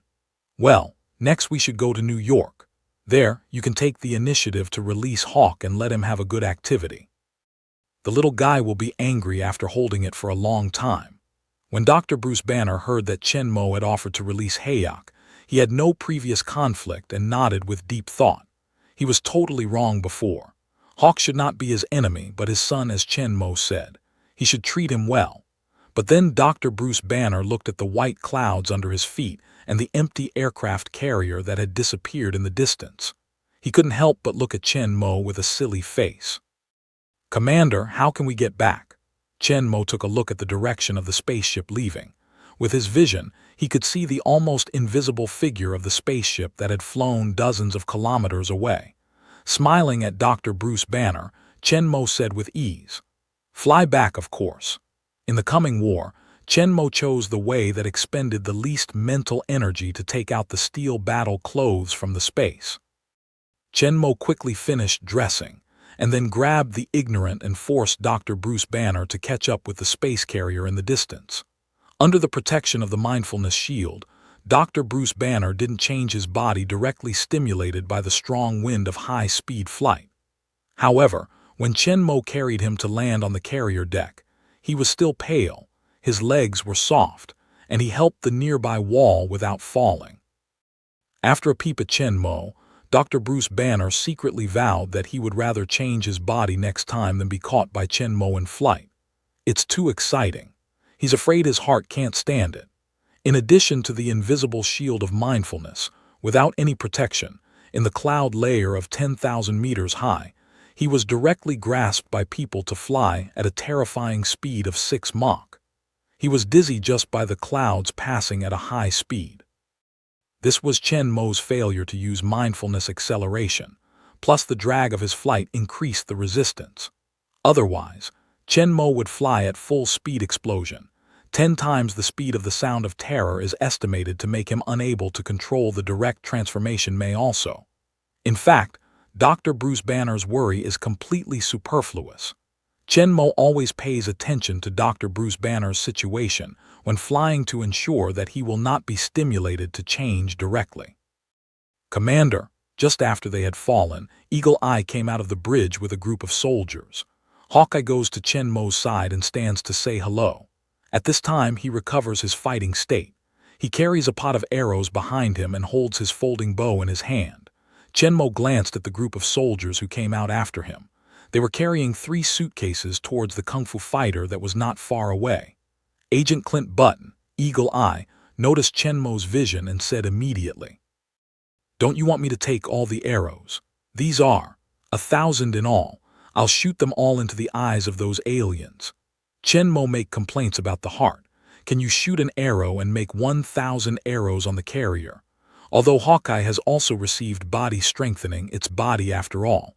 It can't be compared with hot weapons such as rifles. Not to mention that his endurance is enough to shoot all these arrows.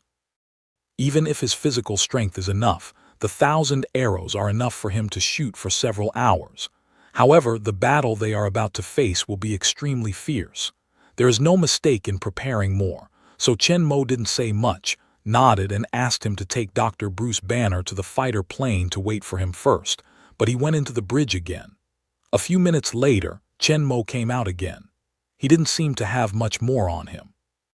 After he got on the plane, the Kun fighter plane quickly lifted off and headed for New York. In the command center, Nick Frey looks at the Kun-style fighter plane carrying Chen and Murdoch. The serious black face is extremely complicated and dignified. I hope it won't be used. Chen and Mo are still on their way, and Tony Stark's heavy voice is heard in the communicator. The magic cube of the universe has been started. There is a layer of energy shield around it. I tried it. I couldn't break it at all. The startup program can't stop. It's estimated that the wormhole will be opened in 10 minutes. Ready to fight, we'll be there soon. After Chen Mo finished, he called the space carrier again. How is the evacuation in the combat area? Hill's cool voice was heard in the messenger. People within 5 kilometers of Stark Building have basically completed evacuation, and a small part of them are stranded in the subway station, and all evacuation can be completed in 10 minutes. Good. Where is the army? In the air carrier, Hill looked at the display screen in front of him and quickly reported the troop movements. The nearest army has arrived 3 blocks away from the building and is building a blockade position. Other troops are on their way. They will arrive soon. Before the wormhole is open, they can complete most of the defense work. Let them speed up and keep me informed of the deployment. Yes, Commander. When will the 4 space carriers be ready? The flagship wormhole can arrive before opening. The other 3 ships will arrive in succession 5 to 10 minutes after opening the wormhole. It's too late. Command the other 3 carriers and all the fighters on board to take off. Be sure to reach the battle area and block the sky before the wormhole is opened. Yes. After Hill took command, he quickly contacted the other 3 space carriers that were on their way to New York at full speed and ordered them to send out fighters ahead of time. The largest Ford-class aircraft carrier in the United States can carry 85 carrier-based aircraft, while the larger and more advanced space carrier can carry more fighters. The number of carrier-based fighters on an air space carrier has reached 100, and the total number of 4 air space carriers is 400. No matter where they are a terrible air force. With Chen Mo's order issued, all the staff and pilots on the 3 empty space carriers heading for New York were busy, and the deck was busy. A Kun fighter took off from the carrier one after another, forming a huge fleet of fighters, heading for New York. But before they arrived, Chen's plane took the lead in arriving at the Stark Building and landed slowly on a platform on the top floor. Chen Mo led the way out of the cabin, and Tony Stark and Steve and others rushed to meet them. How is it? Chen Mo glanced at the magic cube of the universe not far away, emitting a bright blue light, and asked in a deep voice. Tony Stark shook his head heavily. Still not. We tried all kinds of methods, cut off the energy, all kinds of attacks, all of which are invalid for it. It seems that the opening of space wormhole cannot be stopped. Chen Mo glanced at Dr. Eric Sevig, who was lying aside in a coma, and his face was still. In fact, Chen Mo knows how to stop the opening of the wormhole in space, but he cooperates with Rocky and they play until now. What he has to wait for is the opening of the wormhole. It is impossible for him to give up at this moment when the Zetteri army comes. Saul, the god of thunder beside him, shook his hammer and said in a loud voice full of war, "Then destroy them all." Tony Stark could not help but look at Saul through his helmet and said scornfully, "Are you kidding me? There is a huge alien army on the opposite side. How many can be killed by your hammer?" Thor glared angrily at Tony Stark, shaking the hammer of Thor in his hand, hoping to hammer it up. However, they are comrades in arms after all. The army of Zetteri is coming soon. Now is not the time to fight in a corner. If we change to other times, Sol must let him learn the power of his thunderbolt hammer. He kept his hand when he was fighting with Tony Stark. Unexpectedly, he was despised by this vicious mortal. They glared at each other in tit for tat, and neither of them would give in. Steve and others looked at each other with some helplessness. When was it? They were still in the mood to quarrel. At the time of their standoff, Chen Mo's low and dignified voice sounded slowly. Saul is right. Since the opening of space wormhole cannot be stopped, we will wipe out all these alien troops. Tony Stark, Steve and others heard that. Chi turned to look at Chen Mo with a look of surprise. Can they really wipe out the coming powerful alien legion? Although they are not afraid of the strong enemy, but reason tells them that the forces of the Zeteri army from the alien are absolutely powerful, and they may not be able to fight. However, Chen Mo didn't look at them after he finished speaking, but directly contacted the space carrier. Hill, report everything. As soon as Chen Mo's voice fell, Agent Hill's cold voice began to ring in the ears of all the people. Personnel evacuation within the scope of operation has been completed, and all civilians have been evacuated. The mobilization of the army has been basically completed. 90% of the ground blockade positions have been established, and the final deployment of the remaining 3 positions in the north can be completed in 10 minutes. 3 minutes later, the flagship and fighter group of the space carrier arrived, and the other 3 carriers still arrived at the scheduled time. Hearing the words, Chen Mo asked coldly under the eyes of all the people. When 400 carrier aircrafts arrive, they will take the lead in blocking the operation area. When 4 space carriers are in place, they will set up defense 3 kilometers away from the wormhole, encircle the wormhole from 4 directions, and completely block the sky with their own fire and 400 carrier aircrafts. Be sure to suppress all enemies in the combat area. At this point, there was a chill in Chen Mo's eyes. Today, we'll catch turtles in a jar. Don't let an enemy go. Yes, Commander. With that, Hill began to command and mobilize the fighters and set up a blockade mission. Tony Stark, Saul, Hawkeye, and others were infected by Chen Mo's momentum and became full of fighting spirit. They were waiting for the coming battle with their hands on their hands. But after listening to Hill's report and Chen Mo's arrangement, Steve found the problem and looked at Chen Mo in some confusion. Commander, what about 3 blockade loopholes in the north? Do you want us to go over there first? Chen Mo shook his head directly. No, I've already arranged it. You and I can hang the enemy together. The more we kill, the less pressure there will be on the blockade line position. Steve didn't ask more when he heard the words. Although he didn't know Chen Mo's arrangement since he said there was no problem, there would be no problem. After a while, he would pay more attention to the north and not let the enemy rush through. At the same time of Chen Mo's arrangement, the cosmic cube and wormhole generator on one side are also constantly running. The blue light on them is more and more abundant, and it seems that the wormhole will be opened at any time.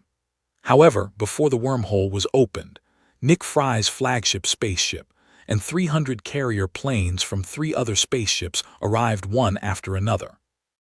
The arrival of the overwhelming fighters and the huge spaceship made the audience look very excited.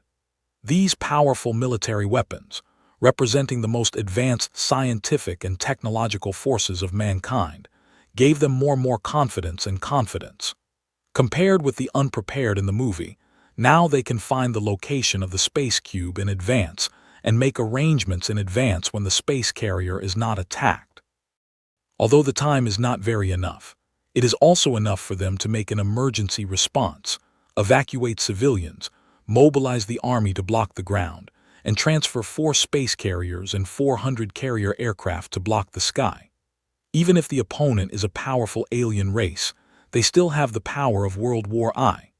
At the same time that the flagship of the space carrier is flying, 100 carrier aircrafts on it also take off quickly and join in the team of blocking the sky. The whole combat area is almost completely covered by the fleet of Kun fighters.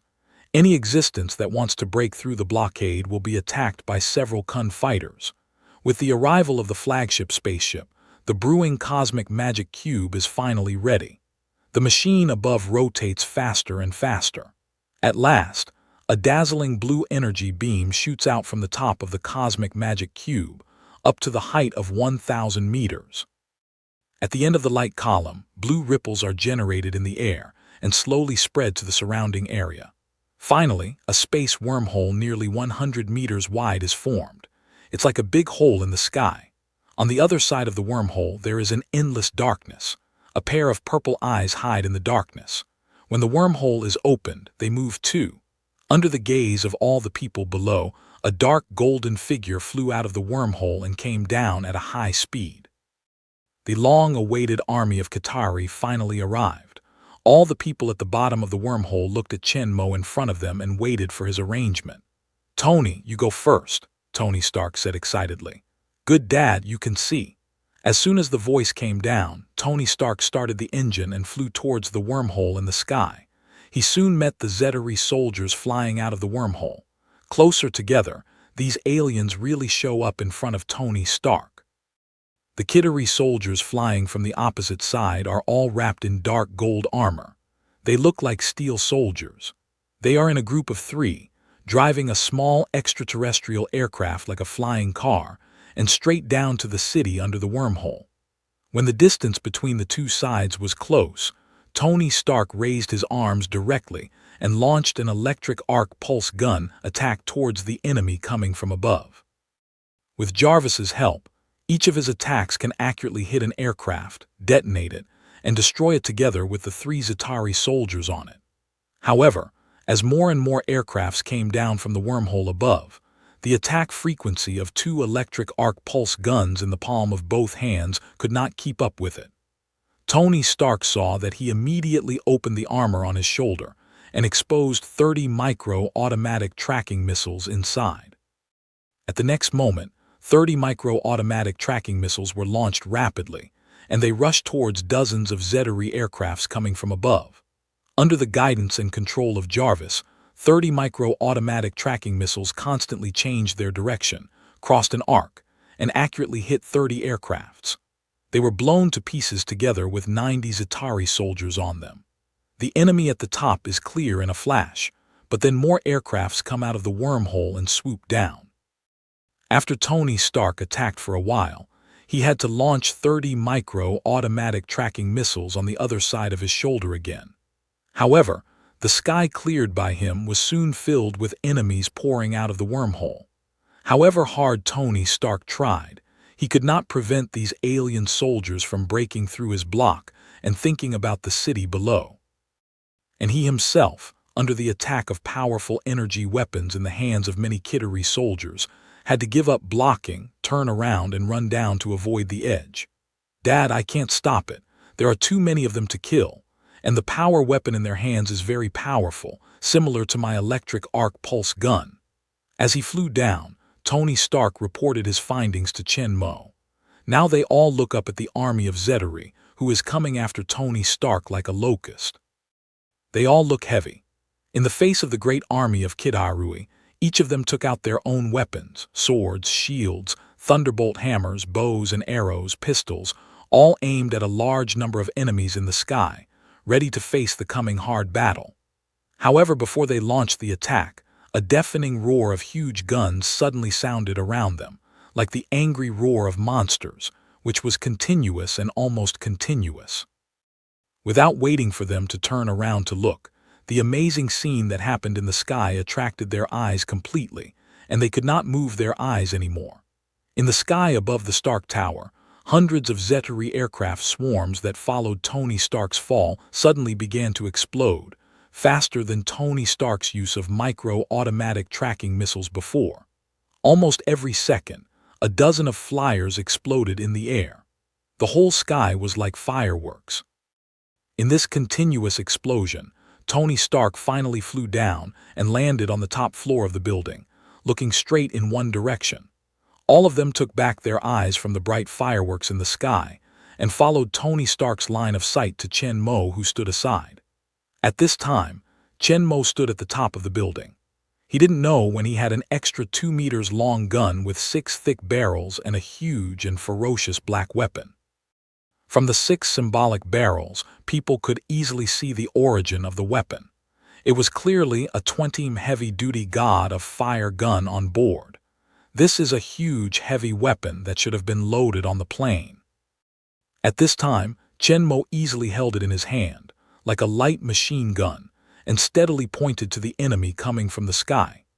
The 6 thick long barrels in the front of the Vulcan gun are rotating at a high speed, and a hot flame is shooting out from the front of the barrel, drawing a fire line representing the harvest of death, and rushing towards the Kittery aircraft in the sky. Where the tongue of fire goes, an aircraft is blasted in the air. Originally used as a fire suppression and covering fire, The airborne Huoshin gun cannot hit a target with thousands of bullets in air combat, but it has played a terrible power in the hands of Chen Mo. Under his terrible control ability and shooting accuracy, even though the speed of Zetari aircraft is amazing, no aircraft can escape Chen Mo's shooting. The Zetari aircraft, which comes from the blue light column connecting the universe cube and wormhole, is named by Chen Mo from the bottom to the top, one by one, as if it were a firecracker go. The continuous explosions and firelights were heard in the sky. Just a few seconds later, hundreds of Zetari aircrafts covering the sky of Stark building were completely emptied, and the deafening roar of guns and guns finally stopped. The 6 thick barrels of the heavy Huoshin gun are still rotating slowly, and they are fired continuously with high intensity for tens of seconds. As many as thousands of bullets are fired out. Although the 6 barrels are not red, some white smoke has been emitted. Obviously the temperature is very high. Before that, the wormholes flying out of the Zetari aircraft could not help but pause under Chen Mo's furious attack. For a long time, no aircraft came out. When Chen Mo put down the muzzle of the Vulcan cannon and let it cool down, Tony Stark couldn't help coming forward. "Dad, you are hiding such a big killer. Let me try too. I'm going to blow all these damned aliens to pieces." Tony Stark used to think only about the power of weapons, but he ignored the speed of fire. Chen Mo's single bullet is not more powerful than his electric arc pulse gun, but it can't stand the terrorist firing rate of more than 7,000 rounds in a minute. For another powerful target, if it can't be fired, it can be fired 10 times. If it can't be fired 10 times, it can be fired 100 times. As long as the armor made of Edelman alloy is not as luxurious as Chen Mo's, no matter its armored vehicle, tank, or alien aircraft, it can't resist the fury attack of the Vulcan gun. Even in the face of a large number of enemies, Chen Mo can use this heavy firecracker as a series of heavy snipers with strong control and accuracy. Even if there are thousands of troops, as long as Chen Mo is given enough time, he can be wiped out completely. But Tony Stark's Mark IV is faced with such a large number of enemies. After 60 micro-automatic tracking missiles are launched, he can only rely on one by one electric arc pulse gun in his hand. Like the situation just now, in the face of the overwhelming enemy, the electric arc pulse gun can't cope with the situation, so Tony Stark can only escape. Having witnessed Chen Mo wielding the Vulcan gun and killing all the hundreds of Zetari aircrafts that chased him easily, Tony Stark could not help but see the terrible power of this heavy weapon that he had ignored. He wished to put a piece of it on himself immediately and teach the aliens who lost his face a lesson. But when Chen Mo heard his words, he gave him a scornful look. "Buy your shot." Tony Stark's mood was so high that he almost forgot his lazy shooting. In ordinary times, all long-range weapons are controlled by Jarvis, which can be said to be 100 strikes and 100 hits. As for the electric arc pulse gun in the palm, it is almost the same as the close combat weapons. Usually, the farthest target is hit dozens of meters away. With Jarvis's help, the hit rate is also guaranteed. But this heavy Vulcan gun is not his high-tech equipment. The 2-meter-long gun body is aimed by both hands.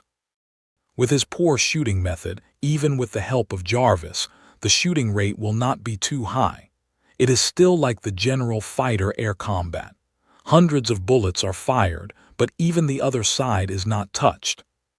Thinking that it's a battle now, not a time for him to play, Tony Stark obediently gave up the idea of trying, looked up again at the wormhole on his head, but he couldn't help but think about whether to add a God of Fire gun to his battle clothes, even if it's not a heavy machine gun with a caliber of 5.56 ms okay. Chen Mo didn't know that under his influence, Tony Stark changed his style and developed towards the war machine. His attention never left the wormhole on the top of his head. After a short pause, soon something flew out of the wormhole. However, with its appearance, Tony Stark and others below all opened their eyes in shock. What kind of monster is this? This time, it's not a large number of Zetari aircrafts, but a monstrous monster. This monster looks like a ferocious and thick evil dragon. It has a length of more than 100 meters and a thickness of more than 10 meters. It is covered with dark gold heavy armor. It has huge, sharp teeth. There are a long row of steel bone spurs on the top of the spine and on both sides of the abdomen. It looks very ferocious and terrifying. It seems to be full of great destructive power. On both sides of its body, 6 pairs of fin-like wings, completely covered with dark gold metal armor, extend to both sides without seeing how they flap, but this huge monster is miraculously flying in the air. This is the most powerful biological weapon of the Zetas, Leviathan. At the first time of its appearance, Chenmo quickly raised the fire god cannon in his hand and launched an attack on his head. However, the 20 fire god shell that could tear the armored vehicle directly hit the armor covering the whole head, but only sparked a piece of sparks. Although it also left some dents on the armor, it was at least tens of centimeters thick of gold armor has no effect at all. The Leviathan beast that was hit was not affected in any way and soon flew out of the wormhole. However, it did not fly directly to Chen Mo and others below, but changed its direction and flew towards the street to the south of the light column.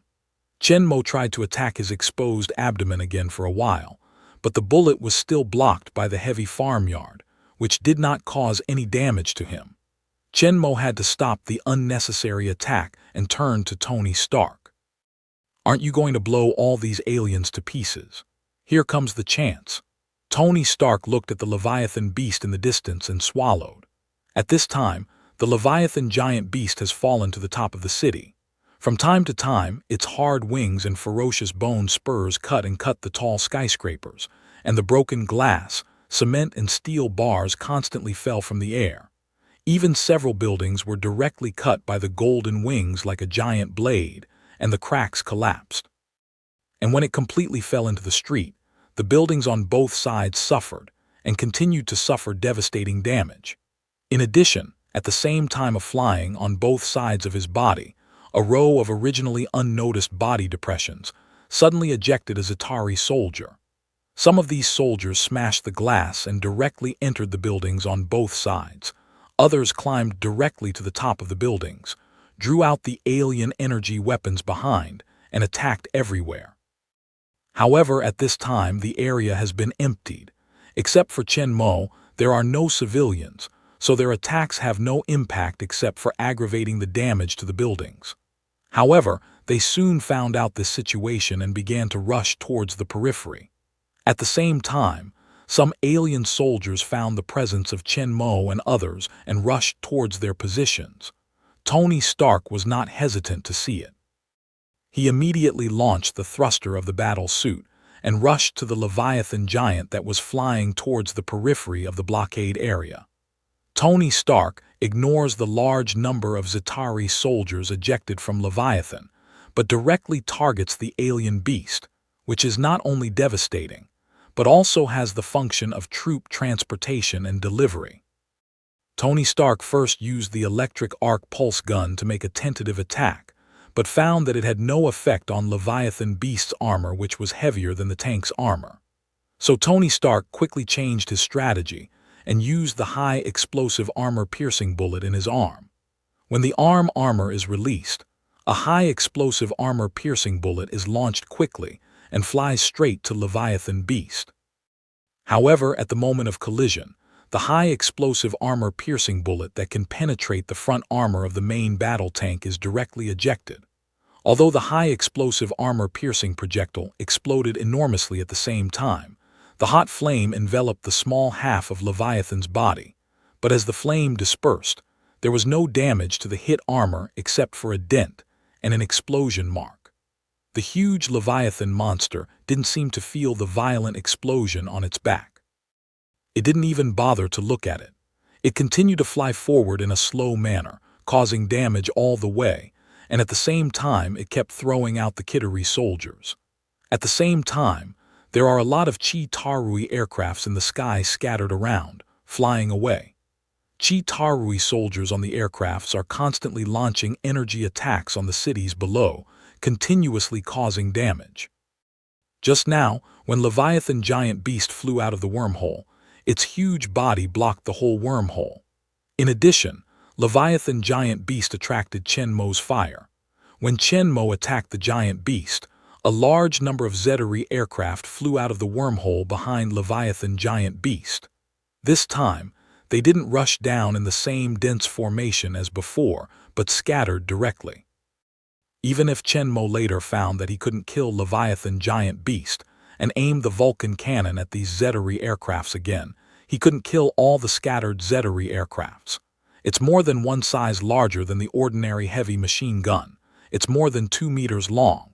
The thick and ferocious black Vulcan gun is held in Chenmo's hand. It's like an extremely fierce soldier. It emits strong, evil spirit. It just looks like a huge deterrent force. With the high-speed rotation of 6 gun barrels, the huge roar resounded over the Stark building, and the violent barrage swept towards the Chi-Terry aircraft scattered in the air. Several aircraft were destroyed and exploded every second. But at this time, Chi-Terry aircraft had been scattered, not as concentrated as at the beginning. Chenmo's annihilation speed was faster than that of the aircraft. The speed is still a little slower. Even if Chenmo doesn't consider the problem of gun barrel cooling, there are more and more Zetas in the air. In addition, while attacking the Zettery aircraft in the sky, Chenmo always pays attention to Stark's situation. A large number of Zettery soldiers have also attracted his attention. Although there are blockade positions set up by the Army and air blockade lines made up of 400 Kun fighters, a small number of Kittery soldiers and aircrafts can deal with them. But if there are too many enemies attacking the defense line, they can hardly resist them all.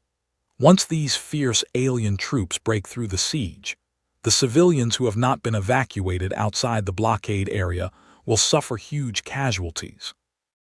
Chenmo's first plan is to lead a group of superheroes in the Avenger Alliance to wipe out the vast majority of the enemy in his designated combat area, and the remaining escaped fish occupy an absolute advantage in the number of troops and fighters to deal with it. At this time, seeing a large number of Kittery soldiers and aircraft entering the city, they began to attack the peripheral blockade line, and the Vulcan cannons could not stop their invasion. Chenmo temporarily stopped the Vulcan cannons' attack and ordered the people at the top of the building. "Steve, you and Carter go to the ground and clean up the Zettery soldiers in the street." "Yes, Commander." The two immediately took the command in a silent voice. In an emergency, they didn't have time to take the elevator. After looking at each other, they started up together and sped towards the direction of Leviathan Beast. The area of the roof platform was not large, and the two quickly ran to the edge of the building. However, they did not stop at all. They jumped over the guardrail on the edge of the building easily and jumped directly from the top of the building. If Steve and Carter had been strengthened by super soldier serum, they would have died if they jumped down at such a high altitude. However, at this time, their bodies are like gliding. After the initial acceleration, they incline downward at a steady speed. After they are close to the ground, they start to slow down and finally fall steadily to the ground. Although the two people who are strengthened by Chenmo can't fly nimbly and quickly, it's easy to control their simple glide. After landing, the two men kept on running. Following the falling momentum of the dive, they continued to rush forward. As they were running, they pulled out their weapons on their backs, held shields and swords in one hand, and rushed up to the Kittery soldiers in the street ahead. A fight started here. At the top of the building, Chenmo didn't worry about the two people who jumped directly. After the two people jumped down, Chenmo turned to Saul, who was holding the hammer of the Thunderbolt. "Saul, you go after the scattered Zetas and try to destroy them before they reach the perimeter blockade. Don't let them get together and hit the blockade." "Give it to me." Thor nodded his head firmly. Then he saw a group of nearly 10 Zettery aircrafts in the distance. He spun the Thor's hammer in his hand and quickly flew out with it. The rest of them, Agent Clint Button, Black Widow Natasha Romanoff, and Dr. Bruce Banner, who had been playing soy sauce, all turned to Chenmo and waited for his orders with expectant looks after Saul's 3 men. However, Chenmo did not continue to send them out, but left a sentence, "Stand by in situ." After that, he continued to raise the firebrand gun in his hand and started the roar of killing. On the other hand, a few people sent by Chenmo are not idle. Thor wields the hammer of Thor and shuttles through the air, killing a group of built-up Zetteri aircraft formations. A small number of him will directly use the hammer of Thunderbolt to smash them one by one, and a large number of him will trigger the thunder and use lightning to directly split them into ashes. Under the frenzied killing of Thor, the formation of Chi-Teri aircrafts in the sky was quickly eliminated, and the number of aircrafts that could finally fly to the periphery of the blockade area was not large. The low-flying aircrafts met the military positions on the ground that were waiting for them, and they were eliminated by the frenzied heavy fire before they could attack several times. Flying in the air, we will encounter a large number of kung fu fighters far above them. In the face of bullets and missiles from all over the world, these Zetteri aircrafts that are not easy to rush to the blockade line can't even hide. They are blown to pieces and die faster than those on the ground. The explosion of Zetteri aircraft soon spread from the sky over Stark Tower to the whole blockade area. But fortunately, after Chenmo, Saul, the army and fighters' multi-level blockade, all the Zetteri aircraft were destroyed within the blockade range, and none of them could go through the defense line and enter the peripheral cities. The battle in the sky is extremely fierce, and the ground is not inferior. Steve and Carter fight with the Zetteri soldiers he dropped on the streets of Leviathan. These Swiss soldiers also have a layer of dark gold armor on the surface. They are tall and powerful. The power of energy weapons in their hands is not under Tony Stark's electric arc pulse gun. Their combat effectiveness is very strong. However, for Steve and Carter, who are wearing Edelman armor and holding Edelman long sword and shield, these powerful extraterrestrials can only be slaughtered. The shield and armor of the two men block all the attacks, while the indestructible Edelman alloy sword in their hands can easily split the Zetteri soldiers into two parts with weapons. Each sword can reap a life. They followed the Leviathan beast and chased them all the way. They killed one person step by step. Where they passed, all the soldiers of Zetteri were wiped out by them. But in front of Leviathan, Tony Stark, after speeding up to surpass it, turned around and flew back, and rushed directly to Leviathan's ferocious mouth full of huge fangs.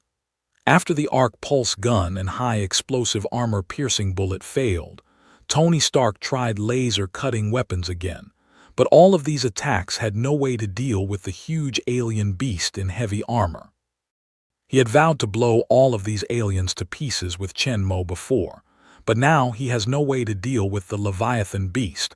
Tony S. Tucker felt that he couldn't get down to Earth, and he couldn't just let the alien beast continue to destroy and drop the alien soldiers. So Tony Stark was furious and came up with an extreme solution. Since the outside can't break, come from the inside. Under Tony Stark's control, the armor in the front of Mark's fourth thigh opened, revealing the heavy high explosive shell inside. The flying Tony Stark is getting closer and closer to Leviathan. Facing the Tony Stark who sent him to the door, the giant beast directly opened his big mouth, which is more than 3 meters wide and full of sharp teeth, and swallowed Tony Stark. In fact, to be more precise, Tony Stark rushed in directly from the big mouth of Leviathan beast. At the next moment, the Leviathan monster, which Tony Stark had been unable to hurt by any means before, exploded one after another. The exterior is protected by heavy metal armor. It's indestructible. Even the armor-piercing bullet and laser-cutting weapon of Mark IV take the terrible Leviathan monster that it can't help, but its body is still flesh and blood. Although it has unique flight ability and powerful and incomparable strength, it still can't resist the huge power of heavy high-explosive bullet produced by Tony Stark. It's connected inside the body, even under the violent explosion. The huge body was directly blasted out of several huge gaps, and the metal armor attached to the body with the flesh and blood was blown up, revealing the bloody body for several years. An explosion near the tail directly blew its huge body into 2 sections. With a loud howl, the Leviathan beast finally fell from the air, fell on the street and lost its vitality. In the last explosion that broke his body, A golden and red figure was also taken off by the force of the explosion, along with the flesh and bones and the falling armor. He fell heavily on the ground. Because of the inertia, Tony Stark kept rolling and crashing on the street after being ravaged by Leviathan beasts. Finally, he hit a car heavily. The car, abandoned on the road, bounced back to the ground and finally stopped. Tony Stark shook his dizzy head and got up from the ground with great difficulty. Although the explosion just now was powerful, it was protected by Mark IV. He didn't have any problem, but the uncontrolled rolling impact after the explosion finally made him dizzy. Just as he was shaking to stand up from the ground, two purple energy beams suddenly shot from the side and hit him one after another. The first energy attack just makes him lean back and lose his balance, and the second energy attack is to fight him out directly. In a messy street, a dozen Chi-Terry soldiers with energy weapons slowly surrounded Tony Stark. A purple energy beam attacked Tony Stark from all directions. The power of these Chi-Terry soldiers' energy weapons was no worse than the arc pulse gun in Tony Stark's palm. A dozen soldiers gathered together. It's equivalent to the power of several steel battle suits to attack continuously. Although relying on the strong shock absorption ability of Alpha Alloy and Steel Battle Suit, these overwhelming energy attacks failed to break through the defense of the battle suit armor, causing substantial damage to him, but they also made him dizzy and disoriented. At that time, he was only able to parry, even standing unsteadily, let alone aiming for counterattack. The micro-auto-tracking missile was also used up when attacking the Zetteri aircraft. For a while, Tony Stark was suppressed and had no resistance. When Tony Stark was in a passive situation, two swift and windy figures suddenly came from the rear and rushed into the Zetteri soldiers surrounded by Tony Stark from both sides. The two silvery and cold sword lights kept flashing. In every attack, at least one Zetteri soldier was cut in two and killed on the spot. A dozen Zetteri soldiers who had been under Tony Stark's attack before were killed by two in a flash. Without the continuous suppression of energy attack, Tony Stark finally stood up from the ground. Shaking his dizzy head, Tony Stark looks at Steve and Carter, who rescued him, and nods. In fact, Tony Stark seemed to be in a mess just now. In fact, there was no danger. He was just stunned by the fierce attack and couldn't cope with it for a while. Give Tony Stark a little more time. Even if he can't kill directly, he can launch the thruster under his feet to break away from the encirclement temporarily. Then he can kill this with his high speed and flexible flying ability, some alien infantry who can only move on the ground and walls. But it was also a matter of time later. Anyway, he was in a dilemma just now. Steve and his wife arrived in time to help him get rid of the siege and rescue him from the embarrassment. Tony Stark still had to lead them, kill the tricky Leviathan beast, and basically clean up the Zetteri soldiers who put them on the ground. At the same time, the three men turn around and look at the wormhole over the Stark building to see the current situation. However, the scene in the eye made the faces of the three people all change. Only one Leviathan like before came out of the wormhole again. Under the cover of its huge body, many Zetteri aircrafts escaped the attack of Chenmo fire gun and scattered. Tony Stark's face sank. He had run out of heavy, high-explosive bombs. There was no way for him to use the remaining weapons. And before the three people could react, after the Leviathan beast flew out of the wormhole, it was followed by another Leviathan beast. The faces of the three changed completely this time. A Leviathan monster has made them work hard to kill it. Now it comes to two ends at once, and I don't know how many are left behind. The next battle will become more and more severe. With the huge body of these two powerful Leviathan giants, Chenmo has been hard to attack the Zetteri flying from the wormhole, while the flying aircraft scattered around are much less efficient. One reason is that they become more scattered and need to move the muzzle continuously. The other reason is that these aircrafts have exceeded the precise range of the Vulcan gun. Even if Chenmo's shooting method is stronger and beyond the range of attack, the hit rate will drop in a straight line. Only the dense barrage of the Vulcan gun can be used for covering shooting. The original, continuous heavy sniper has become again heavy machine gun. The efficiency of killing enemies will drop in a straight line. Others only saw the two Leviathan monsters just coming out of the wormhole, while Chen Mo, with superhuman vision, saw the other side of the wormhole through the gap between the two monsters. In the endless dark starry sky, from far to near, countless approaching giant figures covered the whole space. Obviously, with the passage of time, there will be more and more Leviathan monsters coming through wormholes, and more Zettery aircrafts and Zettery soldiers will escape the attack of Chenmo fire cannon under the cover of their huge bodies. The Vulcan gun has lost its suppression effect. It's time to change the mode of operation. Waving away the red fire god gun whose barrel has changed, Chenmo gives an order through the communication device. Tony, you and Saul are going to deal with the swarms of Zetas and break them all up. Yes, Dad, Tony Stark finished, nodded to Steve and Ka and started the thruster to soar up to the scattered Zettery aircraft. At the top of the building, Chenmo takes a look at Leviathan, which is flying towards the cities on both sides of the east and the west, and orders Steve and Carter. Steve, you two go to the east and destroy all the alien soldiers that the giant beast put in. Yes, Commander.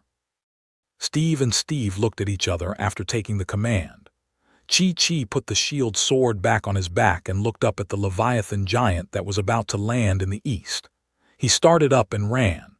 With their physical fitness, the speed of running at full strength is not much slower than that of the car, and their location is no more than a few hundred meters away from Leviathan beast in a straight line. Even if they make a detour, it is no more than 1,000 meters, and they can arrive in less than 2 minutes. Chenmo pointed to the position of Leviathan in the west and ordered Natasha Romanov, the Black Widow. Natasha, take the Eagle's Eye down and get ready to wipe out the Zettery soldiers. Yes, Commander. The two led in awe, and then the Black Widow, Natasha Romanov, grabbed Agent Clint Button's arm and jumped down the Stark building from the west with him. Like Steve and Carter before him, she glided into the street with her mind. Just above the two men, the huge Leviathan beast swam by. On both sides of its body, a team of Zettery soldiers were ejected. Some fell to the buildings on both sides, some directly to the ground. These tall Chi-Teri soldiers with dark gold armor took down the energy weapons behind them and began to attack and destroy. Some Chi-Teri soldiers who were closest to the two soon found the existence of the two. They attacked while approaching the two. Natasha Romanov quickly took out 2 pistols from both sides of her thigh at the first time when she landed. Her beautiful face was full of cold and murderous ideas. She fired 2 guns in a row. Every time she shot, one of the Zettery soldiers must have been shot in the eyes and killed on the spot. Agent Clint Button, Eagle Eye, also quickly drew out the arrow behind him and drew it on the bowstring to shoot. Although he used bows and arrows, his hit rate was not lower than Natasha's. The nearby Zettery soldiers were quickly eliminated by 2 people, and the efficiency of killing enemies was not much slower than Steve and Carter.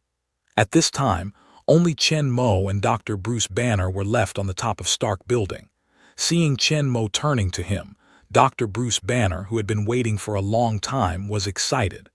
"Doctor, it's your turn."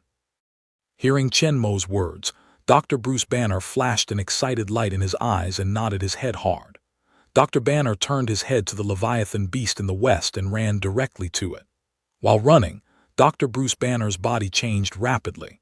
Dr. Bruce Banner's normal body expanded rapidly and grew as high as a balloon.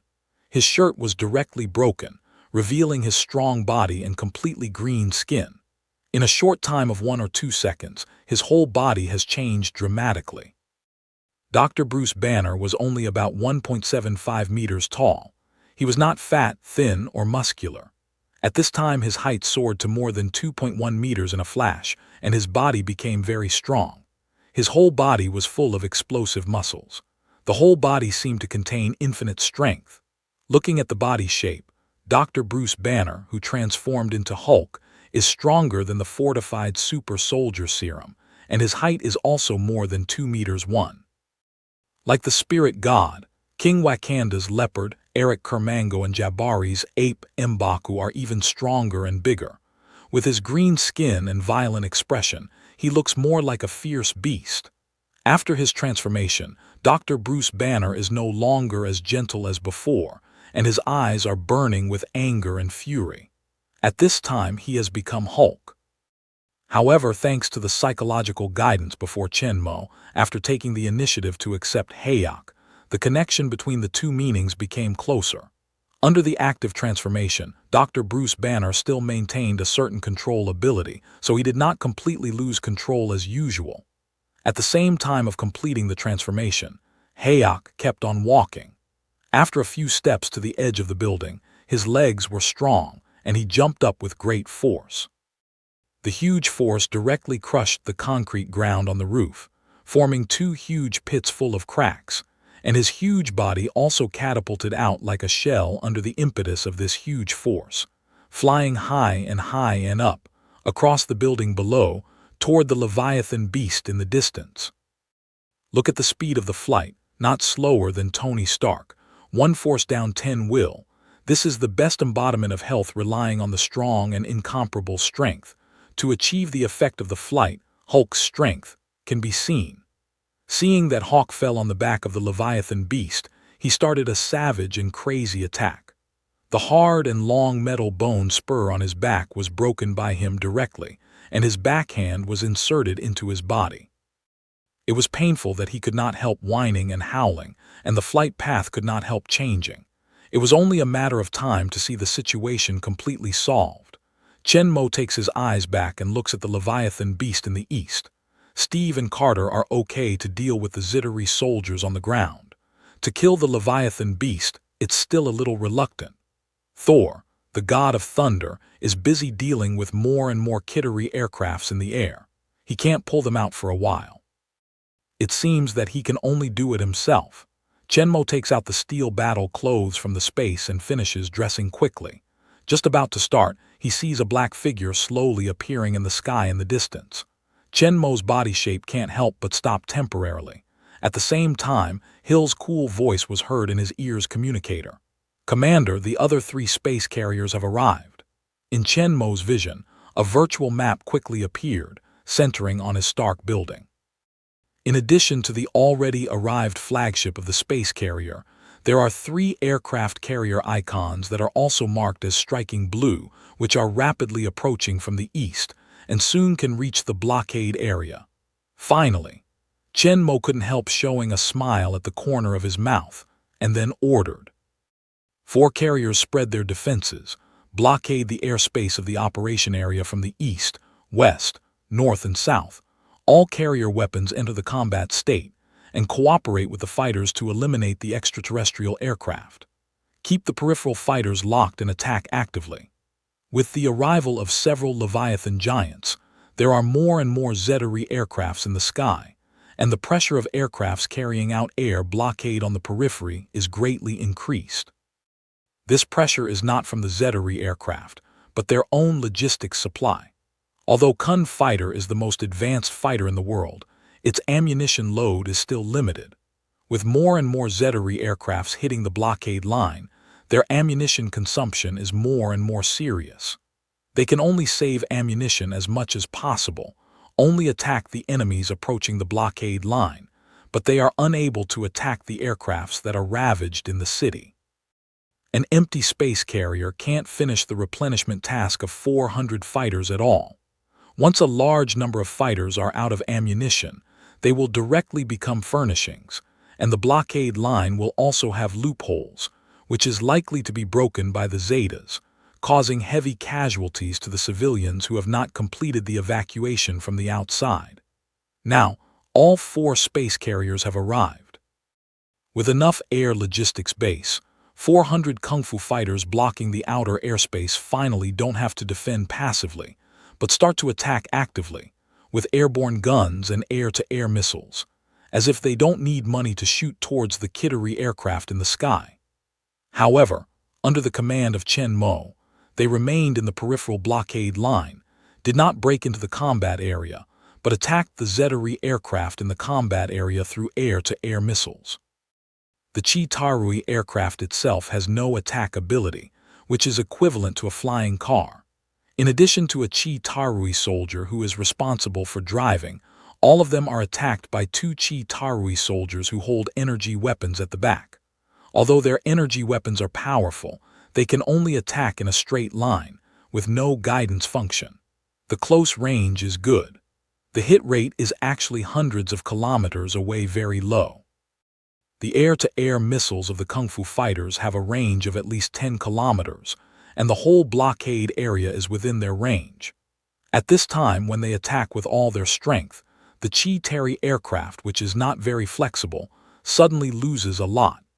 After launching the missile, the fighter that empties the shipborne gun ammunition will directly return to their respective space carrier, replenish the ammunition, and then take off again to fight. However, in consideration of the time spent in replenishing ammunition, not all fighters are attacking with all their strength, but under the condition of ensuring sufficient blocking ability, half of the fighters are attacking with all their strength. The other half of the fighters are on guard and only attack when they encounter the enemy approaching the blockade line, so as to avoid the collective depletion of ammunition and the heavy attack in the face of breakthrough strike. Strike the enemy of the blockade line, but there is no attack ability.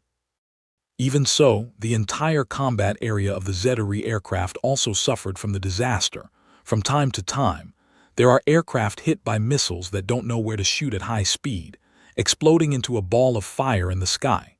Thor and Tony Stark, who are attacking the formed Zeteri aircraft formation with all their strength, suddenly feel that the pressure is light. Many aircraft explode before they attack. Until now, they have no time to observe the battlefield situation. Only then can they find that in the outer area of the combat area, in addition to the original one, there are 3 spacecrafts joined in, come in, and surround the space in 4 directions. There are always fighters taking off and landing on the aircraft carrier. On the deck, we can see that the logistics personnel are busy, replenishing fuel and ammunition for the aircraft, and attaching missiles. Looking at the missiles launched by 400 Kung Fu fighters that blocked the whole sky, the two soon understood that it was logistical support. Not only the fighters began to attack, but also the 4 space carriers began to attack. The combat effectiveness of the 4 space carriers is no worse than that of the 400 carrier aircraft, but at this time, the combat situation is still under control, and the 4 carriers did not fully launch attacks. What's more, the battle is just beginning. They don't know how many enemies there are behind the wormhole, and whether there are more powerful combat units. Therefore, the 4 air space carriers mainly focus on blockade and defense. The task of destroying the Zeteri aircraft in the battle area is given to the 400 carrier aircraft. After finishing the task, Chen Mo started the thruster and flew towards the Leviathan beast in the east, which was raging in the building. The streets of Leviathan are full of signs of destruction and battle. A large number of bodies of the Kittery soldiers are scattered everywhere. More than 100 meters behind the giant beast, Steve and Carter, wearing the Aiden alloy armor battle suit, are wielding their swords and killing the Kittery soldiers in front. Chen Mo glanced and confirmed that there was no danger between them, so he didn't stop. He flew directly over their heads and fell onto Leviathan's broad back. Standing on the flat and thick dark gold armor, looking at the head of the giant animal slowly swinging in front, and the high-rise buildings rapidly retreating on both sides, Chen Mo suddenly felt like driving a giant dragon. It seems a good choice to have such a flying Leviathan as a mount. If only the dragon in Chinese mythology, it would be better. These thoughts passed in Chen Mo's mind. Chen Mo didn't delay much. Now it's not the time to think about them. First solve them and then talk about other things. Looking down at the armor under his feet, these dark gold heavy armor, like the shell of a centipede, covers Leviathan giant one by one, and they are interlaced with each other, without gaps. With those weapons like Tony Stark's Mark IV on Chen Mo's steel battle suit, they can't be killed from the outside. As for those weapons like Tony Stark's Mark IV, they can't be killed from the inside department of sabotage. Chen Mo is not as heavy as his taste, and Chen Mo also has a better way. Raise your hand and take out the king's sword from the space. Chen Mo's longsword opens a big hole directly in the armor under his feet. When he picks up the tip of the sword, the platinum armor with a thickness of more than 20 cm is directly picked up and flies, revealing the dark gray skin below. This is the real body of Leviathan. Chen Mo immediately put up the king's sword. At the same time, the propeller under his feet started, pushing him to a height of more than 20 meters above the Leviathan beast. Then, Chen Mo raised his arm, opened his armor, and fired a high-explosive armor-piercing bullet into the big armor hole at the bottom of the shaft. Under the control of Jarvis, the armor-piercing bullet was shot into the Leviathan monster from the damaged armor. At the first time of the high-explosive armor-piercing ejection, Chen Mo increased the power of the thruster and flew to the front of the Leviathan beast.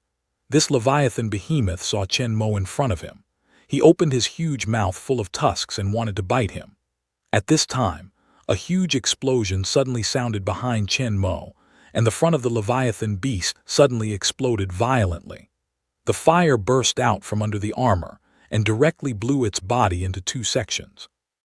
The huge body pieces, together with the surface-covered dark gold armor, were blown away by the explosion. Just now, the giant animal that wanted to swallow Chen Murin into its mouth only had time to make a loud whine, and then it was completely engulfed by the flames from the mouth, and its huge body was broken into two parts and fell from the air. Chen Mo nimbly dodged the flames from the mouth of Leviathan beast, who suddenly turned into a fire dragon behind him, then stopped the momentum of forward rush, turned the direction, adjusted his body shape, stood and hovered in the air, looked at the fallen beast in front of him, and his eyes were calm. This kind of creature, no matter where it is, can be regarded as the overlord. Standing at the top of the biological chain, it was easily killed in a few seconds in front of Chen Mo. Ignoring the heavy smash on the street, Chen Mo smashed a large area of Leviathan's carcass with the nearby building. He looked at Steve and the soldiers living in Zizidon because of the sudden fall of Leviathan in the back of the street, nodded to them, and then flew back to the direction of Stark Building. With Chen Mo's departure, the two men in the street, Steve and Zetari soldiers, who had been ordered to pause, moved again and continued to fight fiercely. Flying in the air, Chen Mo has seen another Leviathan beast that was also killed on the other side. He has also found a violent green figure that jumped back and forth between the surrounding buildings, grabbed a Zetari soldier directly in his hand, and smashed him into the wall. Hovering over the Stark Tower, Chen Mo glanced around and took all the surrounding information into his eyes. Just as he was preparing to clean up the flying Zetari aircraft with Raytheon and Tony Stark, there was a new situation in the wormhole position in the sky. Chen Mo looks up and sees a Leviathan giant emerging from the wormhole. He swings 6 pairs of metal fins on both sides of his body to swim towards the city in all directions. They are accompanied by an amazing number of Zetari aircraft, which are like locusts. It's very difficult to deal with a Leviathan giant beast, and the damage to the city is very huge. At this time, the number of Leviathan giant beasts flying out of the wormhole in succession has exceeded 10. In addition, those countless Zetari aircraft, if they are allowed to spread out and attack the peripheral blockade line, it's hard to be stopped by those troops and fighters. At this time, Chen Mo doesn't care about anything else. He directly starts the propeller and flies to the Leviathan monster group above. While flying, Chen Mo is not idle. Around him, there are more and more Kitari aircrafts flying by. Many Kitari soldiers attack him. Chen Mo dodges and opens the armor on both sides of his shoulder, revealing 60 micro self-propelled tracking missiles arranged in order. At the same time, 60 micro missiles ignited and flew out, under the control of Jarvis, towards the Zetari aircraft around Chen Mo. At this time, there are a large number of Zetari aircraft near the wormhole. None of the 60 micro automatic tracking missiles fell into the air. In an instant, 60 Zetari aircraft were hit and exploded in the air. Chen Mo's attack did not stop. After the first wave of attack killed 60 Zetari aircrafts, 60 micro automatic tracking missiles soon emerged from Chen Mo's shoulder and blew up 60 aircrafts again. Chen Mo and Tony Stark are different. There are a lot of energy and weapons and ammunition in his space. It's just an idea to replenish ammunition. Before the huge amount of ammunition in the space is consumed, Chenmo can launch all kinds of missiles without stopping, provided that there are so many targets around him. The micro-auto-tracking missile is too small and has a limited range of only 50 meters. If it exceeds this range, it will lose power. But even so, with the density of the Zedari aircraft near the wormhole, Chen doesn't need to worry about the missile hitting the air. With Chenmo's flight, a wave of micro-automatic tracking missiles are constantly fired out, followed by more brilliant fireworks than before when the heavy Vulcan gun is firing. But Chenmo's real goal is not them, but the Leviathan monsters that are spreading around. After killing hundreds of Zeditary aircrafts, by the way, Chenmo finally flew under a Leviathan giant beast. While controlling the propeller to maintain the same speed as it, Chenmo took out the king's sword from the space and directly opened a gap in the belly of the giant beast between holding the sword and waving it. The cut dark gold armor fell directly under the effect of gravity went down, exposed the dark gray skin inside. Then Chenmo raised his arm and launched a high explosive armor-piercing bullet. Then he did not stop, turned around and flew to another Leviathan beast. The explosion behind him and the familiar wailing announced his success in killing again. During the flight, it's natural that a micro-automatic tracking missile will shoot out as if it doesn't need money to detonate all the fireworks. In an instant, hundreds of aircrafts were killed by Chenmo. Chenmo killed the Zedari aircraft by himself at a speed comparable to the efficiency of 400 carrier aircraft at the perimeter blockade line. After all, they don't have Chenmo, an almost infinite automatic tracking missile, and they can't freely shuttle in a dense group of Zedari aircrafts at such a close distance. If they dare to come here, seconds are the result of being destroyed. Soon Chenmo arrived at the second Leviathan beast again. As he did, Chenmo rushed to the next target again in the explosion behind him and the whine of the beast. However, his killing efficiency is limited after all. More Leviathan monsters are pouring out of the wormhole in the sky. No matter how strong he is, he can't kill all of them for a while. There are more Leviathan monsters in the city. Many of them have fallen into the street and started to put in large quantities the Kittery soldiers. Steve, Carter, Eagle Eye, and Black Widow are under pressure a big increase. But at the same time, Hulk started to attack these monsters. His attack method was simple and rough. Although it was a little slower than Chenmo, Titan can approach the blockade line. However, all three of them focused on killing Leviathan, and the task of killing the Zedari aircraft fell on Tony Stark. Although Chenmo was also using the micro-automatic tracking missile to continuously and frantically kill, the number of Zedari aircraft was still increasing, and the pressure on the carrier aircraft at the perimeter blockade line was greatly increased, and they could not protect it, keep strength, and attack with all strength.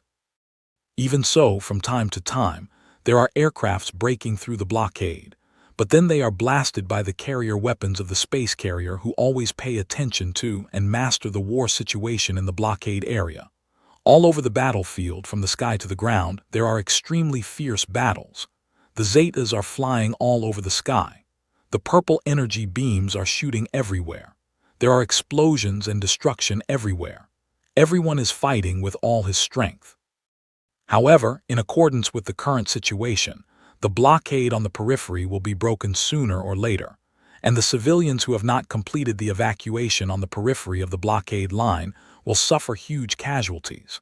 Just as the Avengers were fighting with all their strength, two dark figures with white flames suddenly flew from the north and joined Tony Stark in cleaning up the numerous Zetas over the city.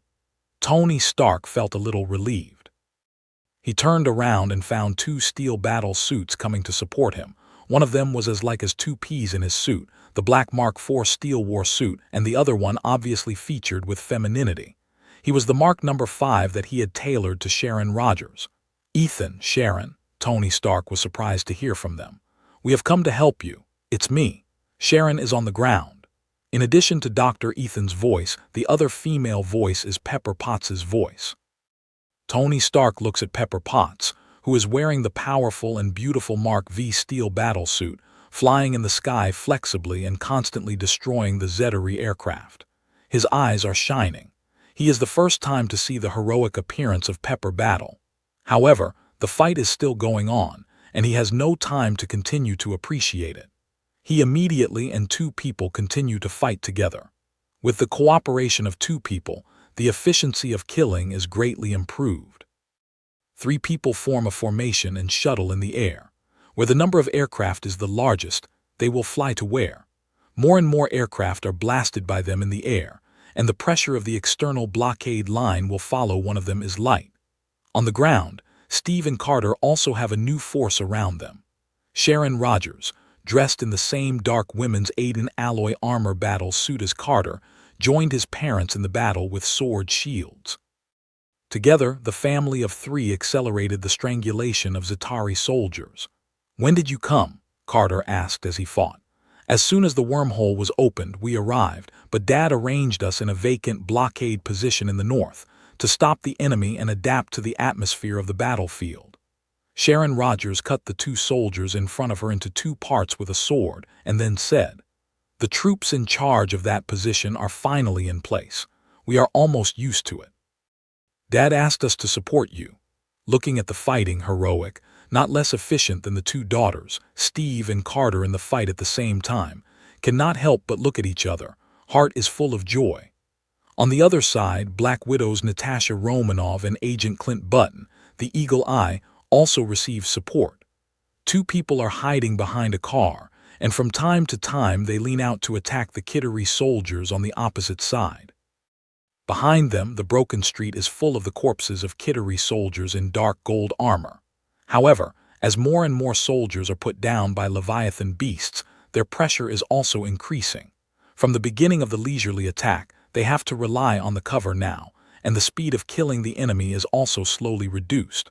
On the buildings on both sides, there have been Kittery soldiers slowly and roundly covering them. In this way, they are likely to be surrounded. Then they will be surrounded. It's dangerous. Just then, a low, almost inaudible sound of engines, and a fast-moving wind-breaking sound sounded at the street corner ahead.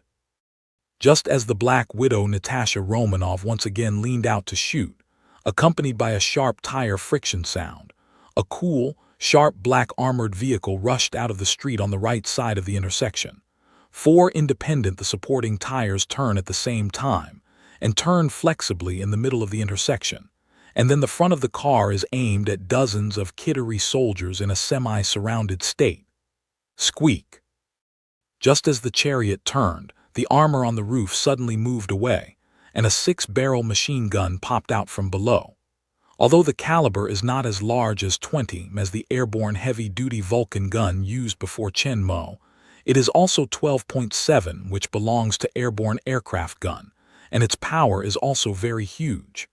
When the 6-barrel heavy machine gun was ejected, the 6 barrels began to rotate. Soon, a blazing flame came out from the muzzle of the gun, and the Kittery soldiers who were still looking at the strange vehicle suddenly appeared swept away. The place where the dense bullet rain passes is like a sickle cutting wheat. In an instant, the Chi-Terry soldiers on the opposite side are swept down. At last, the other side begins to fight back.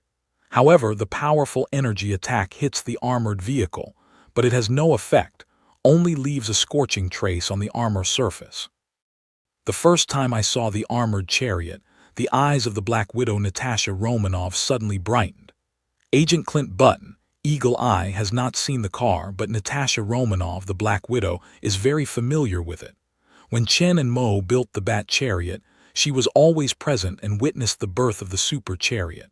She is also very clear about its power and performance. With its support, their pressure will be lighter quite a lot.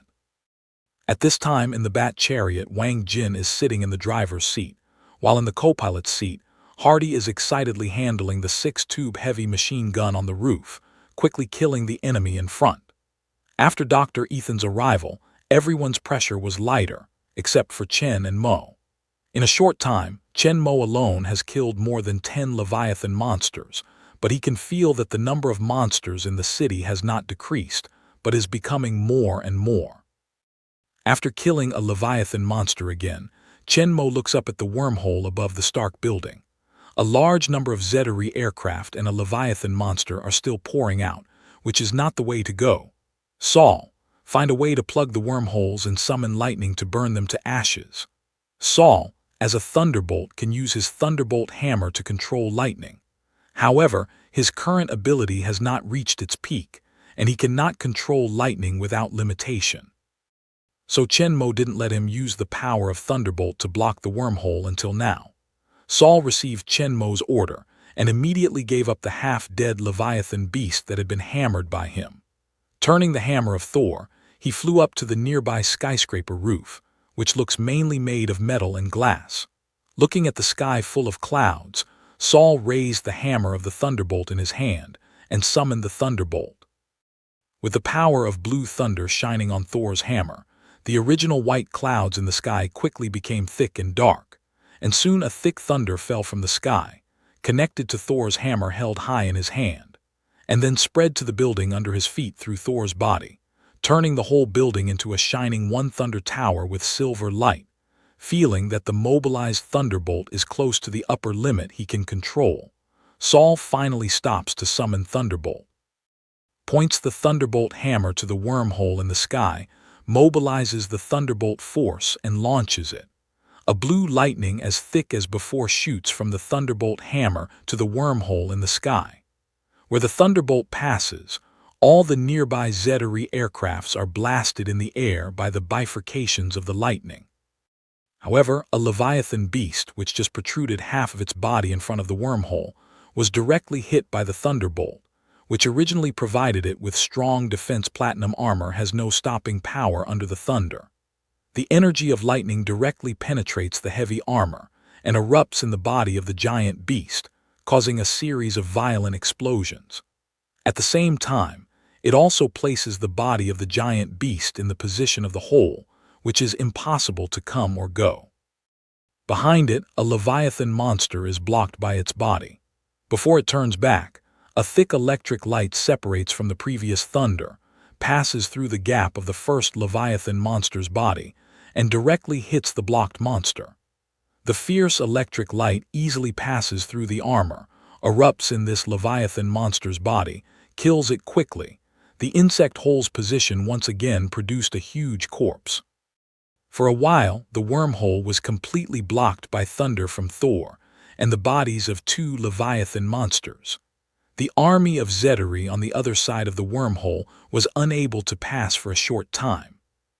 Taking advantage of the time when Thor sealed off the wormhole, Chenmo and Hayok accelerated the speed of cleaning up Leviathan monsters, and the carrier aircraft and space carrier at the peripheral blockade line also got a chance to breathe, and began to return to the carrier in batches and replenish weapons and ammunition.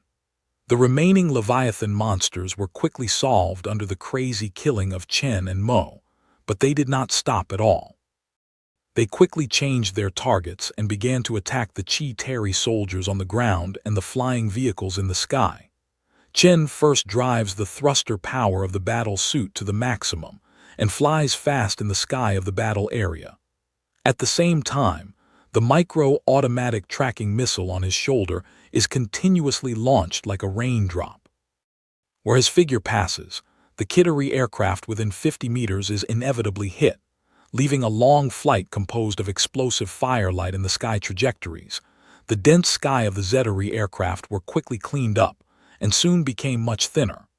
Feeling that the rest of Tony Stark's 3 men and the surrounding carrier aircraft were enough to deal with it, Chenmo turned around again, flew to the ground, and landed in the most crowded place of the Zettery soldiers. At the same time of landing, the armor of the iron and steel battlesuit quickly deformed and opened. Chenmo rushed out directly from the inside of the battlesuit, put it away, and quickly released the Edelman alloy armor from the space to fit outside the Zhenjin Nano battlesuit, and at the same time took out the king's sword and held it in his hand. In a word, Chenmo hasn't fought hard for a long time. He used to wear steel battle clothes to kill Zettery aircraft and Leviathan giant beast. It's the most vigorous battle since he got the steel battle clothes. However, compared with wearing battle clothes and using missiles for long-range attack, Chenmo prefers to use the king's sword for close combat. Holding the king's sword, Chenmo's legs work hard, and in an instant he rushes into the nearby group of Qatari soldiers. During the long sword swing, these tall and strong alien soldiers have no resistance at all. Their strong bodies, together with their dark gold battle armor and energy weapons, are easily cut into two parts by the king's sword. While moving rapidly, Chenmo is killing the enemy with the sword of the king. During the battle, he finally found a little feeling of fighting in the world of Captain America. It has not been such a hardy fight for a long time, and it is no wonder that the strength growth in recent period is very slow. He has already found that only fighting can improve his strength most quickly. But it wasn't that he didn't want to fight, it was that he didn't have a chance. Those worlds are either ordinary people, even when there is a war, they are all battles between ordinary soldiers. With his fierce strength at this time, there is no difficulty at all, and his strength naturally does not improve. Even if some of the world's powerful existence, the number is very small. Even now these physical fitness is strong, advanced weapons alien soldiers and huge incomparable star beasts to enjoy. With excitement, Chenmo devoted himself to the battle, holding the sword of the king, and cooperating with his powerful speed and strength, he walked through the street at a high speed. Where his figure passed, a Qatari soldier fell down, his broken body and weapons scattered on the street. Chenmo, a dark-armored man, was as crazy as the god of death out of hell and reaped the lives of many of the Zetas in the streets. However, the number of Zetari soldiers that Leviathan giants put out before is too much. Even if Chenmo's strength is amazing, it will take a while for him to clean up these extraterrestrial soldiers by relying on the sword of the king. Chenmo doesn't have so much time to waste. Saul's thunder in the sky has stopped, obviously unable to support and control the thunder. But before that, some thunder also killed a lot of Zetari aircraft and Leviathan beasts. They were all blocked in the wormhole. Even if the thunder had stopped at this time, it could not pass there for a while. However, these corpses can't be stopped for a long time. They will be cleaned up sooner or later. At that time, the army of Zetari will only pour out more than before. Chenmo must clean up this area as much as possible before the arrival of new enemies, so as to reduce the pressure of the next wave of fighting. At that time, Chenmo could not care to experience the feeling of close combat. At the same time of sword attack, the armor on both sides of his shoulder bounced off at the same time, and the micro-auto-tracking missile began to take power again. Whether it was the Qatari soldiers on the buildings on both sides of the street, or the Qatari flyer flying overhead, all ushered in the attack of the micro-auto-tracking missile. Without Chenmo's distracted aim, Jarvis can deal with it all by himself, automatically allocate and lock the target, and launch the missile. Chenmo needs to do nothing but supplement from the space after the missile is fired. Most of his energy is not only fighting with swords, but most of the rest is on the 20 Alderman alloy throwing knives just taken out of the space. At the same time, Chenmo used his mind to control 20 indestructible Aiden alloy throwing knives to fly around, forming a knife net composed of throwing knives. All the Qatari soldiers who stepped into his side within 10 meters were pierced by the throwing knives and fell to the ground. With Chenmo's fast speed, the knife net, covering an area of more than 300 square meters, has become a net of death, reaping the lives of Qatari soldiers on the street with unparalleled speed. When an aircraft finally flew out of the wormhole in the upper air, Chenmo finally stopped. Behind him on the broken street were full of Qatari soldiers, or complete, or broken, or directly blown to pieces. With the cleanup of Steve and Black Widow Natasha Romanoff, more than half of the Zetari's troops in this area have been wiped out. Even if the rest of them run to the blockade line, the garrison troops and fighters can wipe them out. Chenmo stood on the street full of corpses and looked up at the huge wormhole above the Stark building not far away. The bodies of the Leviathan beast that had been blocked there had been removed completely. The wormhole passage was unblocked again, and the dense army of Zetari aircrafts attacked again.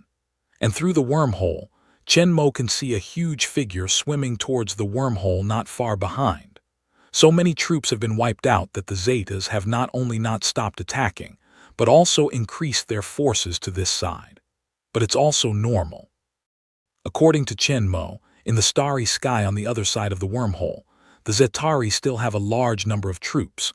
What they lost before is just a drop in the bucket for them, which can't hurt them at all. But if we continue to do this, we will not be able to bear it sooner or later only by the strength of their superheroes and air carriers and the army on the ground. In fact, Chen Mo still has a lot of powerful power in his hands, which is not even worse than those Chi Tarui army. Not to mention the many ice warriors sleeping under the top secret base of Norway, the fighting power of the single soldier is far above these Zetari soldiers. The strength of the Hydra is enough to fight against the Zetas. In addition, the power of Shendan Bureau behind the Land Strategic Defense Attack and Logistics Support Bureau should not be underestimated. Let alone another powerful force in Chen Mo's hands, Wakanda. It's just that Hydra and Shendan are hidden in the dark after all. Chen Mo can't use them easily until the critical moment. Wakanda and even the whole Africa are Chen Mo's cards. Now is not the time for them to play. Their task is to deal with Mieba and his more powerful and terrifying vanguard army than the Zetari when the final battle breaks out in the future.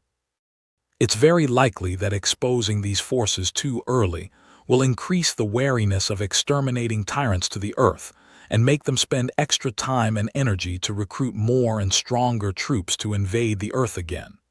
At that time, their chances of winning will be lower. Hidden is the bottom card. Exposed too much will only play the grass. So Chen Mo didn't expose too many other forces this time, besides increasing the number of air carriers already on the ground and the number of Avengers Alliance's personnel, in order to ensure that the Kitari army was suppressed in the operation area where evacuation was completed in advance and avoid increasing civilian casualties, which is also the reason why they fought so hard before. But so far, at least, everything is still under Chen Mo's control. But it's not the way to go on like this. It's only a matter of time before we lose our defense.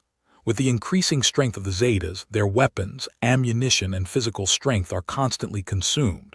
Without new and strong support, it's just a matter of time before we lose our defense. Looking at Tony Stark, Ethan, and Pepper, who are in the air again fighting with the flying Zetari aircraft, Chen Mo thinks it's time to end the fight. Dressed in steel again, Chen Masheng was in the air. In the street below, he found the Black Widows Natasha Romanoff and Agent Clint Button, who were attacking the soldiers in the opposite side of Zetari behind the Bat Chariot.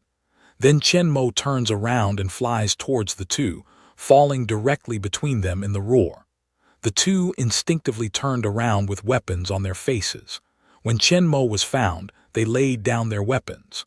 "You two come with me, just give them here." As Chen Mo said, he directly reached for their clothes, started the thruster to take them into the air, and in a second he reached the top of Stark Tower. After putting them down, Chen Mo continued to hover in the air and said to them, "You are here to continue to eliminate the Zetari aircraft, while observing the enemy's movements and keeping others informed." The Eagle Eye and the Black Widow nodded heavily. "Yes, Commander." After that, Agent Clint Button didn't rush into the battle, but turned and ran into the Kun fighter plane parked nearby. Soon, he pulled a large box out of the cabin, opened it, and there were rows of arrows in it. He took some more arrows in the street just now, but he soon ran out of them.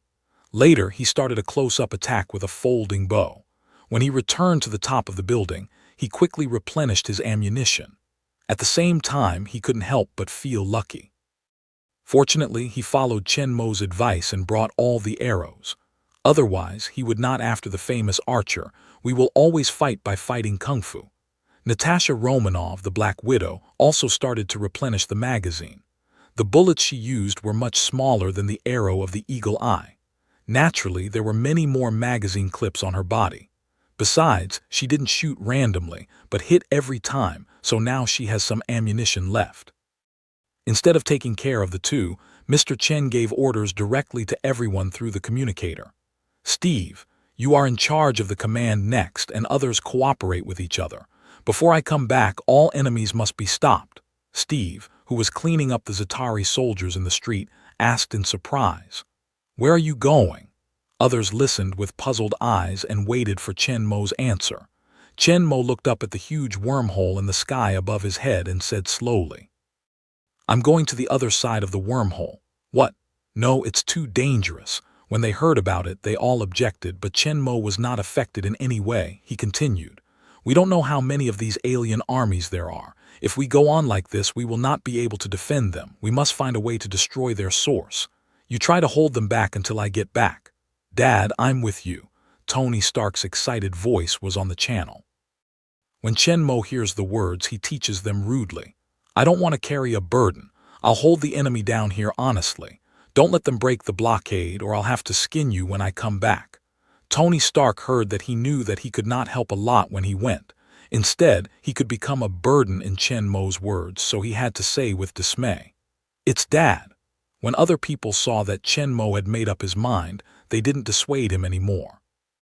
They knew that no one could change what Chen Mo had decided, and as Chen Mo said, if they didn't find a way to solve it fundamentally, they would let these seemingly endless alien legions continue to pour in like this, and their defense line would be broken sooner or later, and then it would be more than just New York civilians. The whole Earth will face the invasion of these alien legions. Originally, the simplest way is to close the wormhole directly. They have tried various ways to destroy the wormhole before, but they are all resisted by the energy shield around the universe cube. Since the wormhole cannot be cut off, Chen Mo's plan seems to be the only way at present. After the failure of the attempt to destroy the wormhole, they soon ushered in the invasion of the Zetari army, and all of them devoted themselves to the battle. As for the Earth beside the magic cube of the universe, Dr. Eric Sevig, who is still in a coma, has been temporarily forgotten by everyone. Chen Mo didn't want the wormhole to be closed ahead of time before he completely destroyed the entire Zetari army, so he quietly used some small means. At least before he came back, Dr. Eric Sevig lying on the ground would not wake up. After explaining the layout here, Chen Mo looks up at the huge blue wormhole on the top, then increases the power of the propeller, and flies up to the wormhole on the top along the thick energy beam of the universe cube. This time, Chen Mo ignored the numerous Zetari aircrafts around him, and went through them at a very fast speed, and finally got into the wormhole. On the sky carrier, Nick Fry and Hill looked at the black figure flying into the wormhole without hesitation, full of reverence and worry. Although Chen Mo was once the strongest in the world and made a remarkable record of invincibility in World War II, it's not the same now. The more powerful Hulk and Thor appeared one after another. His strength is no longer invincible in the world, and now they are facing an alien legion many times more powerful than the Hydra. Just through that wormhole, some of the troops who came to the Earth have made them do their best to deal with it. At the end of the wormhole, the strength of the Zetari's old nest will only be stronger. Chen Mo's going deep into the tiger's den this time is very risky. Whether his strength alone can solve the whole race, even if he succeeds in the end, it's hard for him to retreat. Unlike others, Nick Fry has no worries in his eyes. Apart from reverence, his eyes are more heavy and sad. What will Chen Mo do when he crosses the wormhole this time? Nick Fry has a vague guess in his mind. He can almost be sure, because he knew what Chen Mo had taken away from the empty space carrier. Nuclear bomb. Only with this ultimate weapon can we completely eliminate the Zetas. But if it's what he thinks, Chen Mo will be hard to come back alive. In order to save the Earth, we have entered the unknown starry sky without hesitation, broke into the nest of the alien legion alone, and even may pay our own lives for it. Chen Mo did all these things so that everyone can't stand it. Even cunning and cold as Nick Fry, I can't help feeling a little sad. No matter what people think on the other side, Chen Mo has passed through the wormhole and entered the strange space on the other side. Here is not any planet but a dark space in space. At the far end of the line of sight, it is a vast and beautiful nebula. With some light from it, this space is not completely in the dark. At this time, in the starry sky in front of Chen Mo, the Chi-Teri army and the huge Leviathan giant beast flying in the aircraft came from all over the world, full of this originally dead space. Look at the number, far more than the Chi-Teri army that has entered the Earth. Looking along the direction of the Zeteri army coming towards the wormhole, a giant alien carrier, which is many times larger than the space carrier, is quietly hidden in the dark sky. If it's not its huge body blocking the nebula behind, it's hard to find its existence if you don't pay attention. These vast Chi-Tarui troops and huge Leviathan giants are flying out of this alien mothership like a star fortress. The Leviathan giant, which is nearly 100 meters long, is very small in front of this huge alien mothership. It's no problem to look at that size and accommodate hundreds of them. This huge and incomparable alien mothership is the home of the Zetari people, and Chen Mo's goal this time. At the first time of entering the wormhole, Chen Mo took out the invisible device from the space and attached it to the back of the war suit. After starting, Chen Mo's figure disappeared in the starry sky. Chen Mo observed the response of the nearby Chi-Tarui troops and made sure they didn't find him. That is to say, these Chi-Tarui troops had no other exploration except relying on vision means of investigation. This did not come out of Chen Mo's expectation. These Zeteri armies seem to be very advanced, with high-speed flying aircraft and powerful energy weapons, but from their attack mode and operational deployment, they are very primitive, more like a group of primitive people with advanced equipment, which is similar to Wakanda. In any case, it's very beneficial for Chen Mo to be completely invisible and not to disturb the enemy. Although he has the Aiden alloy steel battle suit and is not afraid of attack, if Chen Mo is found and attacked and intercepted by these amazing Chi-Teri army, it will be very difficult for Chen Mo to pass through their block. At that time, his plan will be affected. After completing the stealth, Chen Mo directly increased the power of the propeller and flew towards the Zeteri mothership, which was hidden in the dark in the distance. Chen Mo's steel battle suit was designed at the beginning of the design, taking into account the problems of survival and operation in outer space. It is very tight and has a built-in life support system, which can ensure the survival of Chen Mo no matter in the deep sea or in space. All the way carefully avoid many Zeteri aircrafts and Leviathan monsters coming towards the wormhole. In a twinkling of an eye, a dozen kilometers away, along a huge hatch with Leviathan monsters flying out, Chen Mo enters the Zeteri mothership without disturbing anyone. Inside the hatch, there is a long passage. Along the passage, Chen Mo soon reaches a larger space. Here, Chen Mo sees more Leviathan beasts. However, most of them stay in a large incubator arranged in order. Seeing that many of them are significantly smaller than the previously seen Zeteri beasts, and the body surface is not equipped with dark gold armor, Chen Mo is clear in his mind. These Leviathan beasts, which are heavily armored and can be put into soldiers, are not bred by conventional means, but in these huge incubators like dockyards.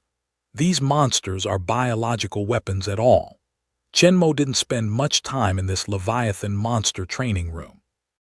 The first time Chen Mo came to this alien mother ship, he left here along another channel just like he came back to his home. This is the base camp of the Zetas, which should have been heavily defended. However, they are sending troops to the Earth on a large scale at this time. In the face of a planet that is far behind and much smaller than them, no one can imagine that the Earth people can sneak into their old nest quietly in the face of their massive invasion. Along the passage inside the carrier, Chen Mo changed direction several times, and then came to a place in the center of the Zeteri carrier, just like the command center of the air space carrier, but it was wider and larger. It looks a little similar to the palace. The innermost position is a high platform with more than 10 steps and more than 2 meters high. A large and gorgeous dark gold throne is located on it. In front of the platform, dozens of Qatari people are wrapping the high platform in an arc shape, busy in front of the equipment like a console. Although Chen Mo is in stealth state, the effect of this kind of stealth device is not very perfect, and there is nothing to see from a long distance. Once he is in close contact like now, he can easily find problems. Chen Mo's area will produce a ripple like the air refraction. If you pay a little attention, you can find the abnormality.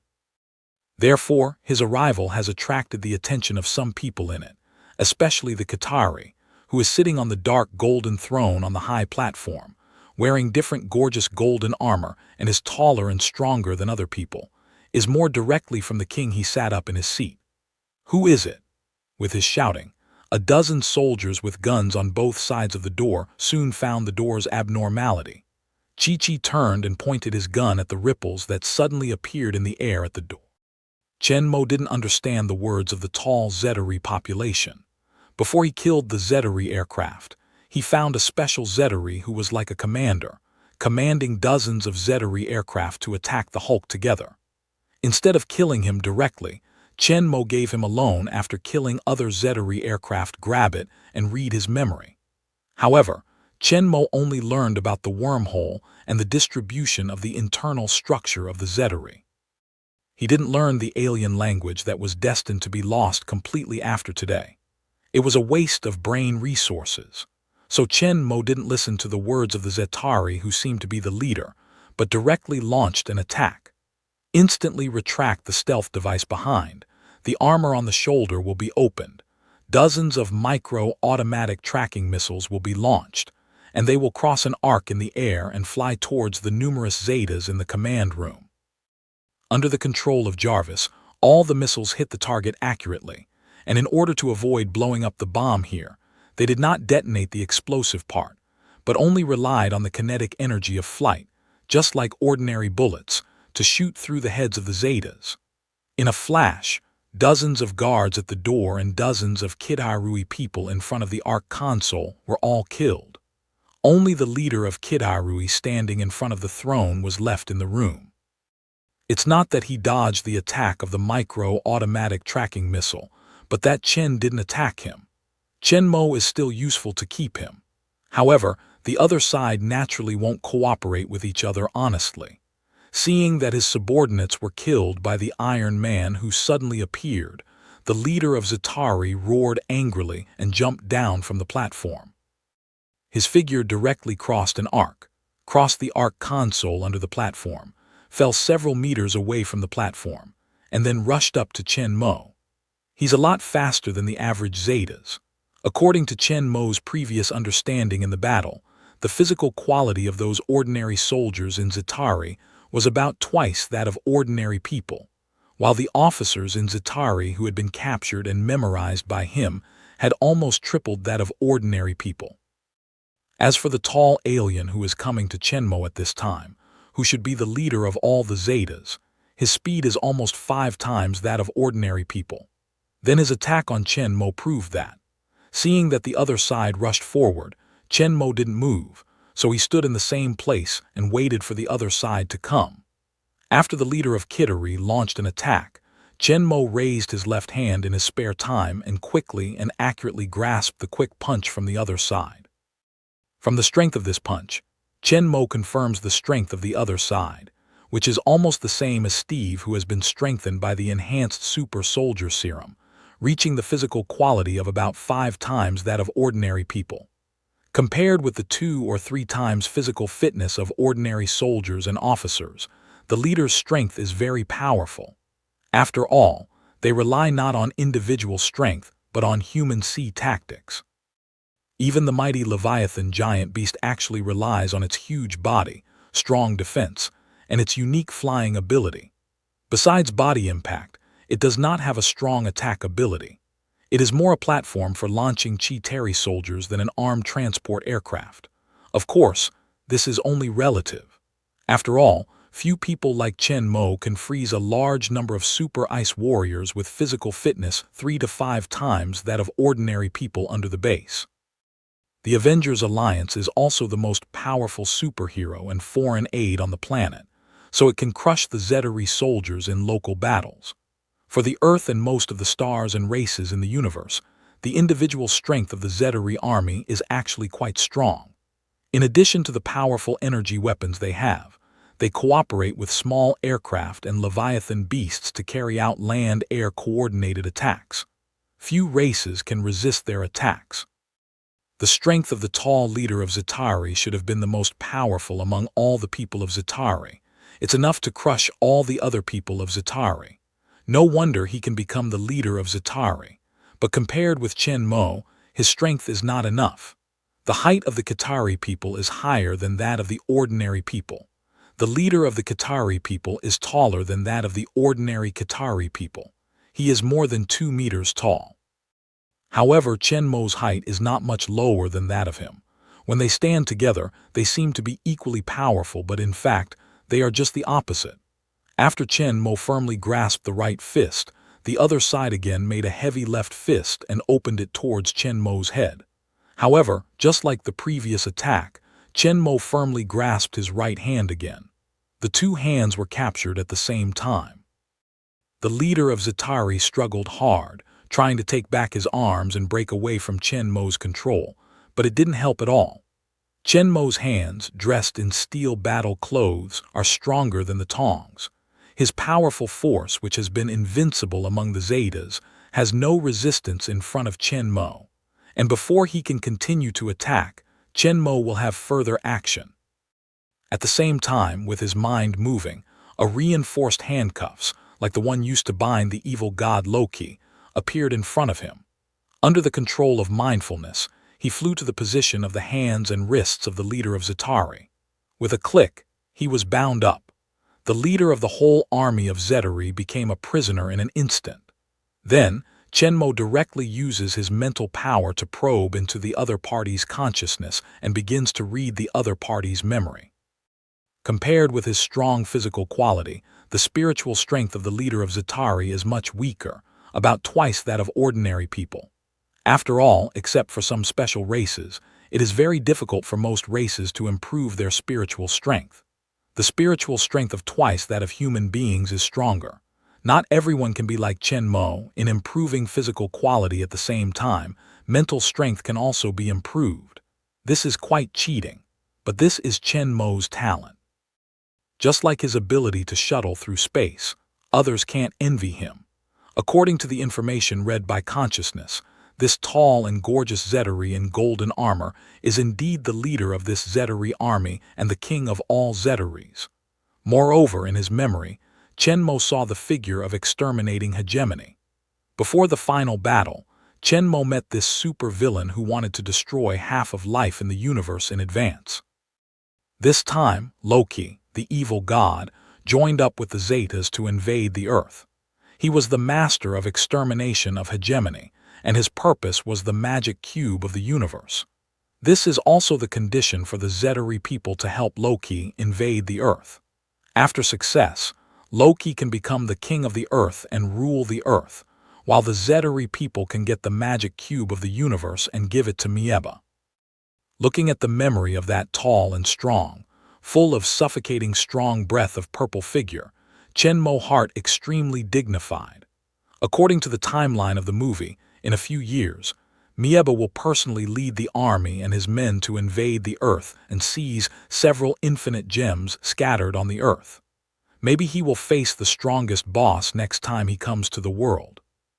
But with his current strength, it's hard to deal with Hulk and Thor, let alone crush all the superheroes in the Avenger Alliance. It seems that the speed of improving his strength has to be accelerated. Otherwise, he will be forced to give up when he comes back to the world in the next shuttle, and will never dare to enter the world again. If he cannot solve the huge threat of extermination of hegemony in the future final war, he can only give up the world he has been working hard for a long time. But now he has time to prepare. To clear up his mood, Chen Mo did not struggle with the problem of exterminating hegemony anymore, but continued to look for what he wanted in these memories. After a while, Chen Mo withdrew his mind from the consciousness of the leader of Kitari. He also learned more about the situation of the Kitari army. This is a cosmic race combining biotechnology and electronic technology. Their real clansmen are not many. Except for a small number of officers in charge of commanding, the vast majority of the Chi-Teri soldiers who are put on the earth are like Leviathan beasts that Chen Mo saw before. They are biological weapons artificially cultivated from the training cabin. These Kittery soldiers and Leviathan monsters are not just creatures, but are also controlled by the Kittery mothership after the electronic and mechanical transformation. They can guarantee their absolute loyalty and control, but at the same time, they also bring a little fatal weakness. As their control core, all the Zettery soldiers and Leviathan monsters are under the absolute control of the core. Once the core of the carrier is damaged, all the Zettery soldiers and Leviathan monsters connected with it will die. In fact, Chen Mo, who has seen the movie, has long known that this is also the purpose of Chen Mo's venture through the wormhole and into the Zettery mothership. Instead of killing the seemingly endless enemies one by one, it's better to eliminate them once and for all. And from the memory of leader Kittery, Chen Mo also learned that the training of Kittery soldiers and Leviathan monsters is actually very fast. As long as there are enough resources, the Kittery mothership can produce biological soldiers and Leviathan monsters at an extremely fast speed. If Chen Mo didn't wipe them out this time, but just beat them back, or simply close the wormhole to prevent this invasion, then in the future when Mieba invades the Earth, the army of Zetari will come out, rush into the Earth through many space channels opened by Mieba, and human beings will be faced with the disaster of extinction at that time, with no win. So now it seems that Chen Mo's decision to take this opportunity to wipe out the Zetas is absolutely right. Find out the situation and details of the Zetari people. Chen Mo doesn't waste any more time. The Earth there is still suffering from the fierce attack of the Zetari army. Chen Mo must solve this problem as soon as possible. Looking at the leader of Kittery who has no eyes in front of him, Chen Mo launches mind control and controls him to go to the Arc console. His mind moves and takes back the reinforced handcuffs on his hands. Later, the leader of Zetari operated on the console according to Chen Mo's requirements, and Chen Mo himself put away the armor of his left hand, revealing the palm covered by the Zhenjin Nano combat suit. Chen Mo reaches out a finger and touches a socket on the console. Then, a liquid metal sticks out from his fingertip and flows into the socket. It solidifies quickly and becomes a socket connector. On the other side, the leader of Zettery soon finished the operation. When he took the initiative to release the authority, Jarvis did not have to work hard and easily entered the core control program of Zettery. Although the Zetari people develop biotechnology and electronic technology at the same time, this Zetari carrier is not a biological weapon mixed with biological and electronic machinery like Leviathan giant beast, but a product of mechanical technology similar to the space carrier. Of course, its technology level is much more advanced than the space carrier, and there is almost no comparability between the two in terms of performance. Although the electronic technology of Zetari is slightly different from that of the Earth, the basic principle is the same. Jarvis quickly cracked their system source code when the other party actively opened the highest authority and fully cooperated with them, and then began to copy the database, copying all the stored Zetari technology. In fact, the Chi-Tarui army relies on a large number of biological weapons with limited combat power, but Chen Mo is not afraid of the sea of people tactics. Even if it is a hard break, it can definitely rush into the command center of Chi-Tarui's mothership, which is unstoppable. But Chen Mo didn't make a hard break with his strength. Instead, he infiltrated stealthily, reached the core of the mothership, and launched a surprise attack in order to obtain these scientific and technological data. If he makes a hard break, he will inevitably have a fierce battle. He can certainly have a good fight, but one is that he has wasted time. The most important thing is that once he fights, it is likely to cause huge damage to the Zettery mothership, and it is likely to affect his access to these valuable scientific and technological data. Their biotechnology is very developed. They can train the Kittery soldiers and huge Leviathan beasts and guarantee absolute control, which is very useful for Chen Mo. He can completely improve this technology and build a super army loyal to him in batches for himself. As for the level of electronic and mechanical technology of Zettery, from energy weapons, aircraft, and this Zettery mothership like Star Fortress, we can know how advanced their technology is, at least decades ahead of the Earth. So before Chen Mo completely destroys this alien race, he must get their most valuable scientific and technological data. For Chen Mo, who has mind control, memory reading ability, and strong artificial intelligence, it's easy. After getting all the scientific and technological data, Chen Mo glanced at the leader of Kittery, who was still in a dull state, with silver flash in his hand. The sword of the king appeared in his hand. With his sword rising and falling, the leader of Kittery army was directly led by Chen Mo, who was also one of the two armies in his hand. The leader of Kittery army was accompanied by a tall body in gorgeous golden armor fall back to the ground. Later, Chen Mo did not return directly, but came to a place like a storage room in the Zettery mothership. It was a little smaller than the Leviathan giant animal training room that Chen Mo had been to before. There were huge rows of shelves arranged orderly in the huge space.